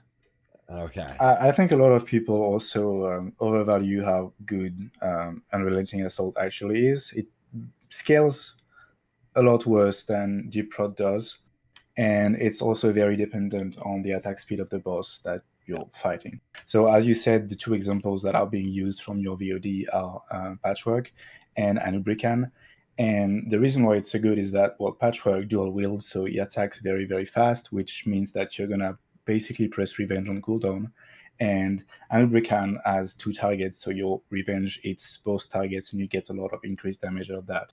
But any other boss outside of that, Unrelenting Assault is just not even that good. Like, it scales worse from gear because its only avenue of scaling is from Revenge. And once you have reached the point in Avoidance where you're already pressing Revenge every GCD, you're just kind of the diminishing return on threat that you can do. Yeah. I mean, granted, Revenge will scale with things like, or I guess expected revenge damage scales with armor penetration, AP now, and crit, but that's still not enough compared to AP, the scaling of like all of your all of your deep prop build, and it scales with things like shield block value. So yeah, it definitely gets a lot closer. And so to give a bit of context on that graph that you have open, so basically it's the threat and DPS of both specs. So you're gonna have you have your cookie cutter deep prot spec, so with all the talents in the protection tree all the way down to shockwave. You have UA, which is short for Unrelenting Assault. So this is the spec that we were talking about that just spawns Revenge over and over again. And you have UA plus Vigilance, which is like a slight variant where you sacrifice a tiny bit of personal DPS to unlock Vigilance. and Vigilance is that talent that transfers 10 to 15% of the threat of another DPS to you. And so this graph is basically showing the DPS, the threat, and the damage taken of different bosses in Nax. 0.7 seconds swing is basically Patchwork because it dual wields. 1.5 seconds is several different bosses, but notably Anubricam that has this swing speed. 1.7, I believe, is Lotheb or something like that. 2 seconds, I think, is Tadius, and 2.5 seconds, I think, is KT. So this shows that every boss in a raid will have a different swing speed, and based on that swing speed, you're going to have more or less chances, or more or less probability of pressing revenge every GCD to take advantage of this Unrelenting Assault talent. And so when a boss hits you very, very fast, you have more chances that you're going to dodge, block, or parry an attack at least every 1.5 seconds. But when a boss is slower, then you have less probability that you're going to have a revenge proc in between your GCDs. So the slower the boss, the less revenge usage, and the less revenge usage, the less you generate threat and DPS with Unrelenting Assault. So it's very good on niche bosses that are designed to have a very fast attack. So that's going to be Brutalus, for example, right now in the pre-patch. Brutalus is excellent for UA because it's very fast. It's the same for Patchwork. It's going to be also good for Algalon because Algalon dual wields. And besides these dual wielding bosses, for any other swing speed of a boss, you can see that Unrelenting Assault doesn't really pull ahead in any metric. It's not really much more DPS. It's not more threat. It's not more damage. I mean, it's not reduced damage taken. So it really has no real place in the meta besides these parsing or very cleave fast bosses or cleave bosses. Yeah. Dude, fucking, I went on the Warrior Discord when my friend was like, hey, these screenshots are circulating of your damage meter. I go in there. I have no idea who Beanna is. And then I just see this like breakdown of how many revenges I missed because of GCDs or have the boss attacking too fast. I was like, what the fuck is this, dude? Like, what the hell? It was something where like Patchwork was actually attacking like too fast that I'm missing revenges. Because if I'm dodging like twice in a row, right, it's two revenge opportunities, but they're back to back and I actually can only use one. So sometimes a boss will attack too fast. And like the 1.5 is kind of the sweet spot. And even then you're seeing that it's like lower damage and stuff like that. The cleave fights are really where you pop off though. Those are the good ones. Yeah, those are the ones where people are like, yes, dude, this spec is crazy. Yeah, 10k DPS. Yeah. It already registers. Awesome, Yeah, exactly. It already registers you as an arms warrior on logs anyway, so no cheese in here. Looking at the spec, is there any talents you want to break down, both of you guys or even Babyhoof, that you guys really like? You should have the Unrelenting Assault spec just below that. Yeah, we should look at Unrelenting first, and then we can cream over deep Prot in a second. Yes. If you scroll down, I think it's here. Yeah. So this is the Unrelenting Assault spec where you go all the way down into arms. You're literally deeper into arms than you can be into protection. Yeah. So this is the level 80 version, which is a bit more balanced between the two, but it's especially funny in the 70 version where you have like very few points in the protection tree and everything in arms. But yeah, so basically the talents are very basic. You want to have parry to increase your chances to parry because parry, dodge, and blocks give you a chance to use revenge, so that's very good. You're going to have your reduced cost in Heroic Strike because outside of revenge, you just spam Heroic Strike all the time. Yeah. That's basically the two buttons that you press in a boss, and second target boss. And when it's more than one target, you just do revenge and cleave instead. In the next row, you're going to take Tactical Mastery because you move between stances a lot to charge and intercept because you don't have Warbringer. And also because you're going to, on occasion, want to use Shattering Throw. So it's a very good talent for that. Recklessness as well, yeah. It's really nice. Reduced duration on stuns is just a filler because you just don't have anything else to take, really. Then Impale and Deep Wounds is just pure damage and threat. That's have a no-brainer. Um,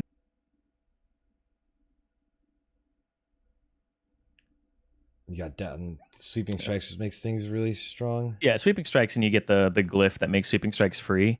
So you're constantly, and like I said, it's 30-second duration, 30-second cooldown, and the cooldown starts as soon as you cast it. So you can, if you're running around doing nothing, going from mob to mob, you just cast sweeping strikes preemptively. yeah, I think you're gonna be in battle stance to charge anyway, so might as well. exactly. And I think axe spec is one of the key talents here. Everybody will ask about this and be like, hey, why not sword spec if I'm human, etc., or maces if I'm dwarf? Axe spec, obviously, we talked about earlier, 5% crit, 5% crit damage. When you look at the breakdown of a UA warrior's damage, it's like 80%, 85% revenge. It's actually stupid how it looks on a damage meter when you mouse over it. And the only thing that's going to increase that is crit chance and crit damage. So this is the only one, like having my dinky little sword hit an extra time every 6 seconds, very minuscule damage. And the armor pen is one that armor pen isn't that amazing with your stats. And like we said, it gets better the more you have of it, and you don't really have any of it. So that's why like axes are, you pretty much want to go for it. Even if the axe is worse than the sword, it's going to be better with this spec. Like right now, I have like a dragon encrusted long blade. It's just better to use the cleaver from Honor from like in TBC for the axe spec. It's just going to be better. Yeah. There's also a bad interaction with sword spec that's gonna eat your sweeping strike charges, which you really don't want. Which was a weird thing too, because people ask me like fast weapon or slow weapon, and I've been leaning more towards slow weapon with this spec because of sweeping strikes. Yeah, if you're gonna, it's always the same thing since vanilla. Basically, if you're gonna be on a boss and you're rage capping, you'll want to have a fast axe, preferably, because we're talking about unrelenting assault, but in general, a fast weapon, because you can convert more swings into more heroic strikes and benefit from the base threat from heroic strike that is like a fixed amount, doesn't scale with your damage. So the faster your weapon, the more rage you can dump between swings from the boss, and the more times you can apply this fixed threat bonus from heroic strike. And when you're in the opposite situation where you have few rage to work with or you're cleaving, you'll want to have the slowest weapon possible.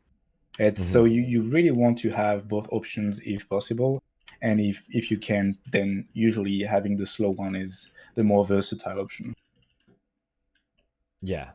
So sweeping strikes, it's mostly going to be used with revenge, and revenge doesn't care about your weapon. Revenge just does damage based on your AP. So whatever the damage range and the speed of your weapon doesn't matter at all. But where it's very important is for cleave. So when you're going to cleave, you're going to basically duplicate the damage of your swing onto 2 or 3 targets if you're using the glyph. And it's going to be basically the same rage cost, or about the same rage cost. And if you're going to duplicate the damage of a fast weapon that has a very small damage range, you're going to get less damage for the rage you're going to use this ability. And if you're going to duplicate 2 or 3 times the damage of a slow weapon, you're going to get a lot more damage for the rage you invested to use the ability. And then the next talents are, well, weapon mastery to reduce your chances to be dodged. So that's just another talent that increases your damage. Then you're going to take trauma. It's kind of just a filler talent to go down to 3. It's nice to bring the debuff to the raid, but like you still put it up. Someone else is going to do it. Yeah. You're going to take... so Second Wind is a nice talent when you're soloing content, because whenever you are stunned, you're going to regen a little bit of HP. It's especially nice if you're like soloing Utgard Keep, for example, because there's a few mobs that just stun you and they heal you in the process, which is pretty nice. But in a raid and in tanking a boss, it's just not very useful. So oftentimes you're going to put these points into improved charge instead, but it's kind of up to preference. Then you're going to have Strength of Arms, which just increases your strength, stamina, and expertise by 4. This one is very basic. And then you're going to have Mortal Strike. And Mortal Strike, when you're wielding a one-hander, it does very low damage. It's not anything exciting. But when you're spec'd into Unrelenting Assault, you don't really have a lot of abilities to press. Your only abilities are Revenge and Shield Slam. That is like now a baseline ability. And outside of that, you don't have Devastate, so your only filler is going to be Thunder Armor whenever you can't use Revenge. And Mortal Strike is slightly better damage and threat than a Thunder Armor by basically nothing, but it's slightly better. What about So when T-clap? you can't press Revenge at all, your priority becomes Shield Slam, and if Shield Slam is on cooldown, then the next best thing is Mortal Strike. And if Mortal Strike is on cooldown, then the next best thing is Thunder Armor. If you go down that low in the priority, and you haven't had a Revenge in the past 4.5 seconds, you're playing the wrong spec. Is That's it better, like terrible. Is it better than a Thunderclap with Insight? Yeah, Mortal Strike is slightly better than Thunderclap. You're also, I mean, that depends if you're running Improved Thunderclap or not. In that spec, I'm not, because I'm just giving up on AoE threat entirely. Yeah. It's a filler ability, so yeah. And well, so the second part of the build that makes it as good as it is that Unrelenting Assault, which is the talent the build is named after, reduces the cooldown of your Revenge by 4 seconds. So the base cooldown is 5 seconds. With the talent, it's down to 1 second. And since your GCD is 1.5 seconds, you're basically going to press it every time you can on GCD. And it also increases the damage of your Revenge by 20%, which is very strong. It works a bit differently compared to Improve Revenge. Improve Revenge in the Protection 3. The damage increase that you see in Improve Revenge, it only affects the base damage of Revenge, while Unrelenting Assault affects the entire damage, including your the attack power that increases the damage. It also double dips, right? It'll increase the damage of Improved Revenge. Yes, yeah. Well, it increased. Yeah, it's the last modifier that is applied at the end. Okay. While Improved Revenge is only applied on the base damage, then you have the calculation for the extra damage from attack power, and then you have Unrelenting Assault at the end of the calculation that increases everything by 20%.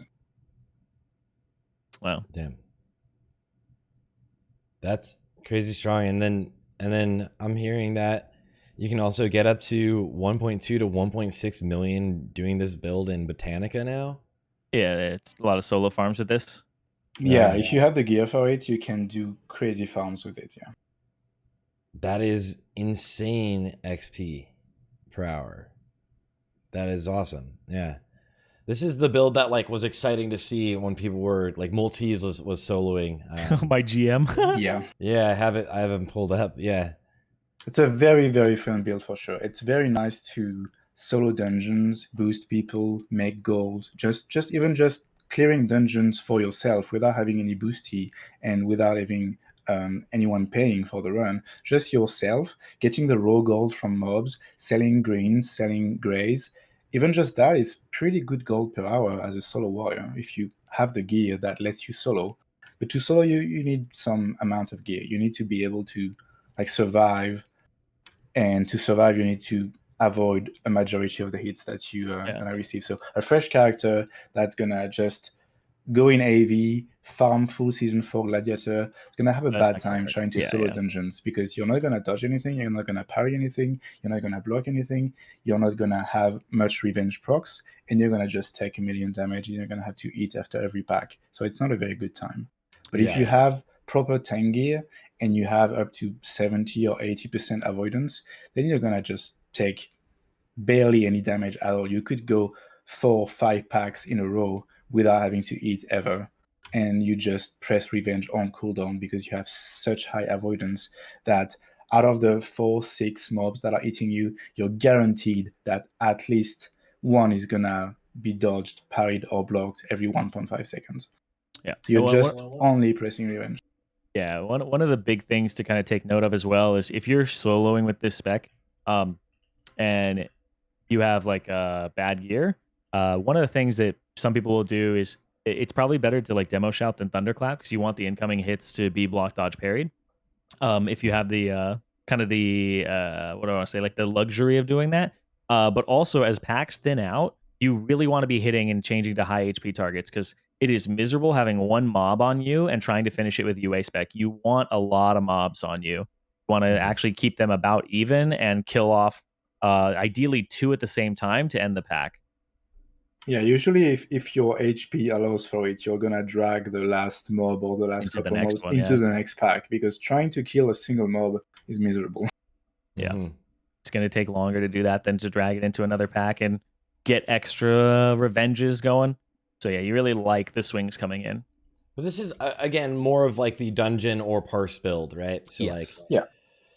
so You moving. trade just so much AoE capabilities, so much utility, so much mobility, and just overall like everything that feels good about the design of the protection tree, the way the talents synergize with each other, the mobility that was added, all the quality of life stuff. Just trading all of that for this gimmick with revenge that is nice to solo old content just feels kind of bad. Like, playing the 2 specs is very, very different, but in a raid environment, I would just never trade all this mobility and quality of life stuff. Yeah. Now, if you're a GM and you like fun and you like making your guild do the dirty work, and yeah, you go ahead and play this spec, whatever. Like, oh god, they're not gonna have a good time, but you will. Yeah. I'm going to pull up the Prot build and let you guys talk about it. I'm getting blown up right now for some emergency stuff, and I will be right back. It'd be good.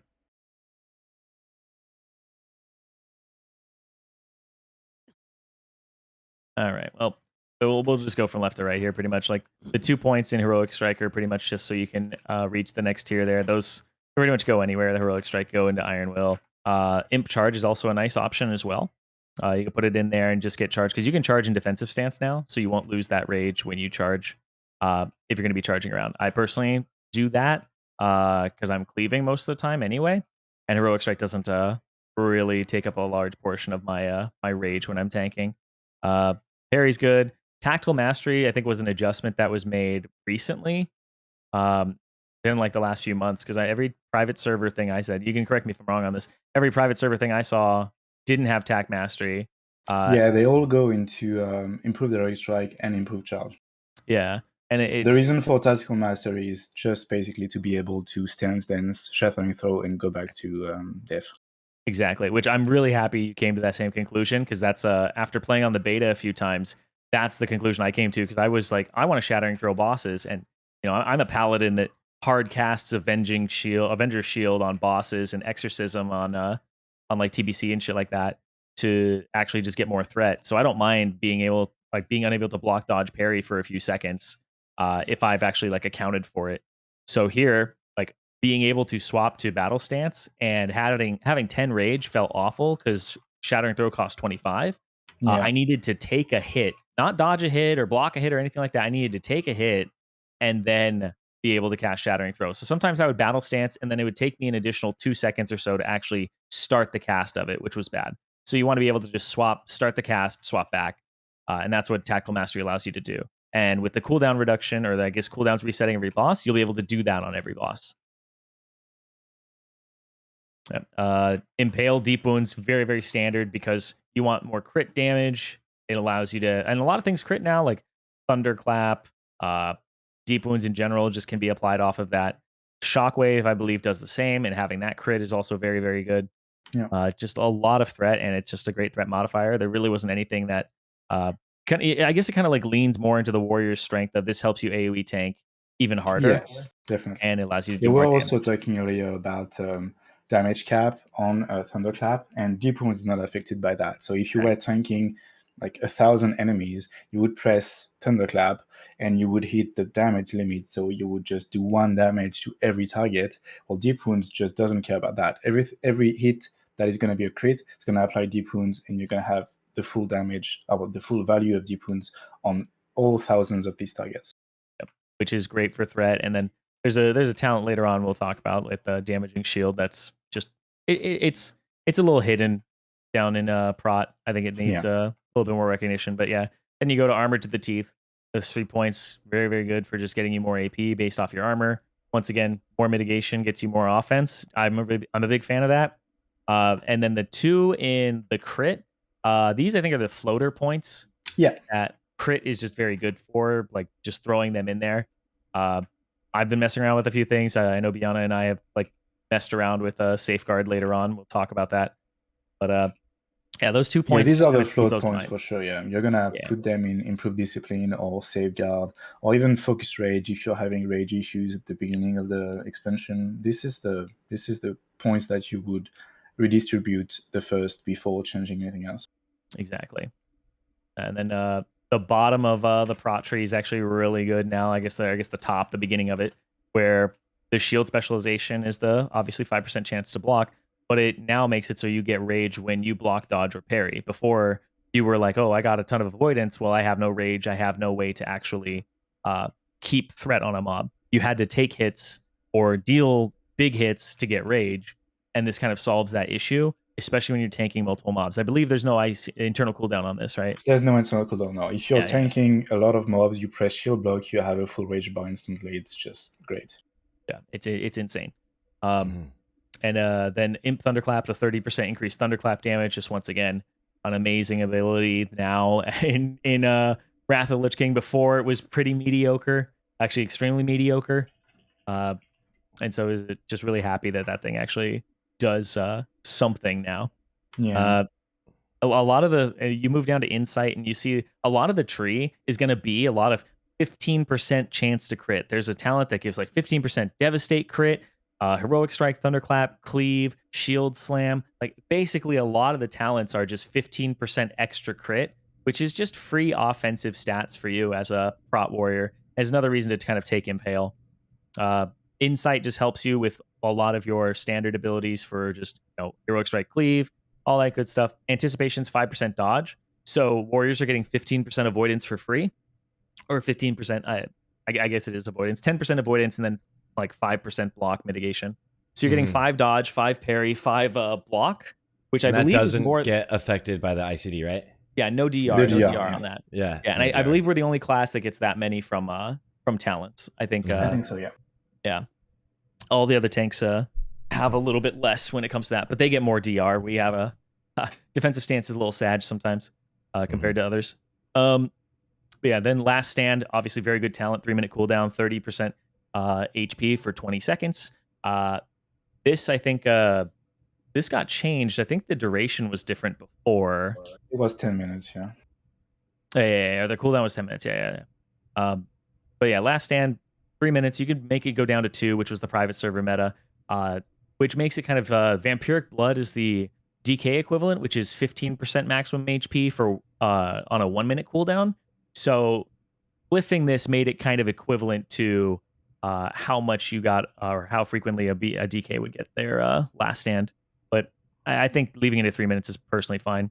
Imp Revenge, we talked about with the 60% damage and hitting an additional target. The additional target is just absolutely insane. The big thing about Imp Revenge is the range on this sucker is massive. I can't tell you how many times there's just been a mob that's off in the distance, like maybe 10, 15 yards even. I can't even tell. Off to like my right, and it will hit it. Yeah, really? You accidentally pull mobs with it. It's so weird. Yeah, it's a weird kind of frontal cone that is, I want to say it's almost like a 160-degree cone. Yeah, that's something the tooltip doesn't really mention, but it's not 360 degrees. Yeah, you have the target that the target has to be in front of you to be hit by the effect. Yeah. Mm-hmm. So it's very, very strong, deceptive in how long the range is. I'm personally like trying to learn it myself. I don't know if it's affected by leeway, which would be a weird thing, but it probably is. It probably is, yeah. Yeah, right? It probably is now, yeah. I've been like jumping, pressing revenge, and trying to turn and see if I can like bend it. It's a weird ability. I don't know why the tooltip says proc chance 50% here. I think it's probably a remnant from when it was a stun, but there's no proc chance of anything. 100%. It's just It's probably a remnant from the fact that the stun. Yeah. The first level is a chance of 50%. So. Oh. Okay. Interesting. And then Shield Mastery gives you 30% more block value, very low in the tree. It's very nice to just pick up. This will affect you in multiple ways, right? It affects your shield slam damage by 30% more from shield block value. It also makes your thorns a little bit better based on shield block value. And it allows shield block to be a 40-second cooldown instead of 20. And it's one of your big constantly use it cooldown. It's a good one. It's 25% uptime. Should be up basically all the time. I don't think you want to stack it with other cooldowns. But it's very, very good. Yeah. Toughness, 30% reduction on movement slowing effects, and then 10% armor. Always very nice to just pick up. The next row is kind of a weird one. Imp disarm. If there's things you can disarm, it's nice, but it gives like a 10% increased damage bonus to everybody while that target is disarmed. That's more of a PvP thing, I believe, as well as improved spell reflection, which reduces your chance to be hit by spells by 4% and allows you to reflect, use spell reflect and reflect a spell that was going to be cast at somebody else. We also tried this, Beanna and I, and this actually, even though it says party, it actually is raid. So it will actually reflect spells that were cast on other raid members. So it's not just party wide. Oh, wow. Yeah. That's actually pretty nice, right? It's proximity too. So it's kind of weird. I don't really like it right now. I think it's like a 3's talent, a 2's talent, more than anything. Well, also a lot of the boss abilities or boss spells are just designed to not be reflected at all. So it's kind of a very niche thing in PvE. It's more a PvP talent. Yeah, I think the only one that I can think of right now is like Lady Blamo and Cerzelic for spell reflecting that, but you just need to be the closest person, so it's not a big deal. Yeah. Puncture is just reduce the cost of Sunder Armor and Devastate. This talent used to be good when you had rage issues back in like TBC. Same thing with like Endless Rage, but yeah, not anymore. You basically don't take any rage reduction talents except for in Heroic Strike, but even then, I move those talents around too. The improved disciplines. This is one that, because of the changes to cooldowns, I actually don't take this anymore either. And these were the 2 floater points. These are where they came from. Is originally specs had 2 points in improved disciplines to reduce the cooldown of Shield Wall, Recklessness, and Retaliation by a minute. Yeah, but now they're reset. It's overkill. I think it's overkill. I think the glyphs and all that. There's kind of a niche usage. Like if you could get a second usage of the cooldown in the same fight with this talent and the glyph, usually you would need the both. I can say it maybe if it lines up with a boss ability and you can have 2 shield walls to mitigate that, maybe, but it would need to be like a very specific timing that lines up with boss ability. So until we run into that situation, until we know for sure what's the cooldown on the abilities that bosses use, I just don't see any reason to use it for now. Yeah, and I even think just the 60% from Shield Wall is so nice, and reducing that to 40, kind of a bummer.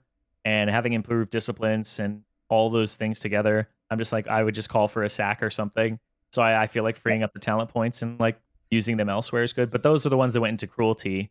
I've been messing around and I've been putting them in Safeguard, and I actually think that's my preferred build now. Yeah, we'll move on. Concussion blow. This is still the stun from before. It's based on AP. I think on private servers it was part of your rotation.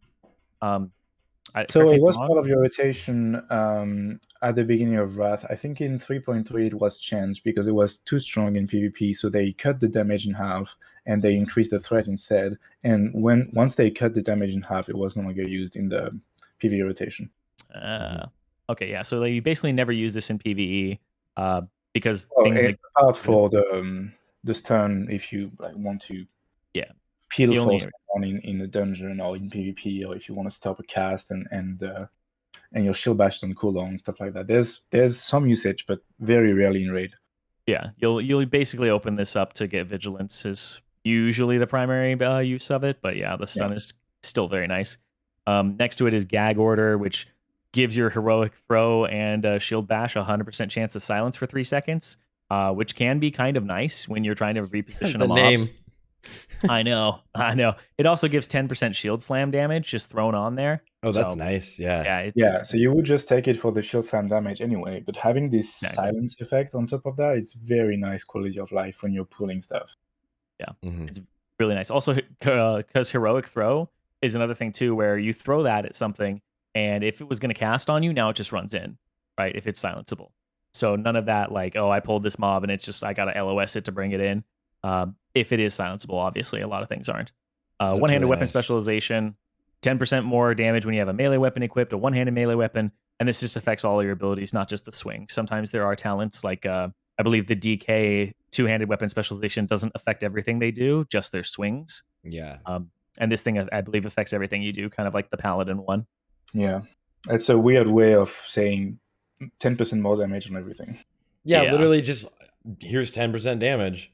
Yeah. Okay. Speaking of 10% of damage, improved defensive stance is your enrage, kind of how we talked about every tree has an enrage. This is just reduce spell damage by 6%. And if you block, dodge, parry, and attack, you have 100% chance to become enraged and get 10% damage for 12 seconds. So you're basically So always it's enraged.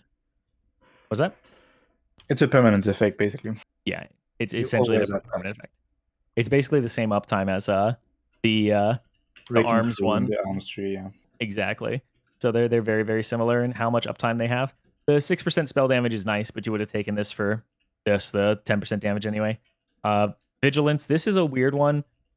I really like this ability. I highly recommend people make it a mouse over macro for themselves, or if you know there's somebody that you're going to be using it on, you just have different names in it. But I personally like mouse over. It has no cooldown. It's a 30-yard range. You can slap it on somebody else. It lasts 30 minutes.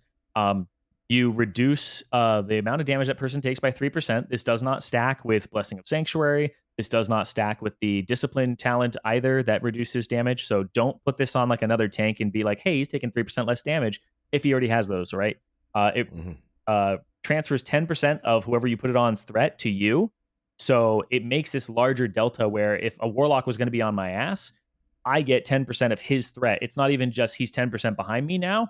It's 10% both ways, right? I gained 1,000, he lost 1,000. So now there's a 2,000 gap between us. Yeah. If we were at 10K. So it's very, very strong for just making your life easy. I highly recommend you put this on things like Demonology Warlocks. The times for AoE.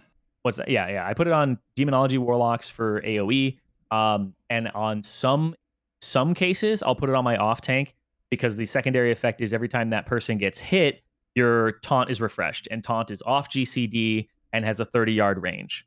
So on like a fight like KT, if I'm ever if I'm tanking KT and the scarabs are coming out and I'm off tank, I'm going to vigilance the person who's tanking KT, and I have infinite 30-yard range taunts to just taunt everything into me. Very, very strong. As long as that person takes a hit, you'll get the taunt back. This ability, like I said, you want to put it on different people at some time, so that's why I recommend a mouse over macro. And even swapping it from Demonology Warlock to different Warlocks and stuff like that while you're moving can be very nice. Yeah. This, I think, was also one of the reasons that Prot Warriors got a bad rap is from what I hear on private servers, Vigilance was not always working correctly. Somebody was telling me that on Warmain, it was only doing 5% of threat. Other people were telling me it was just broken in general on other private servers. So this seems like sometimes I even forget to put Vigilance on somebody and your threat is fine. It's kind of just like, it's icing on the cake. It's really just there. Yeah. This is, in my opinion, a way to kind of increase the skill expression of a Prot Warrior. It's that extra mini game you get to play while also doing everything you're already doing. If you don't use Vigilance correctly throughout an entire Nax, you're still going to be fine. Vigilance is just an extra thing that could have maybe helped you in some situation or allowed you to do a very clever thing, like I said, like get infinite taunts. But I don't think this is ability that you would even, like, if you didn't spec into it, you probably wouldn't miss this that much, considering your threat is just bonkers anyway. But definitely spec into it. Focused Rage, not really that great anymore. Reduces the rage cost of your abilities by 3. Rage is not a problem. Vitality increases your strength by 10%, stamina by 15%, and expertise by 6, 9, and 6. So Yeah, he has 6 strength, 9 stamina, and 6 expertise, which is really nice. Before, you had this talent that was just like a little bit of stamina, and it wasn't really making you more durable. And the extra expertise, I believe, makes up for like the expertise you lost from Defiance, exactly. Yeah. So this is just a combination of 2 talents from before. The talent next to that, this is the one that I like. This is Safeguard. Reduces damage taken by the target of your Intervene ability by 30% for 6 seconds. Intervene, I believe, is a 30-second cooldown. Correct me if I'm wrong. I'm not on my Warrior right now. I think it is. Should be 30 seconds, I'm pretty sure. Yeah, I believe it is 30 seconds. So this is a 30-second cooldown, 30% damage reduction to somebody that you intervene.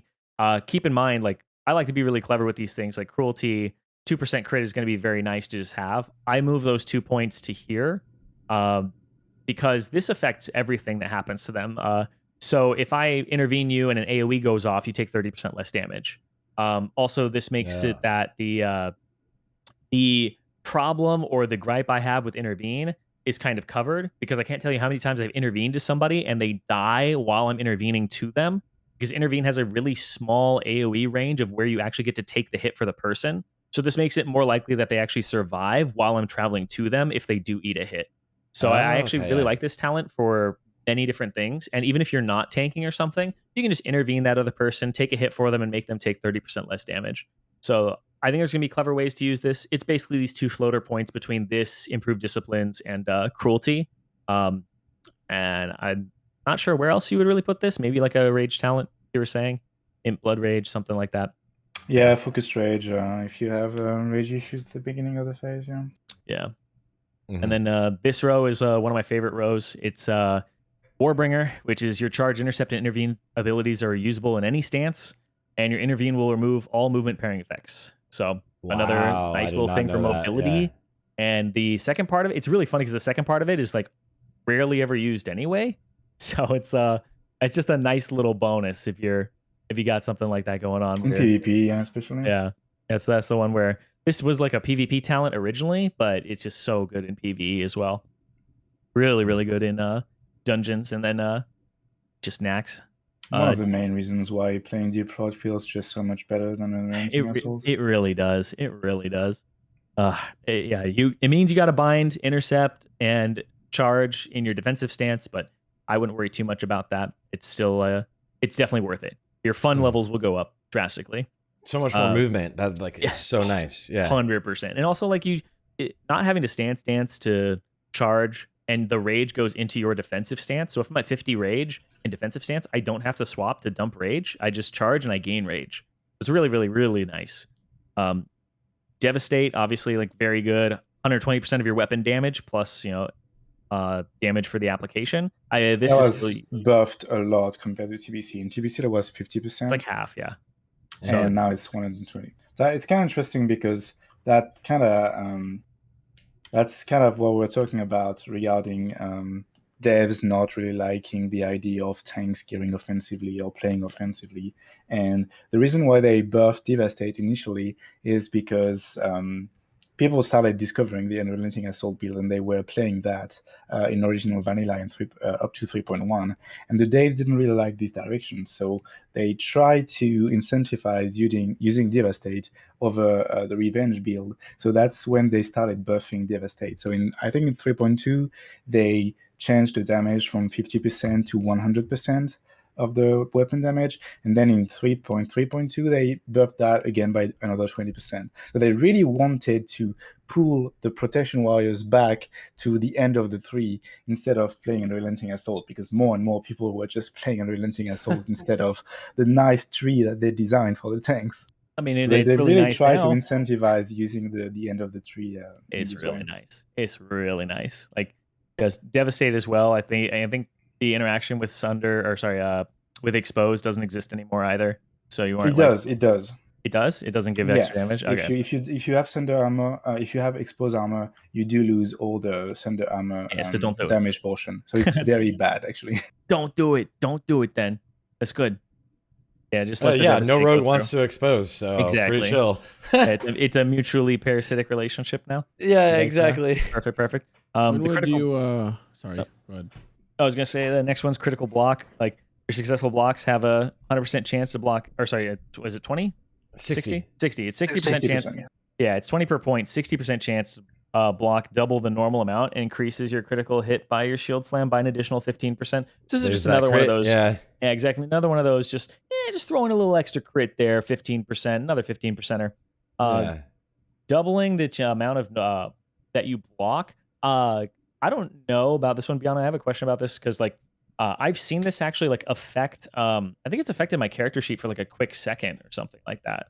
Like I'm not sure. Oh, really? Yeah, I'm not sure. I've seen like I mean I'm using shield block and stuff like that and all that. I'm not sure how long this block actually lasts, but I don't think it's usable for anything like your thorns or your shield slam or anything like that. I think it just purely will get. No, doubled. I don't believe it applies to your like character stats. I think it's just part of the damage calculation. Okay. Yeah. So it just makes it so that you block a little bit more damage. Yeah. Does this, when you have shield slam or shield block up, does this quadruple? Yes. Yeah, this quadruples the amount that you block. Okay, perfect. So yeah, you can get some really big block hits in there. At and once again, a shield block is like a 25% uptime. It should be up every 10 seconds, or sorry, every 40 seconds for 10 seconds. So it's a very, very strong synergy there. You also have a lot of avoidance, so yeah, a lot of hits are gonna just be dodged and parried and not even hit you at all or be blocked at all. Exactly. So this won't always go off, but this is like when you block, you have a chance. So it's 60%. It's a percent of a percent chance to happen. Yeah. So this will occur like 14% of the time when you have like 30% block and stuff like So that. this is why there's not a lot of difference in damage taken between Unrelenting Assault and Deep Prot, because this talent is more or less the only difference in damage taken, and because it's a chance of a chance, it in the end it only reduces the damage you take by like 2 to 3%. So it's very minimal. Yeah, it's basically it, right? Yeah, Unrelenting Assault still gets shield mastery, still gets toughness. So yeah, they go all the way down to the row of improved defensive stance and vigilance. So everything below that they can get. Yeah, and improved defensive stance is only spells too, so you don't really feel that too much either. I think there's a slight stamina difference, but that's it. It's like very minimal. Yeah, between strength of arms and vitality, I think it's 4%. Yeah, it's like 4 or 5% or something like that. It's very, very, very small. 5. Yeah. So, and then the last 3 talents are Sword and Board, Damage Shield, and Shockwave. Sword and Board affects your rotation heavily. It's 15% crit to Devastate, and then your Devastate and your Revenge have a 30% chance of refreshing Shield Slam and reducing its cooldown reducing its cost by 100%. This is one of the reasons that you always have Infinite Rage. Is you're basically Revenge, Shield Slam, Devastate. Did it make Shield Slam come back up? Oh, Shield Slam again. Revenge, Shield Slam, Dev, Shield Slam. Yeah, and a lot of times you want to just get your Shield Slam on cooldown. I believe it's supposed to be like part of your opener. So that you want to get it on cooldown so that you can proc it off cooldown. Right. So a lot of people will like use a Revenge immediately while their Shield Slam is up. I think it's better to Shield Slam than Revenge, right? In those cases. It doesn't make much difference. Okay. It's about the same. On single target, it's about DPS and threat neutral. So yeah, it doesn't really matter. Okay. So it doesn't how it works is that if you try to put a higher priority on Shield Slam, you're gonna have more usage of Shield Slam throughout the fight, and you're gonna sometimes delay Revenge a little bit. And on the other hand, if you give priority to Revenge, you're gonna miss some of the resets, but you're gonna do more damage from Revenge. So it evens out in the end. So both playstyles are completely fine. Okay, cool. And Shield Slam doesn't scale with attack power, right? No, it does not. Yeah, so the block value and stuff like that. So Revenge and Shield Slam, it's not like one like heavily outscales the other, to my knowledge. Ever. Kinda, because of the shield block cap that we talked about. Yeah. It's kind of complicated to explain. But so basically the gist of it is that your shield block value increases your shield slam damage by 1 point. So 1 shield block value equals 1 extra damage in shield slam, up to 1960 shield block value. Oh, beyond that, and between 1960 and 3072, you get 1/10 of the value, and beyond 3072, you get 0. Yeah, and that's only the shield block value that you get from your gear. So either directly shield block value as a secondary stat, or your strength converted into shield block value. But anything that comes from buffs, like a trinket, for example, or your glyph of blocking, or shield block that doubles your shield block value, all of that still counts and increases the damage of shield slam. So it's literally just the shield block from your gear that has this weird cap. And it's, again, just like a concussion blow, it's also a nerf that was intended for PvP. So you couldn't go too high and then just slap someone in the face. They just didn't want you to be able to do too much. I remember that damage. build. Hey, pop a shield block trinket, we'll blam. Yeah, the Swifty era of just like going in. Yeah, and yeah, it's like, And boom. All right. Well, you're dead. One shot. Boom. All right. You're dead. All right. Boom. You're dead. Just hitting with a shield. This cap only affects the damage of shield slam. So you can still continue stacking shield block value to reduce damage taken and also increase the damage you do with damage shield. That's uncapped. But usually in later phases, like phase 3 or phase 4, you're gonna not use any shield block value on gear at all, because just the base strength that you get from your items converted to shield block value already bring you at cap. Yeah. Damn. And the phase 4 items like you get from ICC, they are well designed in that regard, because like they knew they were gonna put this nerf in place. So basically all of your items are no shield block items. Yeah, which is nice for the stat profile of them, right? Like you have a stat budget on every item to make up the eye level, and every time you add like block value to it, it's going to take away from something that could have been parry, could have been dodged in design. So it's kind of nice. But yeah, and there's damage shield. This thing's kind of nice. It's a thorns that is based off your block value, and one of the things is it's when you take damage from or block, so you don't even have to block the attack. It could just be you got hit by something. Dodges and parries aren't affected by this, but this allows your block value to turn into a 20% thorns on everything. Oh, it's always. Yeah. Yes, this is always. No ICD, no nothing. It's really nice. It's just a nice little thorns. It's one of the reasons that like running in, getting hit, thunderclap, shockwave, and then stuff's on you, you can continue doing AoE threat by just having things hit you. It's also funny because I believe getting hit from behind produces this thorns, right? Like guaranteed. Yeah. Yeah. So yeah, for some reason, if you have like nothing else, turning around to a pack of mobs can actually be kind of nice. It's weird, but yeah. Shockwave, obviously, this is like the key ability that everybody knows Prot for. It's AoE. It's a 10-yard cone in front of you. It is smaller than you might think it is when you first play Shockwave, so you do have to get kind of used to it. I believe if you charge and then Shockwave while you're charging, it will do it not where you go, but where you were. So it's yes, it's the same for Thunderclap. It's gonna do it like mid-air on your way to your target. It's kind of weird. Exactly. So you have to kind of charge in and then Thunderclap or then Shockwave. So you got to wait for those moments. But Shockwave is a stun, uncapped on the stun for 4 seconds, so you can hit 1 million targets, and I believe it stuns all of them. Yeah. And a 20-second cooldown for 15 rage. Very, very high value. This thing is just awesome. It's really good. Applies deep wounds when you crit. Benefits from Impale. It's just one of your best snap AoE threat abilities in the game. And the 20-second cooldown makes it incredibly nice because you're pretty much going to have it almost every time you migrate to another pack. There is a glyph for this that reduces the cooldown by 3 seconds, but that's pretty much if you are going like super fast or something. Wouldn't you want to get... I was just thinking, I was like, the 20-second cooldown seems like it's a... You basically have it every pack. Did you never have any issues? No, I didn't really have any issues. Plus, also, Challenging Shout is a 3-minute cooldown now, so if something goes wrong, Challenging Shout at all, which is another big strength you have over Prot Paladin. Yeah. Just grouping stuff is so easy for you.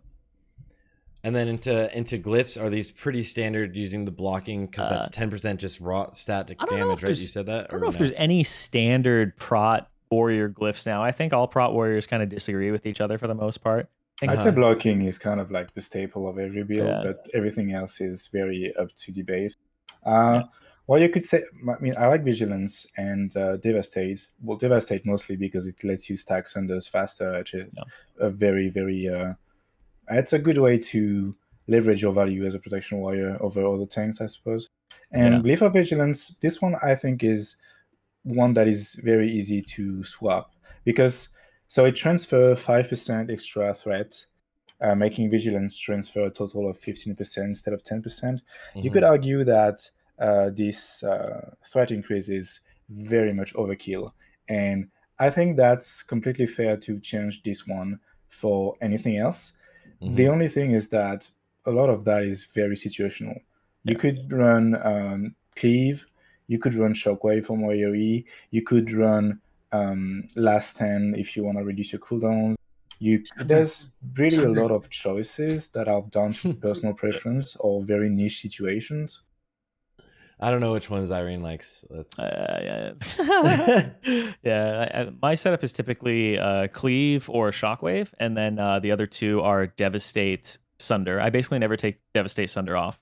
So for a lot of bosses, I won't have 2 glyphs because I'll just stack it up very quickly. Yeah. But for trash, I'm a very trash-focused player. Sunder Armor also interacts with Devastate. The Sunder glyph does. That's what I was going to ask. Yeah. Yeah, you do 2 Sunders on your main target, 1 on your off target. So situations where you're tanking like the gargoyles before an off, you do 3 Sunders. You do 2 on your main, 1 on your off, and that's in 1 9, global. Yeah, in 3 globals, that's 9 Sunders, right? Yeah, by a single nuts. warrior, and there won't be anybody else doing Sunders. So a lot of trash does die very quickly though, and most of your damage in phase 1 is going to be AoE from casters, right? Whether it's poison from rogues, warlocks, mages, that type of thing. Even hunters are doing spell damage. A lot of it is not physical damage, but I still like it because I feel like the other glyphs for me aren't really something that I think increases the speed of my guild when we're speedrunning or doing anything like that. So yeah, the fact that glyph of shield wall and last stand got moved from being like required to being completely optional and situational now based on boss fight duration really freed up our glyphs. And we have some fun glyphs, right? We have some fun ones. Cleaving hits 3 targets, Shockwave 3 seconds off of it. And also I just like having the thick shield wall personally. I like the thick 60% shield wall. Because there's a lot of fun things you can do. Shield wall lasts is it 12 seconds? I think it's 12. And you can do a lot of things where at the end of a fight, right, if you didn't use shield wall on the boss, you just pop shield wall at 1%, and then you run into the next pack, and you have probably 5-ish seconds of shield wall remaining. And you it's get reset. Exactly, and it's reset, and you have it available again. And you're you just have shout. no reason to hold on your cooldowns because they're gonna be reset anyway. So you just have a free shield wall usage every fight. Yep, and you should be using challenging shout before every fight if you have it on the pack before, and then you can use it right afterwards. It's a 3-minute cooldown, and it is incredibly powerful. Incredibly powerful. So yeah, I think warriors are one of the one of the classes that benefited the most from having the cooldown change that Blizzard is putting into Wrath of Lich King. One of the, or at least Prot Warrior is. Yeah, I mean those make like having those extra glyphs is really nice. Like, literally, it's just easy swap out of 2 free glyphs. Yep, it changes 100%. Your utility value tremendously. Yeah, if you like bosses and stuff like that, Glyph of Blocking is definitely one you want to pick up. You want to avoid like Devastate Sunder a lot of the times. The ones that I pick, the combo, and you can go for like things that are gonna make you a little bit better on bosses. Well, Devastate, Devastate increases your rage, your threat. Your threat. So past the value of stacking Sunders 2x2, which is very nice for your raid damage.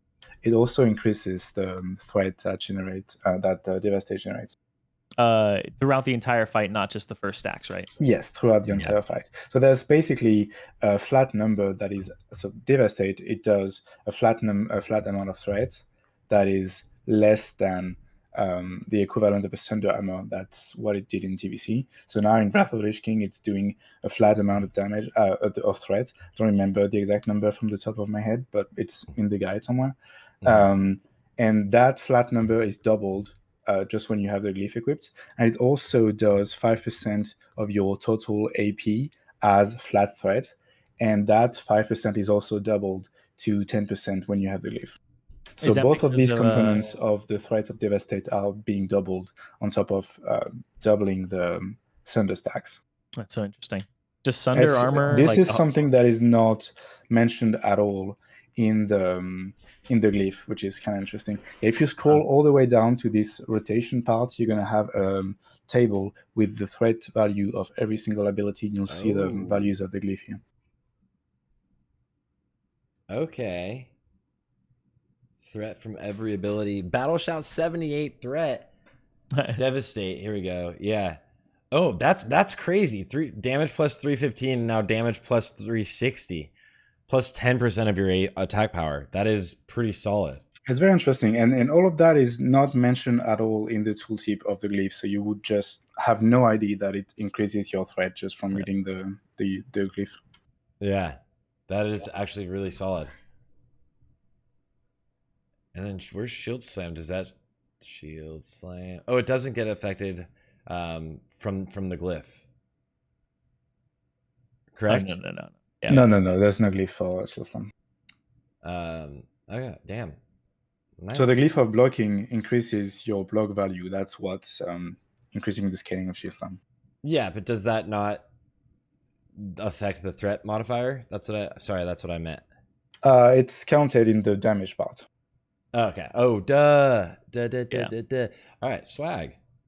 All good. So for your single target rotation, or like you've mentioned, your AoE rotation is to charge in, get your thunderclap, get your shockwave, and then you're probably like cleave revenging.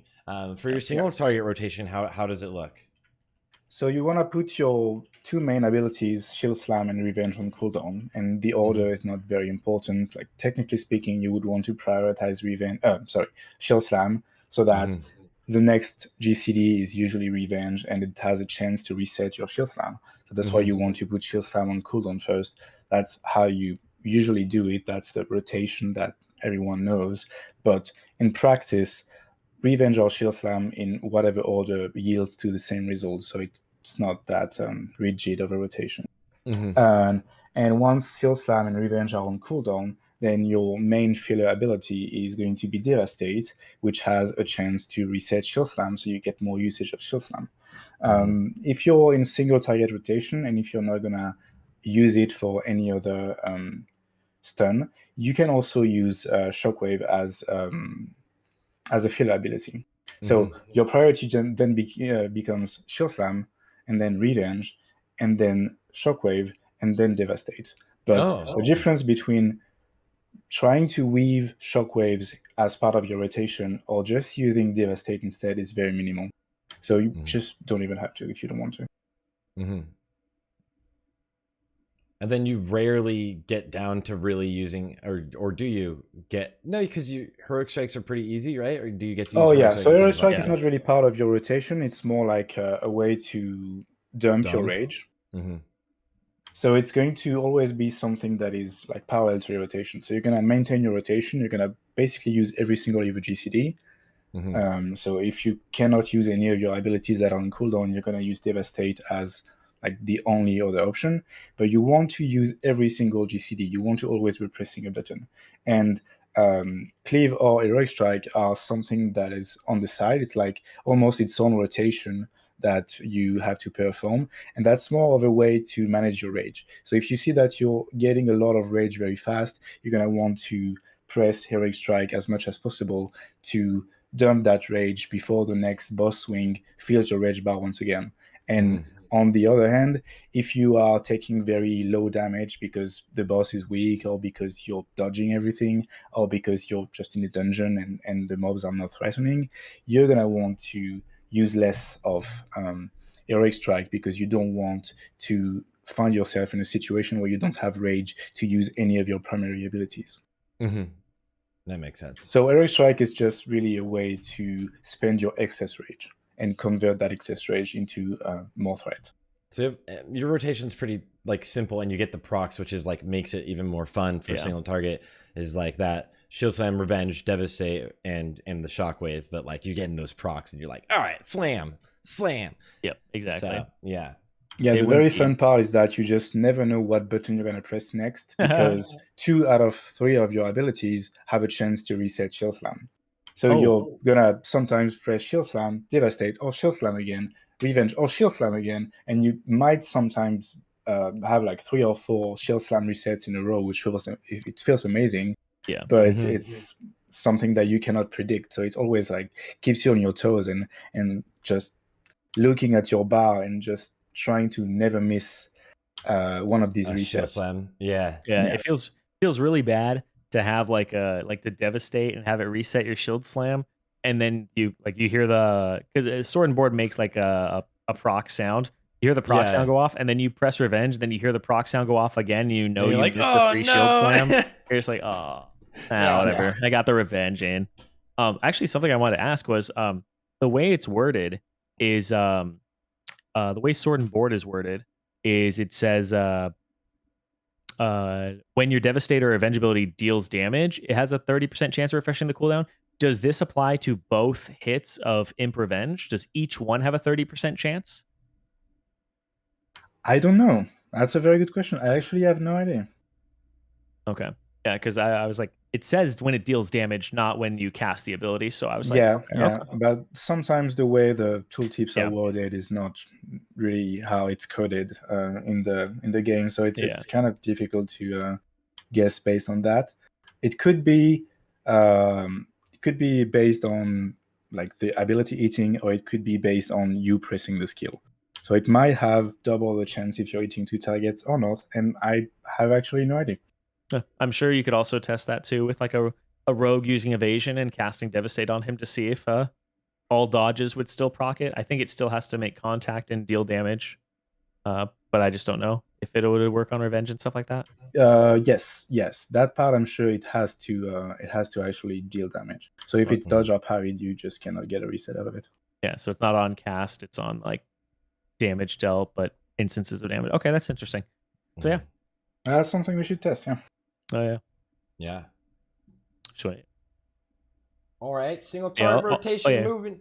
Oh, go ahead. I also want to say just one of the things you touched on the AOE rotation pretty briefly. I didn't know if that was what you were going to move on to next, but do you want to? No, I just wanted to say that one of the big things about the AOE rotation is like a lot of people assume you just go in and shockwave, but thunderclap, even though it's not going to be the ability that will do more damage than shockwave, it has that 1.85 modifier on it for threat, but also it's got a better kind of AOE setup, right? It hits everything around you. You're using a glyph that increases the range. You can jump when you do it, and it will group things on you. And a lot of what I do is I will charge in, I will thunderclap, and then I will either run through the pack and flip myself, or I will like press S and back up and make the pack come in front of me and group, and then you shockwave. So don't shockwave. Yeah, you want them to collapse into a tighter pack, exactly. So that you make sure that you eat all of them in the cone of shockwave. Exactly. Shockwave is like, if things are running around, it is kind of difficult sometimes to get everything in the cone. It's not as forgiving as like the Revenge Cleave or anything like that. So charging in, thunderclap, move to the side, or group them in a way, or use mob movement to your advantage, and then just have them all in front of you. And shockwave is going to be a lot more effective than just going in and shockwaving. Yeah. Watching the playstyle of when you're running through the raid, it seems like a really efficient, like Prot Paladin, way more efficient than I thought, and Prot Warrior, sorry. Yeah. And I'm really impressed by like the AoE threat of the class. It's just very solid, always moving, very good damage. I remember the first time I was in a dungeon or something with a Prot Warrior after being in a beta for a grip as a Warlock, as a Demon Warlock too. And I was like, oh, here I go. I'm going to go on in there and I'm just going to die right away. And he held aggro for the first time. And I was like looking at chat, and chat's looking at me, and I'm looking at them. I'm like, yo, what happened? Yeah. I figured out that I only want a Prot Warrior there. And Vigilance too helps a lot. Fun too. Yeah, it looks so fun too. It looks like the most fun of the tanks. I don't remember. It is. This was I think a lot of tank players that usually just have several tank classes as alts, because there's a lot of players that don't really identify as a specific class but more as a role, and they're gonna have like all of the healer classes or all of the tank classes to be able to adapt to the meta. And like what I hear most from people that play a bunch of different tanks is that Prot Warrior is just the most fun, like all the time. Oh yeah. And anytime Prot Warrior is not in the meta is a bad time, because it's just the most fun to play like all the time in any expansion. Yeah. And like you even saw there that I'm UA spec in these clips. That's why you're seeing like 2 10.5k crits and stuff like that. That's what happens when you do the Fairlina Gigapull and you're not shockwave. Like it goes to all shit very quickly. Like I had sweeping strikes and stuff like that. but adding Shockwave to it just makes it really, really easy to do any pull Yeah. that involves a large amount of mobs. It Just makes it very trivial. And the stun just seems like the utility is exactly right. Quite amazing. And it's a 20-second cooldown. It's a 20-second cooldown, 4-second stun, and you have a 6-second stun in your arsenal too. It's just insane. Yeah. I also believe, correct me if I'm wrong, there's like different DRs now for Warrior. I think some of you, I think Charge and Intercept don't DR like Conk Blow or something like that. I'm trying to remember. It would feel really bad if they did. I mean, it does right now. Like Intercept DRs like everything right now. So it's not fun. And then Shockwave, I think, isn't like DR'd by your Intercept or something. I'd have to double check it, but there's definitely something going on with the stuns now. Yeah. Because you have 4 of them and they don't really like DR each other that hard. The 4 stuns, you're like stacked up. It's actually pretty great. Prot Warrior is pretty amazing. How easy is it to gear? I'm curious about like the phase 1 pre-raid BiS and the BiS. Is it I mean, all tanks seem, obviously you take like mostly different things than everyone else, but is it pretty simple? It's pretty easy to gear tanks because you're basically only competing with the other tank person in your raid, so it's very low contest on items. You don't rely on having DPS items anymore to generate threat. You can just stay in your lane, only use the tank items, and you're pretty much never competing with anyone. Well, I guess phase 1 specifically, because the DKs all want last laugh. There's a bit of a conflict here because they want the tank weapon, but I believe it's the only tier that happens. Who do you think gets last laugh? Let's talk about it, Protection Warriors. Okay. Not me. Because in a speedrunning guild, our overall DPS matters more, so I will never get last laugh over an Unholy DK, which is one of the better DPS specs / one of the best. So if there was ever an opportunity where I'm in a split and I'm up for last laugh, they would just add a different DK in there to soak it. So I will probably never get it, personally. Yeah, I agree with that. I mean, I know a lot of tank players consider themselves as the main character of the raid and they think they are owed everything. But in that case, I think you have very little scaling out of your weapon. Like most of your abilities just scale either from your AP or scale from your shield block. And there's very little interaction with the weapon that you're wielding. So whether you're wearing the best in slot weapon from the phase or you're wearing a blue axe from a quest, that's going to affect your threat very minimally. So I think because of the way DK scale and because they just do so much damage in this phase, I think it's a no-brainer. I think they should have the weapon, yeah. I agree. Starts like, yeah, you better say that. Yeah. It's also another thing too, where I think like what is your runner-up? Your runner-up is like a... Isn't it pretty easy, right? It's like a 2.6 speed weapon or something? No, the mace. There's the... It's a mace, it's the mace off off Patchwork. I think nobody wants that, so it's quite easy. Yeah, I ended up getting that pretty much every single time it dropped. Yeah, the 1.5 speed weapons are interesting. Broken Promise was one I had a question about because like it doesn't seem like it's very good. I really like fast weapons when I play Warrior. Yeah, you need a fast weapon. On cleave and stuff like that. And I get the question a lot about like, hey, Devastate uses weapon damage. Wouldn't Broken Promise be better for threat? But more heroic strikes per minute is always going to be better than just having more damage from Devastate.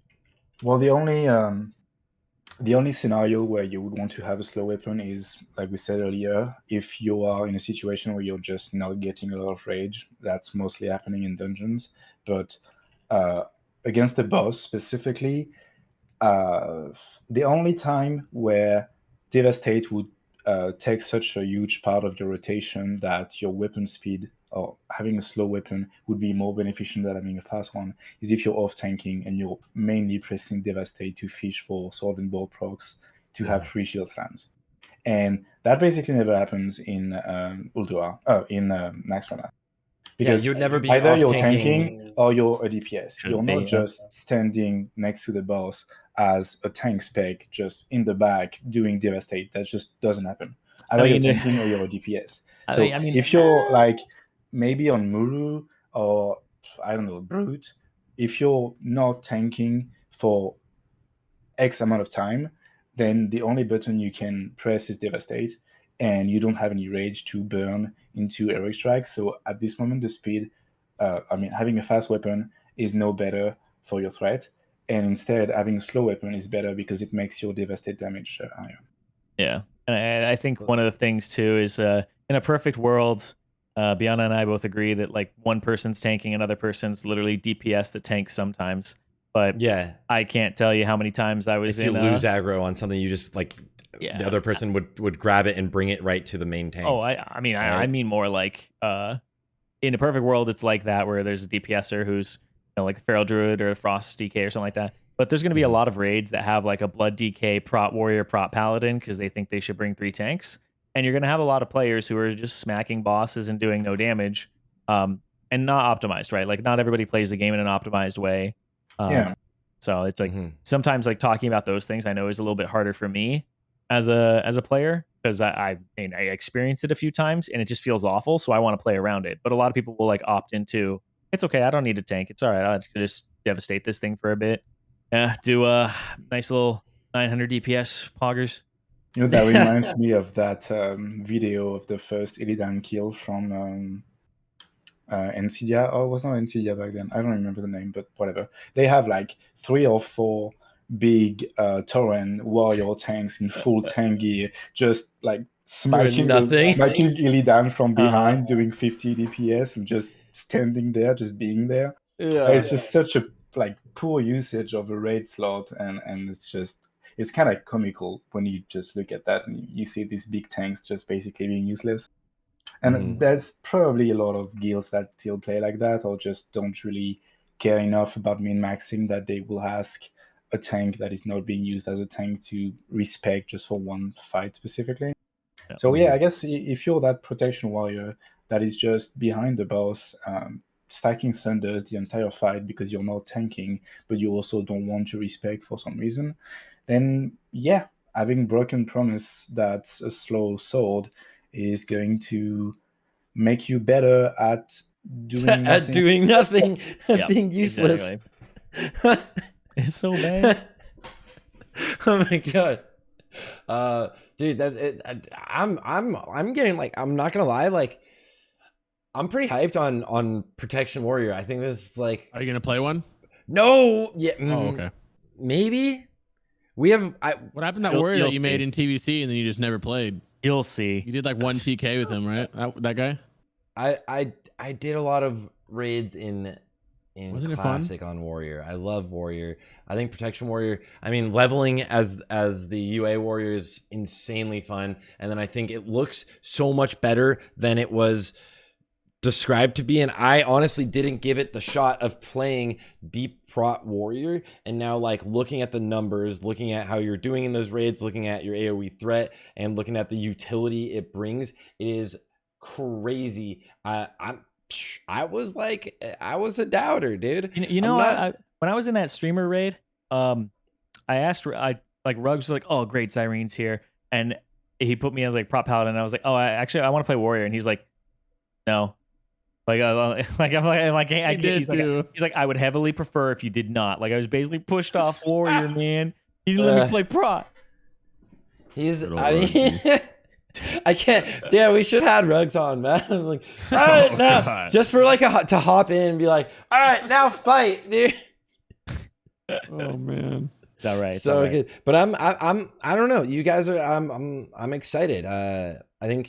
I think in all honesty, like you're saying, really, like the place of the Warrior might be the Prot. You know, I don't know if it's necessary to have the arms or necessary to have the Fury yet, if you can do everything better with Prot, and like you're not really worried about dying in this phase. It's just output damage, hold aggro. Actually, it's just hold aggro and then output damage. And if you can do that and then fill the spots of Sunder and other things like that, then you can move the paladin off, right? Yeah. Yeah. So it's gonna be really It's interesting. like I mean, Prot Warrior is at its strongest when the DPS warrior specs are at their weakest. So it's kind of a good swap to make if you want to bring Sunders to the raid and the rest of the warrior utility, and at the same time not feel like you're dead weight or dead last on the DPS meta. yeah. Which we're gonna just don't go unstable affliction, not unstable affliction, unrelenting assault. Don't be that guy. I swear, we know we're gonna get into so many like GDKPs, and you're gonna have the Prot warrior that's doing that, and it's just gonna rub everyone the wrong way. Everyone's gonna be like, "Dude, this warrior sucks, dude." I mean, that's literally what's going on in the clips right now, right? I'm playing UA, and it's like you can see sometimes like you just go like a good bit without a revenge proc, like right there. It's like, I got to press shield block to even fish for one. And it's like, well, what am I filling with? Am I getting those Sunders up? It's just not a good spec for just overall enjoyment. And I mean, it's good in like dungeons heroic and plus. all that stuff. Yeah, it's good for soloing and stuff like that. It's really fun to solo and like boost and stuff. But it's very good in dungeons. Yeah, I mean the size of packs in dungeons fits UA pretty well, and also I mean, that really depends on the comp you're taking in your dungeon. The but comp in if which you don't dungeon, have to like generate massive amount of AoE threat, UA can be good, and you could even play both. Like you have dual spec if you're like dedicated to being a tank. You could just have one spec be UA, the other spec be deep prot, and based on the situation, based on the room ahead, based on the next pool that you're gonna make, how many mobs there's in that pool, how many AoE threat do you need? Can you just cleave mobs down? You just swap on the fly, and you just always have the best spec for the situation. Yeah, I am all that's what about that's what I'm doing right now in the pre-patch. That's how I'm leveling as well on the in Wrath on release. Like if there's a room or a segment of a dungeon that fits one spec or the other more, just having the ability to swap between the two when someone is drinking or any kind of downtime is very convenient. Well, I'm excited. It's looking good. This has so far only been about 6 hours, so I'm gonna push through the last things a little bit quickly. These 2 episodes, because I've got also a wedding. 2 episodes. Yeah, dude. I think we might the Prot Warrior stuff cut it up. I'm telling you, dude, tank specs on their own are like their own episode each time, dude. They're actually tanks are like completely different. That's fine. We'll just do a second episode, and we'll talk about tanking we'll again. Come back. We just like it. Okay. Wait, hit me with it. Stackability, dude. I'm getting like texts or like, "Are you gonna make it tonight?" And I literally got 73 text messages. What time from my is girlfriend in Mexico? I'll make it. The wedding's in the morning. I was supposed to be there tonight, but I'll make it eventually. It's like probably. Are you driving? Yeah, it's gonna be 2.5 hours right now. So I'll do that right after this. But tell me about the stackability of warriors. Well, we already know. We talked about it, right? But like, tell me, what do you guys think about stackability of warriors early on and how that translates to later? Nice, I can finally cut back in. Yeah. Early on. Welcome back. Yeah, early on. Assuming you run a Prot Warrior, you will probably, if you run a Warrior tool, you'll run an Arms one or a Fury, depending on what buffs you need. I mean, it's just not good early, unfortunately. It's the problem it runs into, and it's the problem we've talked about 100 times. DPS Warriors scale, and for that they need gear, and early on we don't have any. Early you won't bring many. Later, as that goes on, you'll bring more, because they not only do competitive single target damage, but they do some of the strongest cleave damage in the game, especially as we move onwards and through the tiers. By the time we get to ICC and you're farming ICC, you can easily have multiple warriors in the raid. However, and here comes the big problem, you need to gear them. And because we're so gear dependent as a warrior, if you're only running one raid and no split, no alt raids or whatever, gearing multiple warriors is going to be tricky. Because the warriors want some items, and the big trinkets, the big weapons. You're gonna need to. Last tier 10-mans are gonna drop the 25-man stuff. We're good. Oh yeah, you just gotta wait for Iron release, and then you're gonna be able to farm your Deathbringer wheel in 10-man. Awesome. Yeah. I mean, the real question is, when Ruby Sanctum releases, will they have ICC 25-man stuff in 10-man? Dude, I hope so. Everyone hopes so. Running 10 man, that'd be kind of fun. Yeah. But no, warriors are. I mean, more warriors in the raid does do more overall damage because you're supporting each other through more sunders. On trash, you'll be able to stack sunders faster on bosses and on any ads that come out. You're gonna help each other out a lot. They feed into themselves, but Mhm. you just have the problem of you need to gear these warriors, and the best way to do that is to either run splits or to not run more than one warrior. Mm-hmm. And then looking at leveling for warriors, how I mean they're insane for like their solo farming, but how else in every other spec? What are you guys thinking about that? Well, they're insane in general. Like the ability to tank your own dungeons, make your own groups, means that you're very self-sufficient when you're leveling. You just log in, you advertise yourself as a tank, you just make a group instantly, and you run your own dungeons whenever you want. You set the pace, you do most of the damage, you carry the group. You're just like, yeah, if you're a good tank player, you're going to have a very easy time. But as any tank, it's not very specific to warriors.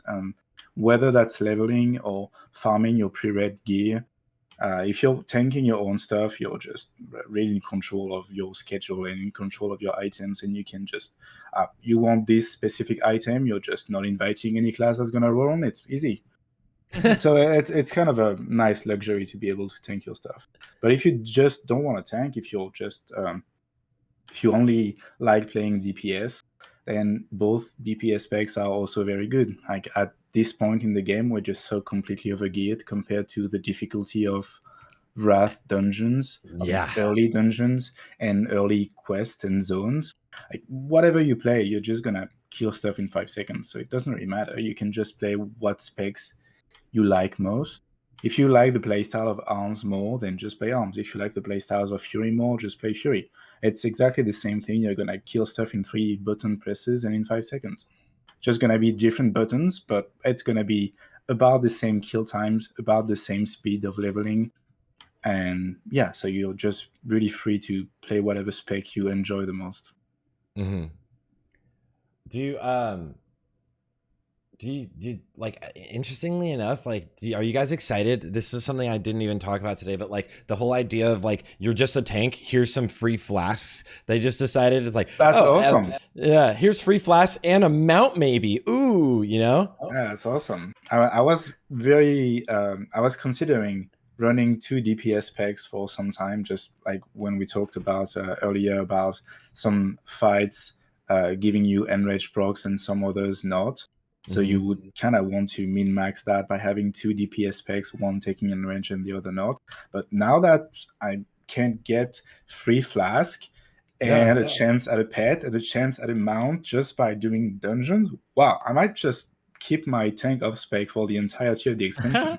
For sure. It's so easy, right? It's like, I'm bored, let's go do this. It's also like free flasks and stuff like that really helps. That's so nice. It honestly helps the off tanks more than anything. It encourages them to tank dungeons in their tank spec, like Frost DK and Feral Druid. Because when I was playing those 2 classes, I was actually flask swapping too, right? Like Patchwork, I'm going to use a stone or a stone skin. What is it? I forget what it's called. Like the flask of the one that gives you HP. 1300. Yeah, like stone skin. HP, yeah. I want to call it Stone Skin Gargoyle, but I don't think it is. So anyway. Then the that's the Rune Forge. Yeah, I was like, that's the one. That's the enchant. But yeah. So then I would just flash swap afterwards and swap back to DPS gear, and then I would do that again for Thaddeus and stuff. So I ended up like swapping a decent amount between flasks. Obviously, they were free on the beta, but I was kind of keeping track, and I swapped like I used something like 7 flasks in one run, and that was like a lower amount too. Yeah. So that's it could be pretty big. That's a very good incentive. I think it's a very smart move. Yeah. It's very smart move. Very smart. Nice mounts. Welcome change. Yeah. Thank you for It's really nice for DPS players as well. Like, this is what a lot of people don't realize. People complain a little bit, the tanks will get free stuff, but the 3 mounts which they've alluded to putting in, right? The Deathbringer's Reigns, easily farmable at 80. Hawk's tried to easily 2-manable at 80. And the Anzu, also easily 2-manable at 80. Not really, highly sought after mounts. There's a ton of other mounts that, in my opinion, at least look cool. You know, it's Ashes or Horseman's Reigns or anything like that. And it's going to help every single DPS player because you're going to have to look for groups less. If I want to now just chill on a DPS spec whenever I'm leveling, you know, if I'm watching a film or something while I'm doing dungeons, I'm going to have to look for a less amount of time, and it's going to help out my leveling and Yeah. my game. It's such a good change for everyone. Yeah. That it's I mean, yeah. The only negative aspect of that is it's gonna incentivize some people that have never played a tank before, don't even have the gear, don't even have the That's true. spec, to queue as tank and do a miserable job at it, and you're gonna have a bad time. But hopefully, threat has been made easy enough that you don't feel it too much. The dungeons are so easy. The dungeons are like a cakewalk, so we'll see. We'll see how hard they make the heroic versions. Heroic plus, sorry. Yeah. Moving towards races. What are the best races for warriors? Because everyone can be a warrior pretty much, right? Except for Blood Elves. Sag. Yeah. The DPS warriors, if you're Alliance and you don't have a Draenei in your group consistently, you'll play Draenei. The hit bonus is really important, especially if you play arms. It's really strong, and a lot of the weapons are axes anyway, so you're not going to benefit too much in the racial expertise bonuses. If you know you'll always have a Draenei group, you go either human or dwarf. Human, if you PvP at all, obviously, the racial is a really strong option. There's a couple of uses for it in raids and trash and whatnot. Maybe not as many as... It's so nice in PvE. It's so underrated in PvE. I hate being a Draenei on my Death Knight. It was the biggest mistake of all time. Yeah, the racial expertise bonus on that will help a little bit in Old Warr as well when you're theoretically playing double Voldrathar. If you're not getting Shadowmourne as well, you'll be playing double Goran Zelg in ICC, which has its own problems, but that's a topic for another time. I mean, double Gloranzal gives you 40 expertise. You don't need any racial. Look, okay, that would be another problem for another time. Otherwise, you'd play dwarf simply because you get a very strong armor when you pop that, and that's technically a DPS increase. Yes, it is. Nothing else really provides a notable DPS increase. I mean, Gnome has the freedom from immobilize effects and stuff, and Night Elf is for DPS completely irrelevant. If you're Horde, you have two real choices DPS: Orc or Troll. Troll performs better on very, very, very short fights when you don't get a second use of the Orc racial. Orc performs better in longer fights, so beyond phase 1 basically, and when you can use the Axe expertise rating, because it's 5 instead of 3. Like humans racial versus to cap your expertise. Most of the good weapons in the game are axes anyway, so the Orc bonus comes in quite handy. And orc racial, you're actually using it on trash and for overall. That's like, I think one of the most underrated things is like Orc racial you're using often, whereas troll racial you're probably saving for trash. I don't know if it resets or not. I don't think they do. I don't remember. I think I tried. No, it doesn't. Racials don't. Yeah, racial doesn't. Racials don't. So I can confirm as a Death Knight, it definitely does not. Yeah, which is can be sad because you could make it to the next boss and not have your if you were a troll not have that back. But yeah. Yeah, it's very dependent on the duration of the fight, so it's gonna change a lot throughout an entire tier and throughout an entire phase. Like sometimes your kill times are gonna line up better with the troll racial, and sometimes they're gonna line up better with the orc racial. So there's really no definitive answer on orc or troll. What about Prot Warrior? Yeah, for tanks it's kind of the same idea. If you don't have a Draenei in your group, you'll want to be that Draenei, so it's usually the best choice, both for you and for your entire party. Yeah. You bring just it's not worth it to go Night Elf. For mitigation specifically, yeah. Technically speaking, you get the most survivability by being a Night Elf, but it doesn't really feel better than all the hit rating that you can bring to an entire party. So I would say it's more of a selfish choice, or it's not really selfish because you're a tank, so your entire raid benefits from your increased survival, obviously. But I think everyone in your group is going to be much happier if you are the Zirene, if your raid is missing some Zirene, to have one in each group. Yeah, definitely have the same opinion. I think Night Elf is like I talked about Night Elf Blood DK being the best for mitigation. I think for human it's not as impactful because being missed is it means you missed out on rage. It means that you missed out on potential revenge proc if it was a block dodge parry. So miss chance is actually not as good for you because you're actually losing something when you get missed versus a DK where maybe you would have gotten a rune strike, but it didn't affect your resource generation at all or anything like that. But it is mitigation at the end of the day, right? It's avoidance, so it's good. I personally like the situational human racial and having access to that because a lot of things that will insta-kill me are stuns. I like diplomacy because there's a lot of rep to farm at the beginning of the game. That's going to give me more time to do other shit. Also, I believe your BiS shoulder enchant for the entire game is from PvP, so I have to PvP to some degree. Yes. Every time I get new shoulders, it's 10k honor, which isn't that much, but hey. So just having fun for a little bit, Doug. Yeah. So I personally do like human. Dwarf is also good because of once again you are taking the same racial for stone skin to, or sorry, same talents, the armor to the teeth. So the racial will get you. I mean, I calculated the DR that you get on armor from the racial, and it's like below, I mean, less than 2% damage reduction for 8 seconds. It's nothing. It's like an 8-second 2% damage reduction. That's not even worthy of being called a defensive cooldown. That's just nothing. Yeah. How much armor do you get from it? I think how much attack power? Sorry, nothing. It's not that much, but still, it's better than nothing. It's better than nothing. Yeah. There's I think there's like 2 tiers where a mace is actually the best installed weapon, so that's kind of nice, I guess. But then again, there's just so much expertise on tank gear that it's not really a concern. Yeah, your threat is bonkers. You're going to have 1 million expertise on your gear, so the racial is very minimal. For Alliance, it doesn't really matter what racial you pick for the most part. If you're ever going to PvP, just go human. If you're going to PvP, just go human. That's just a no-brainer. If you don't have a Zirene, go Zirene. If you have a Zirene and you're going to PvP, just go human. That's basically the only 2 good choices, in my opinion. Yeah, absolutely. And for Horde, it's kind of the same idea as the Night Elf. Like, there's a best choice for mitigation in the form of Tauren. Even if the racial of the Tauren racial has been like completely gutted in Wrath of the Lich King. 300 HP or something? It's it's 400, it's 415 something like that. It's minuscule, but technically speaking, it's still better than nothing, I guess. But yeah, it's really nothing.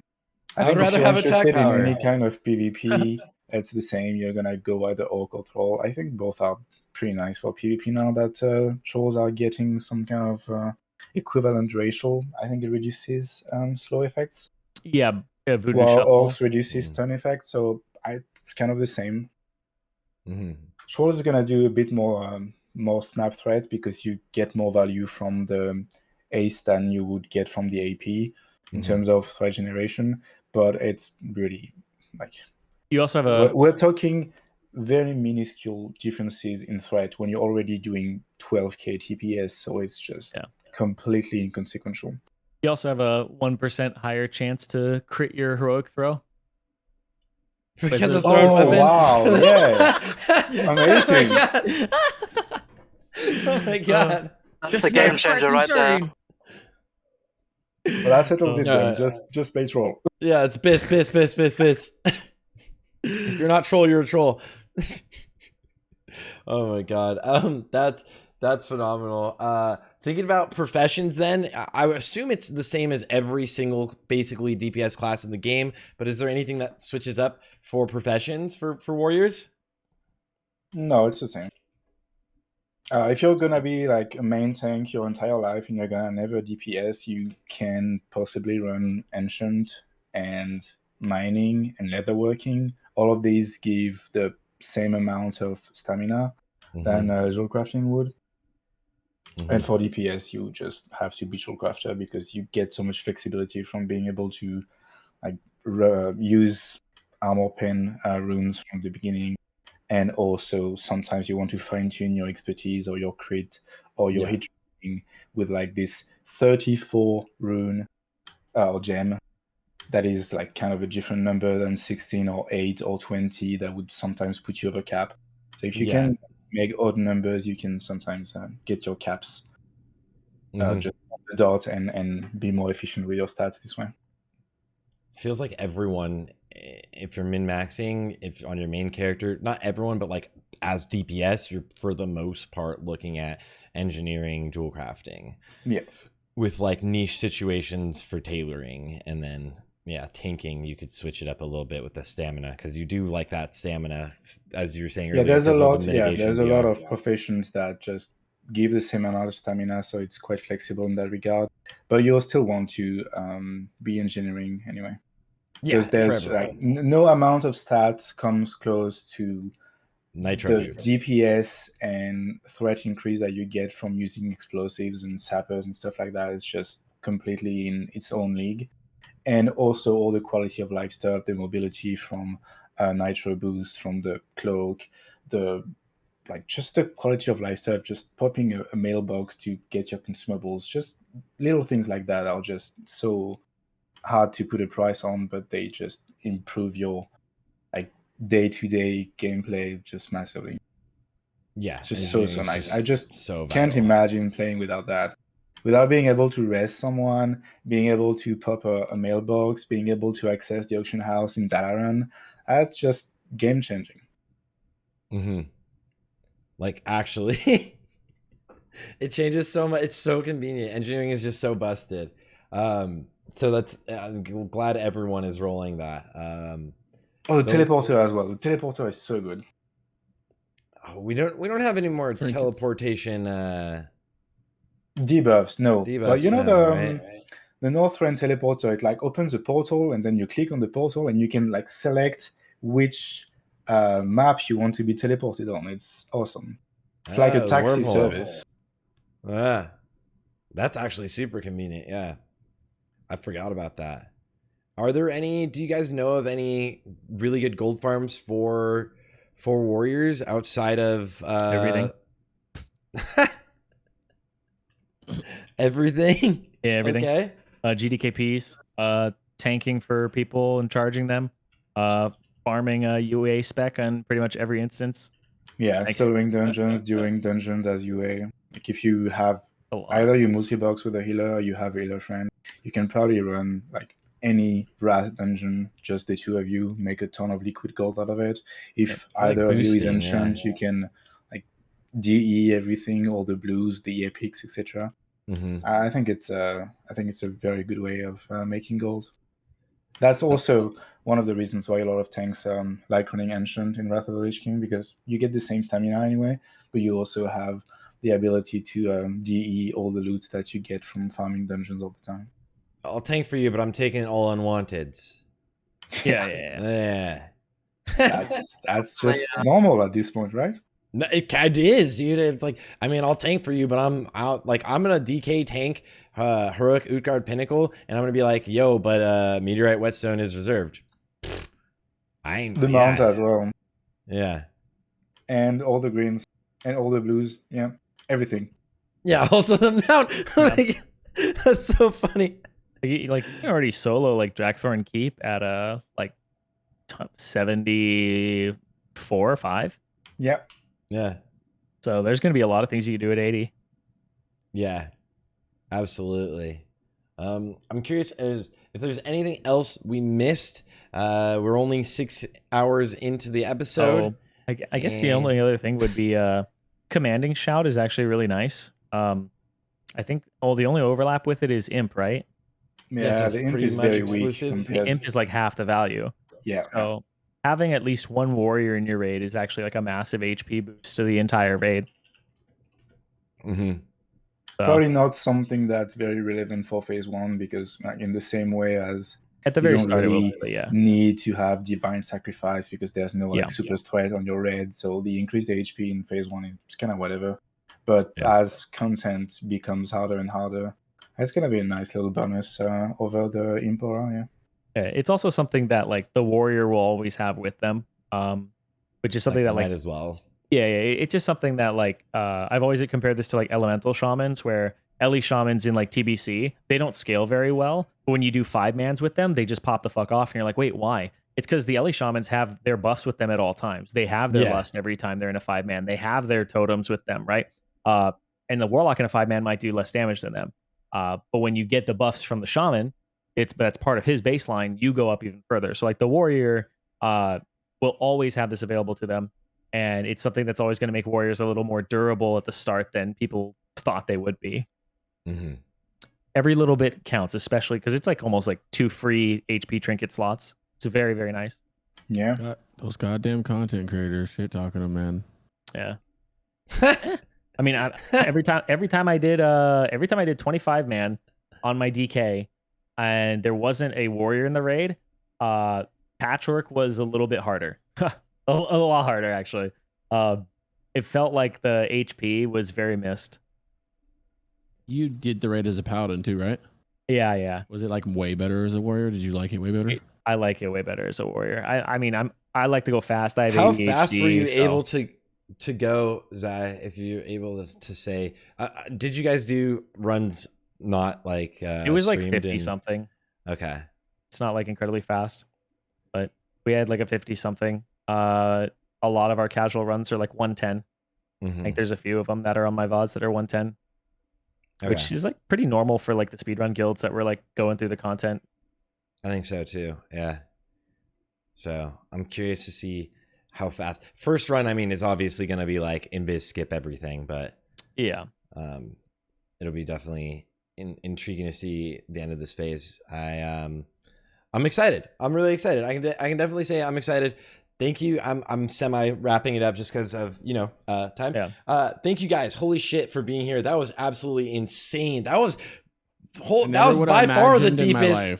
Warrior one would have went that long. 6 hours, 15 minutes, dude. Babyhoof, thank you for being here so much. Beanna, thank you so much. Zirene, literally, this was like a fucking so much knowledge in my brain right now that I'm going to be contemplating it for the next 2.5 hours while I drive. Is there anything else you guys want to say? Anywhere people can find anything you are making and promoting, and especially if you want or are gonna be streaming in Wrath, please plug yourself. Starting with Babyhoof. I hate being put on the spot. Mostly just keep updated with the WoWHead Guides. Some of them are a little bit out of date at the moment, mostly because I've been playing around a lot with the new sim and how it works. But they'll be ready to go before Wrath. Apart from that, just not really anything. I stream occasionally on twitch.tv/babyhoof, but not a lot, and I hope you guys will enjoy your warrior gameplay in Wrath of the Lich King. Yes. All right, Beanna. Yeah, no plugs for me. Just thanks for having us, guys. And yeah, if you have any other questions, come in the Fight Club Discord, ask your questions. No, actually, don't ask your questions. First, read the pins, read the guides, read the pins. Like, wait a minute, use one mouse. Read the pins. Oh my god, that's so funny. I love it. Yeah, Zai, hit him with it. You can find me at twitch.tv/Zirene, Zirene. I stream pretty much every day. Also, if you guys have a Twitch Prime, you should drop it on this channel right here, Sarthe's channel. You might have a Twitch Prime and not even know. They think they changed it to Prime Gaming as well. Also, Crix is your boy. You should give him some love as well. These guys put the podcast on all the time, and they do so much work. So please give them some love. You can also find me on Twitter at Zirene as well. So yeah, pretty easy to find. Yeah, dude. I'm jealous you were able to get Zirene everywhere. I'm not gonna lie. I'm like, I think Crix too, right? Crix, I didn't have Zirene originally on Twitter, and then somebody at Twitter helped me. Okay. Yeah, me too. Just wait until I know someone at Twitter. Yeah. On a serious note, thank you very much to Sarthe and Crix for hosting us here and letting us speak for so long. It's been a great time. Yeah, no, loved it. Honestly, I genuinely am super hyped. I appreciate the work you guys put in for that document too. I was thinking about that earlier. I appreciate you. All of the sheets and everything. Oh my god. Way to be prepped. Crix, any last words? Let the people know about what you got going on this weekend. Tomorrow we're doing the Warlock podcast, the Warlock Deep Dive tomorrow on my channel. and then Sarthe won't be there for that one, sadly. And then the next day will be the Hunter one on Sunday, back over here at this channel. And then we'll figure out what we're gonna do Monday the night before, some kind of hype video. You know it. And then whenever we have some kind of a break after launch, would be another one. Probably not for a few days though. Yeah. I was We fucking got a lot to promised do. tank episodes. Where are the tank episodes? That's what we should do on. Well, we don't need to do those till the raid. We still have time before the raid comes out, because we have 9 days till the raid comes out. But then we have. I know Sarthe and I have TwitchCon. Sorry, are you going to TwitchCon? No. I'm skipping it this time. Like sick and all that stuff. Yeah, that's what I thought. Yeah. We have that, so we gotta pause. You know. Busy Yeah. people, bro. Yeah, but I'm gonna start streaming right now. I'm gonna All right, do some perfect. VGs All right. for Friday. I will send people over there. Thank you guys again for the episode. Amazing episode. I will start the upload of this episode. This is gonna take a long time. Good luck. I'll figure it out. I'll remote in to email it or something. Love you guys. Yep. Have a good one, man. Thanks for having us. Thanks for having us. Bye. Yep.